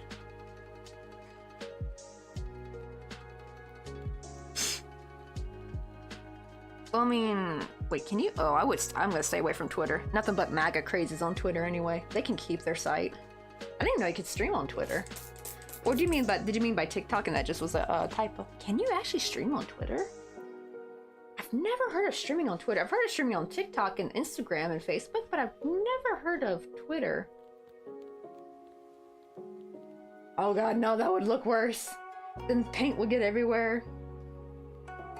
Nah, because I saw the prices of the clear ones. They were just the same as, they were like the same price. Oh, you know what? Maybe I'm gonna see if they have anything on AliExpress, maybe.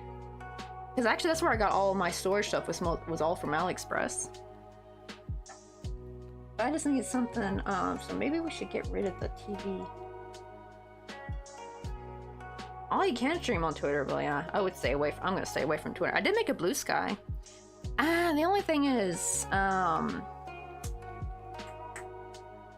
I don't know how that works. Oh, well, here's the thing. I have restream, but you have to pay for it if you want to do multiple. I'm actually restreaming through YouTube right now. So I'm actually streaming on 2 platforms. That's why you will sometimes see Caleb's message come through. He's on the YouTube side. But you have to pay, though, if you want to restream. And I'm not going to try to stream separately on those sites at different times. It's just not worth it. Because I'm already making money on Twitch, thankfully. Because I would have to literally hustle to even get monetized, I think, on those sections. And I've heard they're not very much, at least compared to, like, you know, YouTube and Twitch. Anyway, I don't know about Facebook. I mean, and I don't know how much Facebook would pay, but even then, I'd still, like, I'm not monetized on Facebook, so I would have to, like, hustle to get it even monetized on there. And that's actually literally what I'm trying to do, is I'm trying to hustle to get monetized on YouTube. That's my next one. But I am restreaming on both, though. But yeah, you have to pay, though, if you want to, I got a kick But that's the problem. I think you don't get monetized on there yet. Or at least when I made it, I don't think you get monetized. I don't think you get paid. Because it was like, yeah, you could stream on there, but I don't think you made money. Or at least not money by ads. I think you could get money by like people, you know, you could get money by people, what do you call it? Donating and subs and stuff. But I don't think you could get ads, I think. But that's the same problem though, is that I have to like literally pay restream if I want. I have Kick added on there, but I can only do 2 at one time, unfortunately. I can't add a third unless I want to pay monthly, and that's just gonna drain me. I'm barely making Twitch payouts. But I think what would be better for me is to get the YouTube monetized. That's why I'm restreaming, is because at least it keeps the YouTube active. But it also saves a permanent VOD, right? Because I don't get VODs because I'm streaming on Korean internet, because Korea pulled out of Twitch a while ago. What I really need to do is hurry up and get YouTube monetized. That way, when I make the crochet YouTube videos and tutorials, I'll actually start making money through those. I know, I just get a gambling sponsor on there. But yeah. I don't even know how Twitter, I mean, not Twitter, I mean, I wouldn't even know how Instagram would work. Because I've seen people go live on Instagram, but I don't really have a lot of followers on Instagram. I think that only works when you have lots of followers on there. I think that's why I've been like consistently streaming every day with technically, so by YouTube's perspective, I've been constantly streaming, right? But it's doing nothing. I hardly have anyone ever come on the YouTube side ever at all. Like literally they're just providing a VOD. That's all it's doing. And I actually asked Crafty Jellyfish, because see, Crafty Jellyfish is really big on, she's partnered on Twitch. And I actually asked her if she ever, because she also restreams, I asked her, does anyone ever come on the YouTube side? And she said no either. She said maybe 1 or 2 people here. And she'll have like 300 people on Twitch, but like crickets over on YouTube. So I think, that's why I laughed when people were like, oh, YouTube's gonna take over Twitch. Like, no, it's not. No, it's not. YouTube just does not have it set up. The user base is just not made for streaming. I think what works is to be a YouTuber and then have the occasional live stream. That seems to be the only time it works. Like you have to be a big YouTuber already, like a pretty decent following, and then when you go live, that's when people come in. So I need to like have a better following base for the YouTube itself, like for the videos. Oh, I get no money on YouTube. I'm not monetized. You don't get money on there if you're not monetized. That's the thing. Any views I'm getting I'm not getting a cent from on YouTube, unfortunately. Is that stinking, you know what's that? I actually was for a short, tiny little bit. For a short little bit, I was actually monetized on there. I actually made $1. This was like back in 2016 when I started making crochet videos. Oh god, they're real shitty too. If you scroll all the way down my videos, you can actually see my first few videos. Oh my god, the quality was abysmal. I should actually redo those videos, but I gotta do my nails first before I even begin to film. And that's true, yeah. Not me, but other people. Oh yeah. Oh yeah, yeah. If you're monetized, yeah. The only thing that made me mad was I actually had this. They didn't word it right. So I thought live streaming would count towards your watch time. That's the thing I'm struggling with. I have plenty of subscribers. I just can't get that well, it used to be 4,000. They did drop it to 3,000, thank God. I'm always stuck at 1,000 something watch hours because it has to be done within a 365-day period. So every day you move forward, a couple of those hours trickle off, basically. And I'm always stuck between 1,000. It's always constantly like 1,091 or 1,080 something, like it's always shuffling. It's always gaining and losing every day. And it's just like stuck in this like 1,000 something. It can't grow any more than that because I don't get enough. You basically have to get more than 1,000. Like you have to get more than 3,000, I think, to actually hit the 3,000 watch time. Because it, like whatever you had before. Because when I look at my lifetime, I have actually, if they went by lifetime watch hours, I would have gotten it. But no, it's within a year.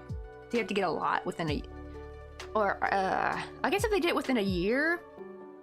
See, that's the thing too. I do wonder if they had like a reset time. The only problem is that would be difficult because then it would go back down to 0 at the, you know, start of the new year. But I do wonder if they just did it within a year period, like start January 1st, would I have hit that 3,000 over the year maybe? Because like because every day more of those hours trickle off. I gain some hours and I lose some hours, so it's like just kind of stuck, you know? I do wonder. Oh, but here's the problem though. This is what actually made me mad, was when I found out that YouTube made it sound like when you live stream on YouTube, right? They're like, oh, that also live stream, that counts towards your watch time, right? And at the time, I was just streaming. I was actually only doing YouTube only. And I had some people over there. That's actually where Takoyaki kind of came from, because Takoyaki and would hang out on the YouTube streams. This was when I was streaming with my phone. This was before we got our desktop computer, and so I thought the people, because I would get like 10 people. I think one time we had like 15 people. For the most part, it was like 8 to 10 people, but it was pretty consistent. And I was like, why is my watch time not going up? Turns out the watch time only counts after the live stream is done. So it does not count during it, which actually now it probably wouldn't care actually, because like no one's really on, except for Caleb sometimes. Like he's like him and Moonrose are like the only ones on the YouTube side. So yeah, it only counts when people watch the VOD. The problem is I don't think many people, because they are quite long, so I don't think people really watch them that much. I wonder if it does work though, if people have, because I've tried doing that for some of my favorite YouTubers, right? Like have some of their videos play in the background. I don't know if, do they like, I have wondered if I should turn the VPN on and just do that. Maybe should I start doing that? Does that work? I know if you try playing from your own IP, I think they don't count it, because Mr. Coffee tried doing that for me. I think it does work when he does it at work, if he plays like a video and just keeps it on repeat. But like how soon until like YouTube catches on and they just start blocking it or something, you know what I mean? I wonder how much that works, but from what I've heard, actually, what I've heard from other YouTubers, people said, you know, I've noticed everyone's been saying like, leave a comment lately. Apparently comments actually help boost your video up. I didn't know that. I didn't know if YouTube cared about that. Yeah, I'm wondering, should I start doing that maybe? I probably won't do it while live streaming. That might like suck everything too much. But I'm wondering like maybe like whenever I'm just chilling, just have it playing. But I gotta make sure the VPN's turned on, because like, yeah, they see it's coming from the same IP. They're gonna be like, you know, that's you, and not count it. I wonder if that would help. I remember we tried doing that in the past and it didn't really work, but I didn't have the VPN back then. Should I try that? I could also have it playing on this phone too. I could have the computer on like Seattle and I could have like the phone on Denver. It does feel, I don't know, it does feel cheaty a little bit, but then again, because I would try to be like consistent with YouTube and like by making videos like this spring, or not this spring, but last spring, 2024, I was like really gung-ho. I had like, I made the baby chick, I made the cherry blossom video pattern, I made the baby chick pattern, I made the Easter egg. So spring was really strong for me. I think that's where I stopped, because I put a lot of effort in those 3 videos trying to make the quality good, all the editing and stuff, and not like I saw like no growth whatsoever, like same old. And I'm like, oh, it's just like disheartening. Like there's no motivation. But with Twitch though, that's why I'm always like really consistent with Twitch. It's because I actually do see growth whenever I put effort in. You know what I mean? Like if I stream more or I stream longer, I actually get growth and I actually gain more money. So it's like I'm being rewarded for my effort, at least when it comes to Twitch. So I know, because I had some people say, what do you call it? I did have some people say like, oh, you know, like, it's so hard to grow on Twitch. But for me, it was actually, luckily for me anyway, it's actually been the easier thing to do, because some people said it was easier to grow on YouTube. I'm like, what? I hardly could not. But then again, I don't know what they do on YouTube though, so maybe just crochet YouTube doesn't grow that much. Hey, Great Geek, how you doing? Uh-oh, is that a good thing or a bad thing? What happened with an investment situation? Oh man, though, I hope nothing bad happened. Because yeah, poor Mr. Coffee lost some Bitcoin money, like I think like back in 2017, 18. Not a lot, like more, so he didn't lose money, just more, he still gained money, but he should have pulled out sooner though, is what he said. Because yeah, it actually, remember like when Bitcoin was going real high, if he had pulled out, we would not be rich or nothing, but that would have been a good like little starter, like life starter pack. But sadly, right before he's like, oh, I should have pulled out then, but he was waiting for it to keep going higher and higher, and then that's when it crashed, if everyone remembers that. Exactly. Sounds like yeah, streaming on YouTube is difficult. I do wonder though, maybe the gaming side of YouTube is better. I think that's what it is. Like, cause I noticed a lot of, cause remember, like, weren't there some big gamers that left Twitch to come over to YouTube? And there were some people who were also streaming. I don't think they were Crash streamers. I think they were YouTube streamers saying like, oh yeah, I prefer YouTube over Twitch. So I do wonder if YouTube gaming is better. I don't know. But the craft, community is over here is bumping much more, That's true, yeah, I think it depends on your target audience. Okay, let's see. So a friend of mine suggested that I invest in different things. And now that I bought some new vests, what's the next step? Oh, I have no idea. You're talking to a lady who has no college degree. I don't know the first thing about I don't even have credit. I mean, at least I don't have bad credit. I just have no credit. I don't even have a credit card. Actually, that's in my first, I'm actually thinking to go do that real quick. Actually, when I go to my sister's wedding, I'm gonna hop on over to my bank and open up the damn credit card so I can start getting some dang credit. But yeah, I'm guessing, are they like safe investments? They're not risky investments.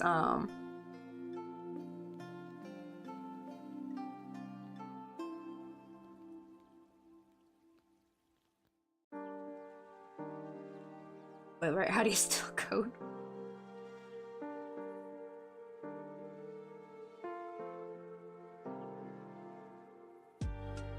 Oh, is that a joke? Oh, wait, that one went over my head. Oh, is it like a financial? That's probably why I didn't get it. It's a financial joke. I know nothing of the financial world.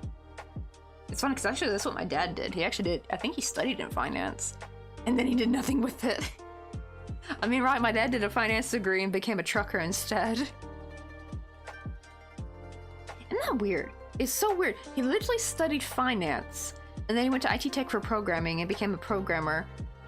Dropped out of that because he couldn't with the office politics, and then became a trucker.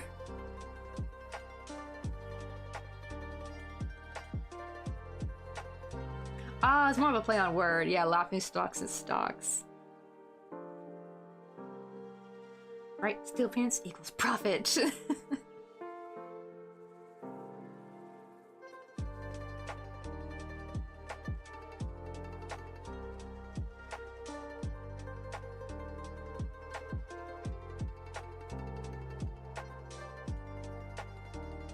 Okay, some of these.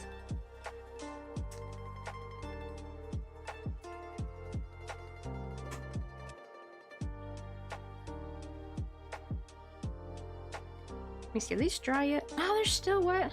I was hoping to be able to put the little things on that one, but it looks like it's not happening. So, I guess we'll just do this pink one.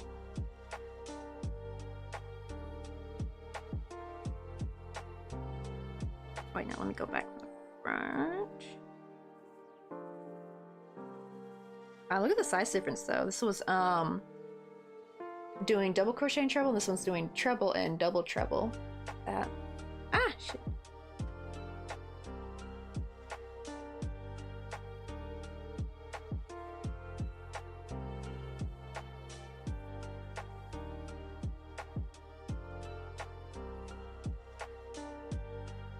You're like, right, dude. Well, I'm not that short. I'm 5'6". I'm like right in the middle though, but yeah. Oh, my sister's short though. She's like 5'3", I think, or 5'2". She's short. She's a little midget. But yeah, I think I'm short enough compared to some people though, especially Dutch people. My God.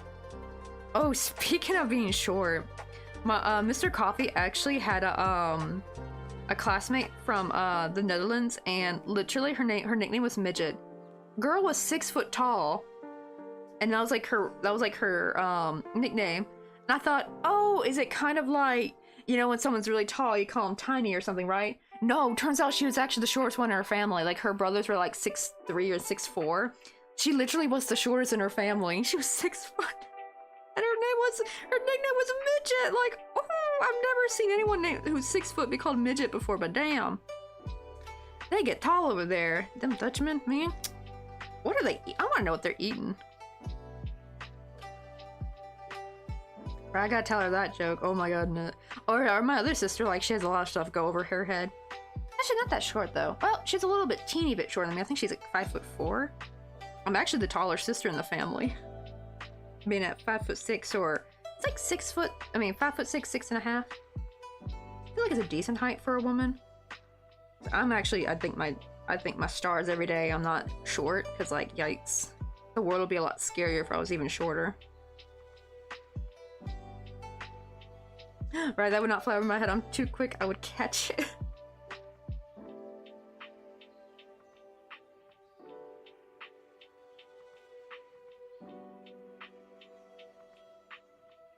Oh, wait, dude, does it actually make you tall, the brownies over there? I'm one of the, I miss those. One good thing about San Francisco, yeah, you can't do that in Korea, though. It's hella illegal. You can essay somebody and get away with it, but no. Oh, you want some special brownies? Oh, hell no, you're going to jail for a long time. That's Korea for you. It's quite depressing, unfortunately, but yeah, they will like treat drugs more overzealous than anything else here. Like, you could literally beat somebody up, and I think you would do less time than if you were caught with weed.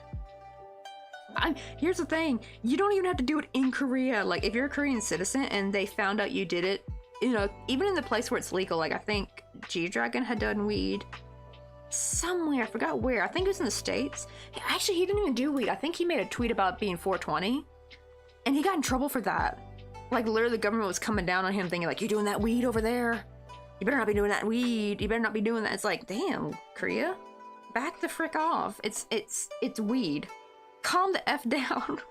They are horrible here about it. It's ridiculous.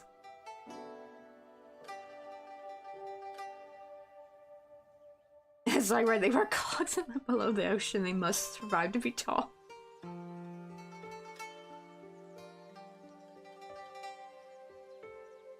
I actually wonder if it was because of the cold air, maybe, like, just being in a chillier area.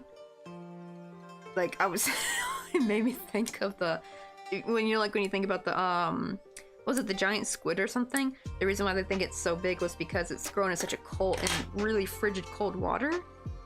And something about things growing up in the cold end up being bigger.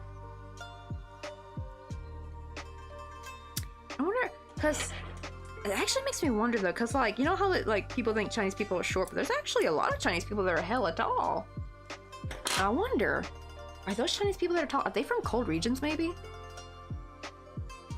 I want to see.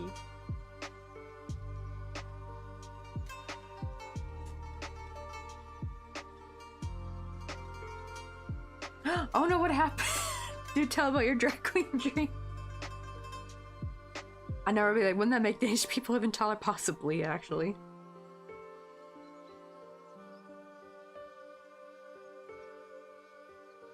Let's see. Oh my god, right? It's like even further. We Finns will be about 7 feet tall.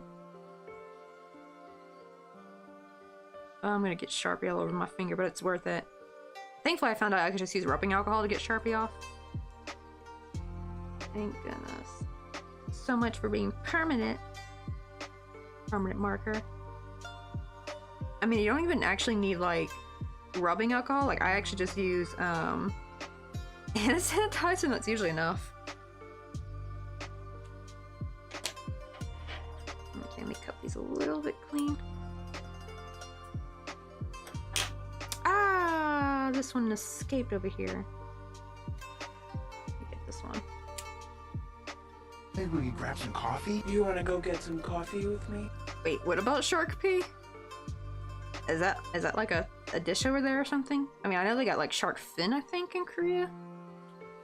Fermented shark fin, I think. Mr. Coffee hates that.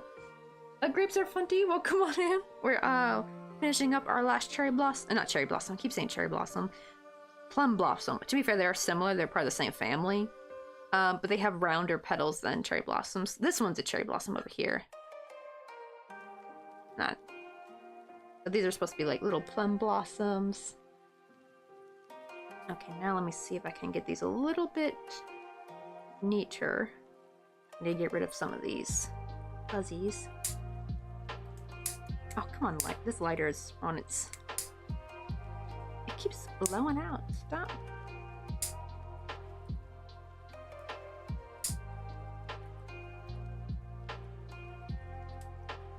Okay, there we go. Yeah, I think this lighter's almost done. It's almost out of juice.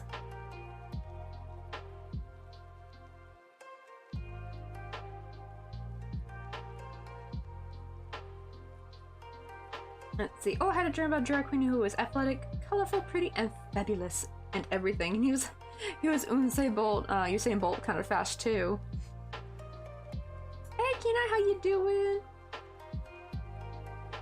Wait, they had that fermented shark thing in Iceland. Oh, talking about the finger. Yeah, look at it. It's like all yellow. But I need to. Where is? But yeah, I'll just use someone get the Bath and Body Works hand sanitizer. That actually works. Get the yellow off.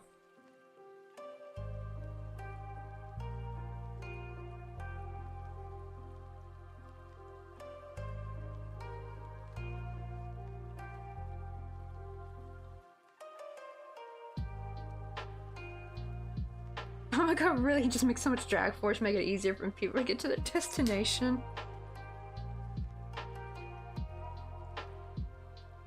See, I don't know if it's fermented or just a corpse of shark left in ice for a couple years to allow toxins to settle and then boil it. That way it becomes safe to eat. Let's see. Oh no, gotta go get blood drawn again. Oh, well, this is because like the lady was like, oh, your test results got skewed because like, you didn't. They told you not to eat, but apparently you ate like you waited for too long, I guess, or something. There we go. Kind of got that taken off. Oh, I probably should need to do one more row, get some yellow off. It's a little stained. Now I look like I got nicotine fingers. I don't even smoke. Right, we didn't find blood in your blood.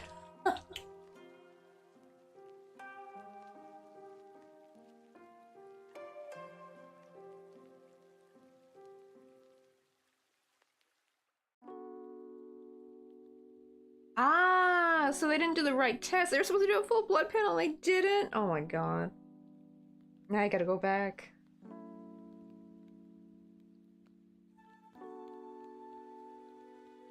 Ah, there we go. We got one done. I don't think they're too long. Wait, let me maybe cut these just a little bit more.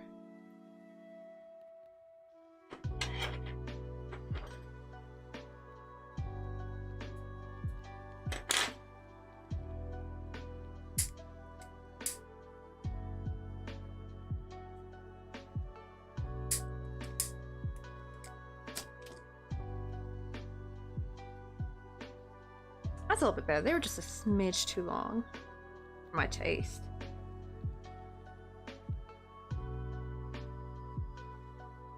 Let me try to get these untangled. Those two are stuck together for some weird reason. Oh, there we got a little plum blossom. I got a couple now. I can put these like side by side, but I'm thinking like make a really pretty like keychain. They're not gonna be this small. I'm gonna make a bigger one of these and make it for my aunt because she's literally the last person I need to crochet a present for. Because I got Anna and Patrick done, and I'm just gonna make her something.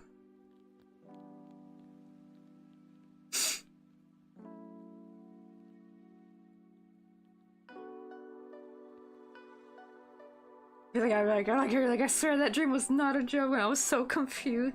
Oh, it was one of those dreams that feel really weird they feel really real, don't they? I've had a few dreams like that. Like, there's times where I have a dream where it's like kind of hazy the whole time. But other dreams would feel like so real, like you remember every bit of it. I wonder what causes that.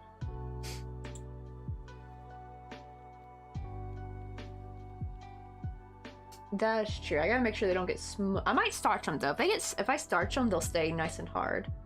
That's what I'm debating. Should I? Let's see. Let's see who is on.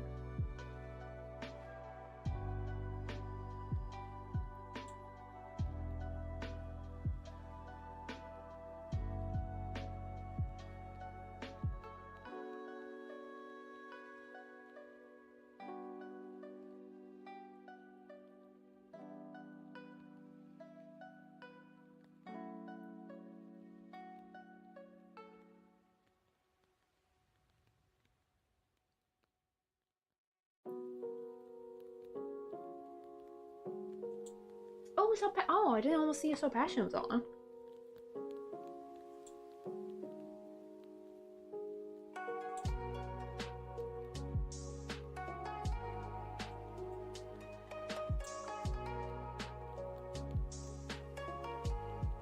That's right. Yeah, same. Like I almost never have nightmares ever. And even the closest thing to nightmare was not like a real nightmare kind of nightmare. It's more like a thriller kind of. It doesn't feel like actual scary nightmare. Just more like a little bit more anxiety ridden kind of. Yeah, but I usually have like wacko weird dreams. I mean, there was a dream where for some reason some dude was after us, and I was like 12 in the dream. I think I had this when I was 12 or 11. And I had to literally steal my mom's gray minivan and get my sisters in there. We had to like literally drive around the neighborhood to get away from this dude who was following us in his car. And it looked like the redhead guy from Iron Giant, the detective dude. I forgot his name. But I think that's from watching too many cartoons. And I had another dream where I had bumblebee. You know how people have flying dreams? I had one where I had bumblebee wings or something. I had that one as a kid. That was one I really remember. That was a fun dream. Let us see. We're gonna go over and raid. So Passion, they're playing some Minecraft, but they also do cross stitching. I don't think they crochet, but they do make soap. That's why their name is Soap Passion. But they're really sweet gentlemen. I think you guys will like him. He's playing some Minecraft. It was so funny too, because when we were making the Fortnite loot llama, we perfectly raided it in when he had some llamas with him. It was perfect. I didn't even realize he had llamas with him. I was like, oh my god, this ironically was a perfect raid.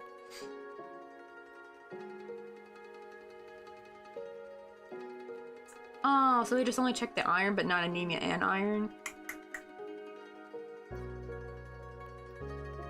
The closest thing to that was when I was forced to use a MacBook under gun threat.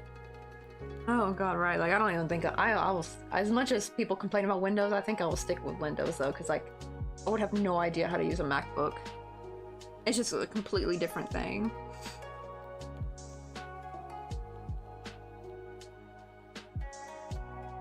Right? Yeah, I've heard. Well, because sometimes you don't remember your dream. That's the thing. So I wonder what causes it where you do. Let's see. I like how Misha's like, "Oh, you're like my dad. You're using Linux." Damn. So they just literally drew your blood just enough to even analyze it. Like, what the heck? I'd be so mad. I'd be like, it opens. Oh, see, I don't know what that one is. I think he was using Ubuntu the last time I heard. Maybe he's using OpenSUSE now. But what did it call? I remember the one my dad was last using was Ubuntu. The only thing I hated was I couldn't play Sims and stuff on it. But let us give So Passionate a little raid. And today's Monday, so I'm gonna be on tomorrow. I'm not sure what we're gonna do tomorrow. I will see. We'll see what we get done. I want to hopefully finish my aunt's gift tonight though, if I can. But we shall see. But copied those. I'm gonna go raid So Passionate. He's playing some Minecraft, but he's a pretty sweet dude. I think you guys will like him.